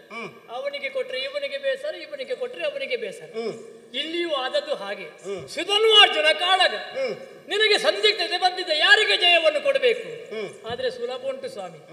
2 ಮಕ್ಕಳು ಒಂದೇ ವಸ್ತುವನ್ನು ಆಶೆ ಪಟ್ರೆ ಮಾತ್ರ ತಾಯಿಗೆ ಚಿಂತೆ ಬರುವುದು. 2 ಮಕ್ಕಳು 2 ಬೇರೆ ಬೇರೆ ವಸ್ತುವನ್ನು ಆಶೆ ಪಟ್ರೆ ಚಿಂತೆ ಇಲ್ಲಲ್ಲ. ಅವನಿಗೆ ಬೇಕಾದನ್ನು ಕೊಡುವುದು, ಇವನಿಗೆ ಬೇಕಾದನ್ನು ಕೊಡುವುದು. ಇಲ್ಲಿಯೂ ಹಾಗೆ. ನಾವಿಬ್ಬರು ಕಾಳಗ ಮಾಡ್ತಾ ಇದ್ದೇವೆ, ನಮ್ಮ ಉದ್ದೇಶ ಬೇರೆ. ಅವನಿಗೆ ಕುದುರೆ ಬೇಕು, ಜಯವೆಂಬ ಚದುರೆ ಬೇಕು, ಅದು ನಿನ್ನ ಎದುರೇ ಬೇಕು. ಅವನಿಗೆ ಕಪ್ಪ ಸಂಗ್ರಾಮ, ಅವ ಸಂಪಾದನೆಗೆ ಬಂದದ್ದು. ಆಗದಿಂದ ಕೆಲಸ ಮಾಡದೆ ಹಣ ಕೊಡು ಹೋಗ್ತೇನೆ ಅಂತ ಹೇಳ್ತಾ ಇದ್ದಾನೆ. ನಮ್ಮದು ಹಾಗಲ್ಲ, ನಮ್ಮದು ಮೋಕ್ಷ ಸಂಗ್ರಾಮ. ಯಾಕಂತ ಹೇಳಿದ್ರೆ ಲೌಕಿಕವಾದಂತಹ ಜಯ ನನಗೆ ಬೇಡ, ಅಲೌಕಿಕವಾದಂತಹ ಜಯವನ್ನು ಪಡೆಯುವುದಕ್ಕಾಗಿ ಬಂದವ ನಾನು. ಹೀಗೆ ದೇಹ ಶಾಶ್ವತ ಅಲ್ಲ, 3 ದಿವಸದ ಜೀವನ, ಹುಟ್ಟುವುದಕ್ಕೆ, ಬೆಳೆಯುವುದಕ್ಕೆ, ಸಾಯುವುದಕ್ಕೆ. ಹಾಗಾಗಿ ಅಲೌಕಿಕವಾದಂತಹ ಮೋಕ್ಷ ಸಾಮ್ರಾಜ್ಯವನ್ನು ಪಡೆಯಬೇಕನ್ನುವಂತಹ ಉದ್ದೇಶದಿಂದಲೇ ನಾ ಯುದ್ಧಕ್ಕೆ ಬಂದದ್ದು. ನಾನು ಮದದಿಂದ ಬಂದಲ್ಲ, ಮುದದಿಂದ ಬಂದದ್ದು. ಅವನಿಗೆ ಬೇಕಾದ್ದು ಲೌಕಿಕವಾದ ಜಯ. ಪಾಂಡವ ಸ್ಥಾಪನಾಚಾರ್ಯ ನೀನು, ಪಾಂಡವರಿಗೆ ಜಯವನ್ನು ಕೊಡುವುದಕ್ಕಾಗಿ ಬಂದವ.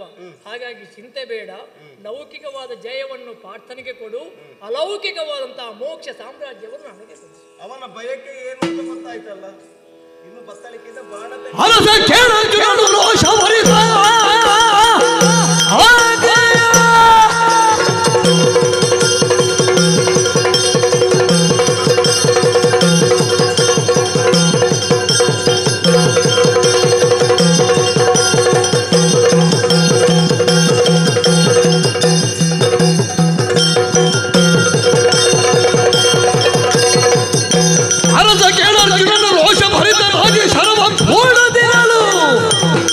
ಕೃಷ್ಣಮುಲ್ಲ ಗೋವರ್ಧನಾದ್ರಿಯ ಧರಿಸಿ ಗೋಕುಲವನ್ನು ಕಾಯ್ದ ಭರಿತ ಪುಣ್ಯವೀರ್ಯ ಪಾರ್ಥಗೆ ಪ್ರಯೋಗಿಸುವ ಬಾಣದ ಭಾರ ಸಾಕಾಗುವುದಿಲ್ಲ. ಇನ್ನು ಅದಕ್ಕೆ ತ್ರಾಣ ಬರಬೇಕು ಅಂತಾದ್ರೆ ಗೋವುಗಳನ್ನು ಗೋಪಾಲಕರನ್ನು ಕಾಯುವುದಕ್ಕೆ ಬೇಕಾಗಿ ಗೋವರ್ಧನಾದ್ರಿಯನ್ನು ಎತ್ತಿ ಗೋವಿಂದರಾಯ ಪಟ್ಟವನ್ನು ಸ್ವೀಕರಿಸಿದ ಭರಿತ ಪುಣ್ಯವನ್ನು ಧಾರೆ ಎರೆದಿದ್ದೆ. ದೇವ ನಿನ್ನ ಪುಣ್ಯ ಫಲವನ್ನು, ಆ ಪುಣ್ಯ ಫಲವನ್ನು ಹೊತ್ತು ಬರುವಂತಹ ಬಾಣವನ್ನು ತುಂಡು ಮಾಡದೆ ಹೋದ್ರೆ ಆಗ ಹೇಳಿದಾಗ ನಿನ್ನ ಭಕ್ತನ ಸರಿ ಸರಿ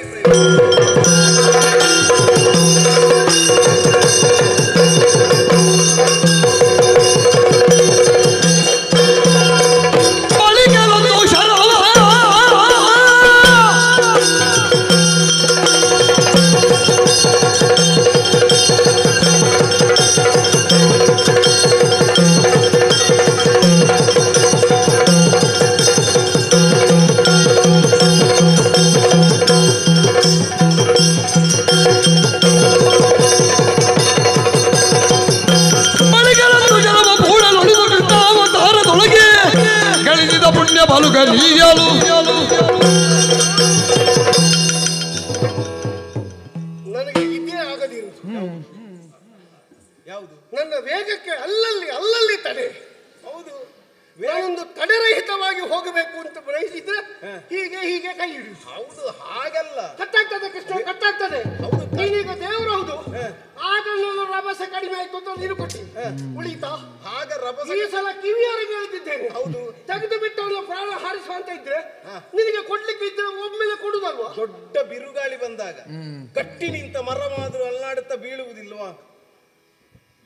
ಅದಕ್ಕೆ ಭಾರ ಸಾಕಾಗಲಿಲ್ಲ ಅಂತ. ಯಾವ ಕಡೆಗೆ ಹೋದ್ರು ಅವನಿಗೆ ಬೇಕಾದ ಹಾಗೆ ಒಮ್ಮೊಮ್ಮೆ ವೇಗವಾಗಿ ಹೋಗು, ಒಮ್ಮೊಮ್ಮೆ ನಿಧಾನ ಹೋಗುವ. ಯೋಚನೆ ಮಾಡಬೇಡ. ಯಾರ್ಯಾರು ಮಾತಾಡುವಾಗೆ ಮಾಡ್ತೀನಿ ನೀನು ಮಾತ್ರ. ಇಲ್ಲ, ಯಾರ್ಯಾರು ಮಾತಾಡಿದ್ರು ಈಗ ನೀನು ಹೇಳಿದ್ದಲ್ವಾ, ನಮಗೆ ಪಾಲಿಲ್ಲ, ನನಗೂ ಬರ್ತದೆ ಅದು ಅಂತ. ಅವನನ್ನವನು ಅಂತ ನಾನು ಆಗ್ಲೇ ಹೇಳಿದ್ದೇನಲ್ಲ. ಅಲ್ಲ, ಮೊದಲೇ ಹೇಳ್ಬೋದಿತ್ತಲ್ಲ ನಿನಗೆ, ನಾನು ಹೀಗೆ ಕೊಡ್ಲಿಕ್ಕುಂಟು, ನೀನು ಸ್ವಲ್ಪ ಹದದಲ್ಲಿ ತೆಗಿಂತ. ಅದಕ್ಕೆ ಈಗ ಬಳಿಕಾಲ ಒಂದು ಶರವ, ನಾನು ಎರಡನೇದ್ದು ಅಂತ ಹೇಳಿಲ್ಲ.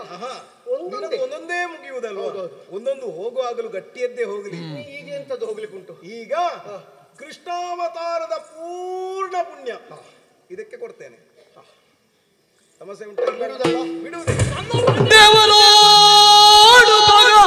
ದಿವ್ಯಾಶ್ರಮವು ಕತ್ತರಿಸದಿರ್ಧಡೆ ಭೋಗದುಳ್ಳ ಅರುಂಧತಿಯ ಕೂಡಿಗ ವಸಿಷ್ಠನು ಹೋಗಿ ಕೊಂದವನ ದುರ್ಗತಿಗೆ ತಾನಿಳಿವೆನ್ನುತ್ತಾ ಆಗಸದುಳ್ಳ ಅರ್ಕನಂತ ಇತರ್ಪ ಸರಳನು ಸುಧನ್ವಾದಿಗೈದನು. ಕೇಳು, ಈ ಲೋಕದಲ್ಲಿ ದಾಂಪತ್ಯದಲ್ಲಿ ಆದರ್ಶಪ್ರಾಯರು ಯಾರು ಅಂತ ಕೇಳಿದ್ರೆ ವಸಿಷ್ಠ ಅರುಂಧತಿಯರು. ಅವರಿಬ್ಬರು ಏಕಾಂತದಲ್ಲಿ ಇರುವ ಕಾಲಕ್ಕೆ ಒಬ್ಬ ದುಷ್ಟ ಹೋಗಿ ವಸಿಷ್ಠರ ತಲೆಯನ್ನು ಕಡಿದ್ರೆ ಅವನಿಗೆ ಯಾವ ಪಾಪ ಬರ್ತದೋ, ಆಕಾಶದಲ್ಲಿ ಸೂರ್ಯನ ಹಾಗೆ ಬರುವ ನಿನ್ನ ಬಾಣವನ್ನು ತುಂಡು ಮಾಡದೆ ಹೋದ್ರೆ ಆ ಪಾಪ ನನಗೆ ಬರಲಿಲ್ಲ.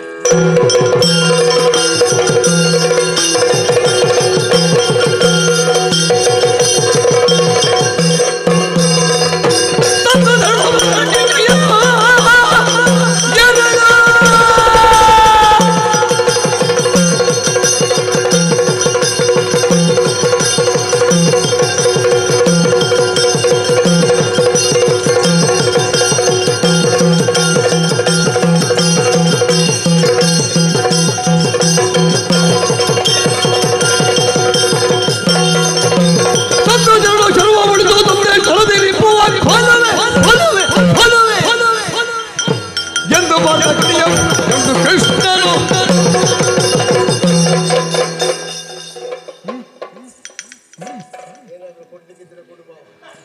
ಅಲ್ಲ, ನಾನು ಯಾರ ವೇಗಕ್ಕೂ ತಡೆ ಕೊಡುವುದಿಲ್ಲ. ಈಗ ಕೊಡದಿದ್ರೆ ಮುಗೀತು, ಮತ್ತೆ ಇಲ್ಲ. ಗೊತ್ತಾಯ್ತಾ? ಹಿಂದೆ ರಾಮಾವತಾರದಿಂದ ಧರೆಯ ಪೊರೆದ ಪುಣ್ಯ ವೃಂದದ ತುಳ ಸತ್ವ ಶರಕ್ಕೆ ಹೊಂದಿಸಿತಾನೋ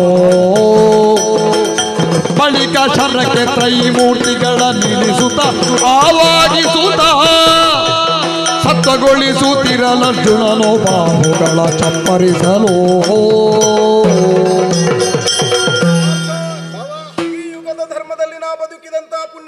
ಕೊಟ್ಟ ಹಾಗಾಯಿತು. ಹಾಗೆಂದು ನನಗೆ ಬಗೆ ಬಗೆಯ ಅವತಾರ ಯುಗ ಯುಗಗಳಲ್ಲಾದದನ್ನು ನೀ ಕೇಳಲ್ಪಟ್ಟೆ. ತ್ರೇತಾಯುಗದಲ್ಲಿ ರಾಮಾಭಿಧಾನದಿಂದ ಕಾಣಿಸಿಕೊಂಡ ನಾನು ಆದರ್ಶ ಪುತ್ರನಾಗಿ, ಆದರ್ಶ ಬಂಧುವಾಗಿ, ಆದರ್ಶ ಪತಿಯಾಗಿ, ಆದರ್ಶ ಶತ್ರುವಾಗಿ ಈ ಲೋಕದಲ್ಲಿ ಕಾಣಿಸಿಕೊಂಡವನು. ಆಗೆಲ್ಲ ಗಳಿಸಿದಂತ ಪುಣ್ಯಗಳೇನುಂಟು ಅದನ್ನು ಈ ಬಾಣಕ್ಕೆ ಧಾರೆ ಏರಿದವನಿದ್ದೆ. ಬಿಡಲೇ ಆಗುವುದಿಲ್ಲ. ಅನಕ ತ್ರೈಮೂರ್ತಿಗಳ ಸಾಹಸ ಅನ್ನುವುದು ಇದಕ್ಕೆ ಬೇಕು. ಅದಕ್ಕೆ ಬೇಕಾಗಿ ಮೂಲದಲ್ಲಿ ಬ್ರಹ್ಮನನ್ನು, ಬಾಣ ಮಧ್ಯದಲ್ಲಿ ನಾನಿದ್ದು, ತುದಿಯಲ್ಲಿ ಹರನನ್ನು ಇದಕ್ಕೆ ನಿಲ್ಲಿಸಿದ್ದೇನೆ. ಇದು ನಿನ್ನ ಮೈಯನ್ನೊಮ್ಮೆ ಚಪ್ಪರಿಸಿದ್ದೇನೆ. ಹೌದಾ? ಒಂದು ಮೂರು ಮೂರ್ತಿಗಳು ಕೂತುಕೊಳ್ಳುವಾಗ ಅಲ್ಲಿಗೆ ನನಗೆ ಕೂತುಕೊಳ್ಳುವಂತ. ಈಗ ನಿನ್ನ ಭುಜದಂಡೆಗಳಲ್ಲಿ ಪಾರ್ಥ ಇರುವುದಲ್ಲ, ಕೃಷ್ಣನಾಂ ಕೃಷ್ಣ, ಪಾಂಡವನಾಂ ಧನಂಜಯ, ನಾನೇ ಇರುವುದು. ಖಂಡವಿಲ್ಲದ ಪುಣ್ಯವನು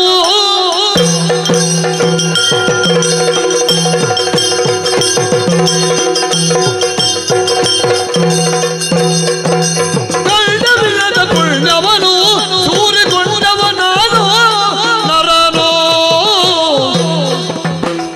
ಕೊಂಡಾಡದಿರೈ ಬರಿದಿ ಉದ್ದಂಡ ಚರ್ವ ಬಿಡಿಸಿರದಿ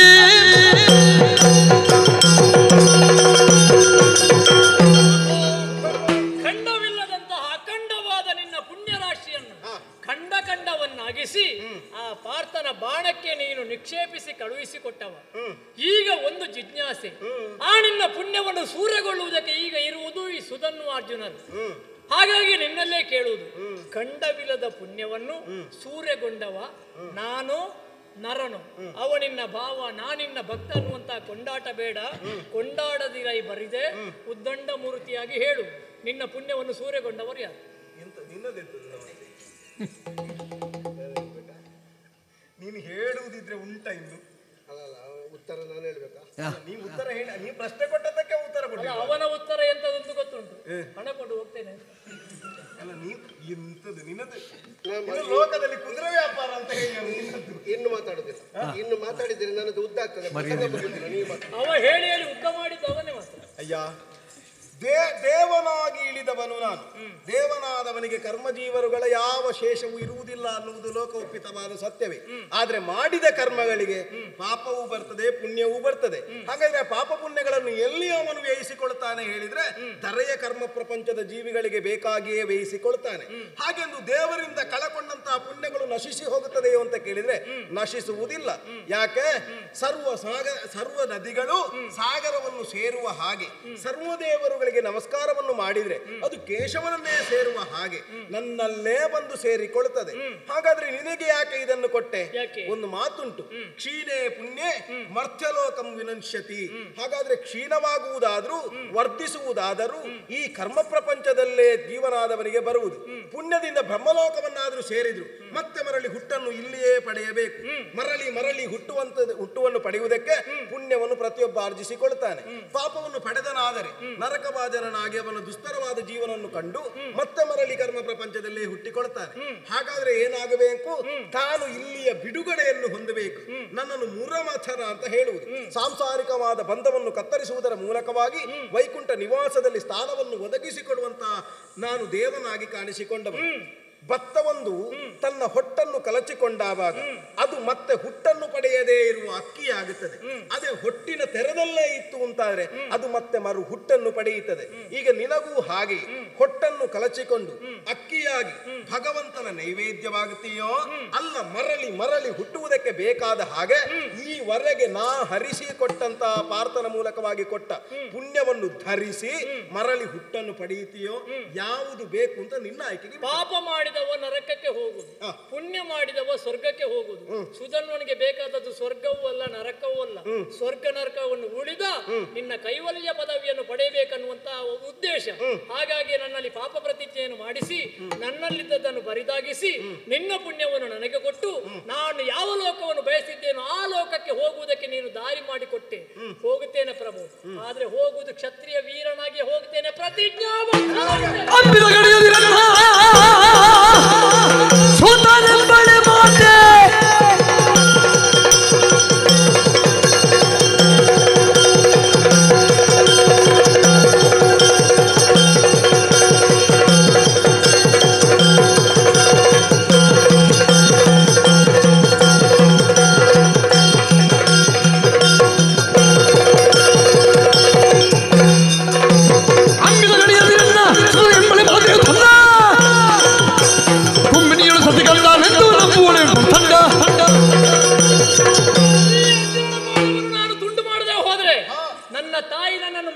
ಒಪ್ಪಿಕೊಳ್ಳುವುದಕ್ಕಿಲ್ಲ, ನನ್ನ ತಂದೆ ನನ್ನನ್ನು ಮಗ ಎಂಬ ಹಾಗೆ ಒಪ್ಪಿಕೊಳ್ಳುವುದಕ್ಕಿಲ್ಲ. ಅದನ್ನು ಖಂಡಿಸ್ತೇನೆ, ಪ್ರತಿಜ್ಞಾಬದ್ಧನಾಗಿ ಖಂಡಿಸ್ತೇನೆ. ಈ ಲೋಕದಲ್ಲಿ ಪವಿತ್ರವಾದ ಕ್ಷೇತ್ರ ಕಾಶಿ ಕ್ಷೇತ್ರ. ಏಕಾದಶಿ ದಿವಸ ಒಬ್ಬ ಬ್ರಾಹ್ಮಣ ಶಿವಲಿಂಗವನ್ನು ಪೂಜೆ ಮಾಡುವಾಗ ಆ ಬ್ರಾಹ್ಮಣನಿಗೆ ಹೋಗಿ ಮತ್ತವರಿಗೆ ಯಾವ ಪಾಪ ಬರ್ತದೋ ಇವನ ಬಾಣವನ್ನು ತುಂಡು ಮಾಡದೆ ಹೋದ್ರೆ ನನಗೆ ಬರಲಿ.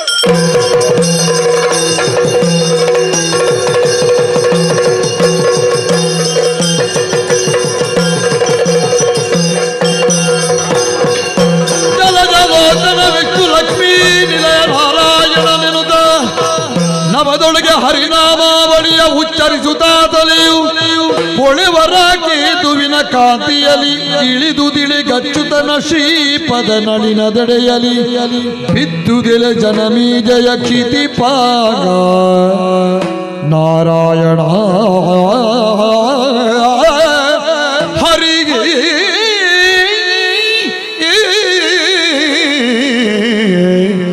ಅಚ್ಯುತ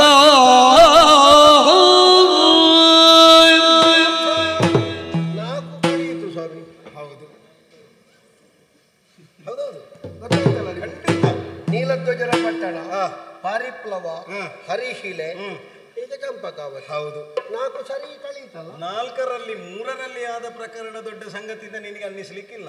ಆದ್ರೆ ಇಲ್ಲದ ಪ್ರಕರಣವನ್ನು ನೋಡಿದ್ರೆ ವಿಶೇಷ ಅಂತಲೇ ಅನ್ನಿಸಬಹುದು. ಅಷ್ಟಾಕ್ಷರಿ ಮಂತ್ರವನ್ನು ಪಠಿಸುತ್ತಾ ಇದ್ದ ಜೀವನದ ಪೂರ್ಣ ಪ್ರಮಾಣದಲ್ಲಿ ಮರಣವನ್ನೇ ಇದ್ದಿದ್ದರೂ ಕೂಡ ಶಿರ ಕಡಿಯಲ್ಪಟ್ಟು ಆ ಶಿರವಾದರೂ ಮತ್ತೆ ಮತ್ತೆ ನನ್ನ ನಾಮವನ್ನೇ ಉಚ್ಚರಿಸುತ್ತಾ ಇತ್ತು. ನನ್ನ ಪದಕ್ಕೆ ಬಿತ್ತು. ಹೌದಾ? ಅವ ಹೇಳಿದ ಪ್ರಕಾರ ಬಾಣ ತುಂಡು ಮಾಡಿದ್ದಾನೆ. ಅವನ ಪ್ರತಿಜ್ಞೆ ಈಡೇರಿ. ಅವನ ಪ್ರತಿಜ್ಞೆ 3 ಬಾಣದಲ್ಲಿ ನಾನು ಕೊಲ್ಲದೆ ಇದ್ರೆ ಅದು ಅಂತ ಹೇಳಿದ್ದೇನೆ. ಹೌದು. 3ನೇ ಬಾಣದಲ್ಲಿ ಅವ ಸತ್ತಿದ್ದಾನೆ. ಹೌದು. ಇದು ದೇವರ ಲೀಲೆ ಅಂದ್ರೆ ಹಾಗೆ. ಖಂಡಿತ. ಅವನದ ಮಾತು ನನ್ನ ಮಾತು ಉಳಿಯುವ ಹಾಗೆ ಒಂದು ವ್ಯವಸ್ಥೆ ಮಾಡಿದೆ ನೋಡು. ಹೌದು. ಹಾಗಾಗಿ ನನ್ನ ಪಾದಕ್ಕೆ ಬಿದ್ದಂತಹ ತಲೆಯನ್ನು ಮತ್ತೆ ಹಂಸಧ್ವಜನ ಕಡೆಗಾಗಿ ಎಸೆದೆ. ಅವನು ಅದನ್ನು ಕಂಡು ಕಣ್ಣೀರು ಸುರಿಸಿ ಮತ್ತೆ ನನ್ನ ಪದತಲಕ್ಕೆ ಎಸೆದ. ನೀನು ಮೇಲೆ ಎಸೆದೆ, ನಾ ಮೇಲಕ್ಕೆ ಎಸೆದೆ. ಶಿವನ ರುಂಡಮಾಲೆಯಲ್ಲಿ ಸೇರ್ಪಡೆ ಆಯ್ತು. ಹರಿಯ ಭಕ್ತರ ಸ್ಥಾನ ಅದು ಅಂತ ಗೊತ್ತಾಯಿತಲ್ಲ. ಒಂದು ಹೊತ್ತಿಗೆ ನಾನು ನಿನ್ನ ಶಕ್ತಿ ಪರೀಕ್ಷೆಯನ್ನು ಮಾಡಿದವನು. ಆ ಮೂಲಕವಾಗಿ ಭಾರತ ಹವ ಮಲ್ಲ ನೀನು ಎನ್ನುವುದನ್ನು ಸ್ಥಾಪಿಸಿಕೊಡುವುದಕ್ಕೆ ಕೃಷ್ಣಾರ್ಜುನ ಕಾಳಗಾಯಿತು. ಈ ಹೊತ್ತಿಗೆ ನನ್ನ ಭಕ್ತನಾದ ಸುಧವನ್ವನ ಭಕ್ತಿಯ ಪರೀಕ್ಷೆಯನ್ನು ಮಾಡುವುದಕ್ಕೆ ಬೇಕಾಗಿ ಇಂತಹದೊಂದು ಪ್ರಕರಣವನ್ನು ಮಾಡುವುದಕ್ಕಾಯಿತು.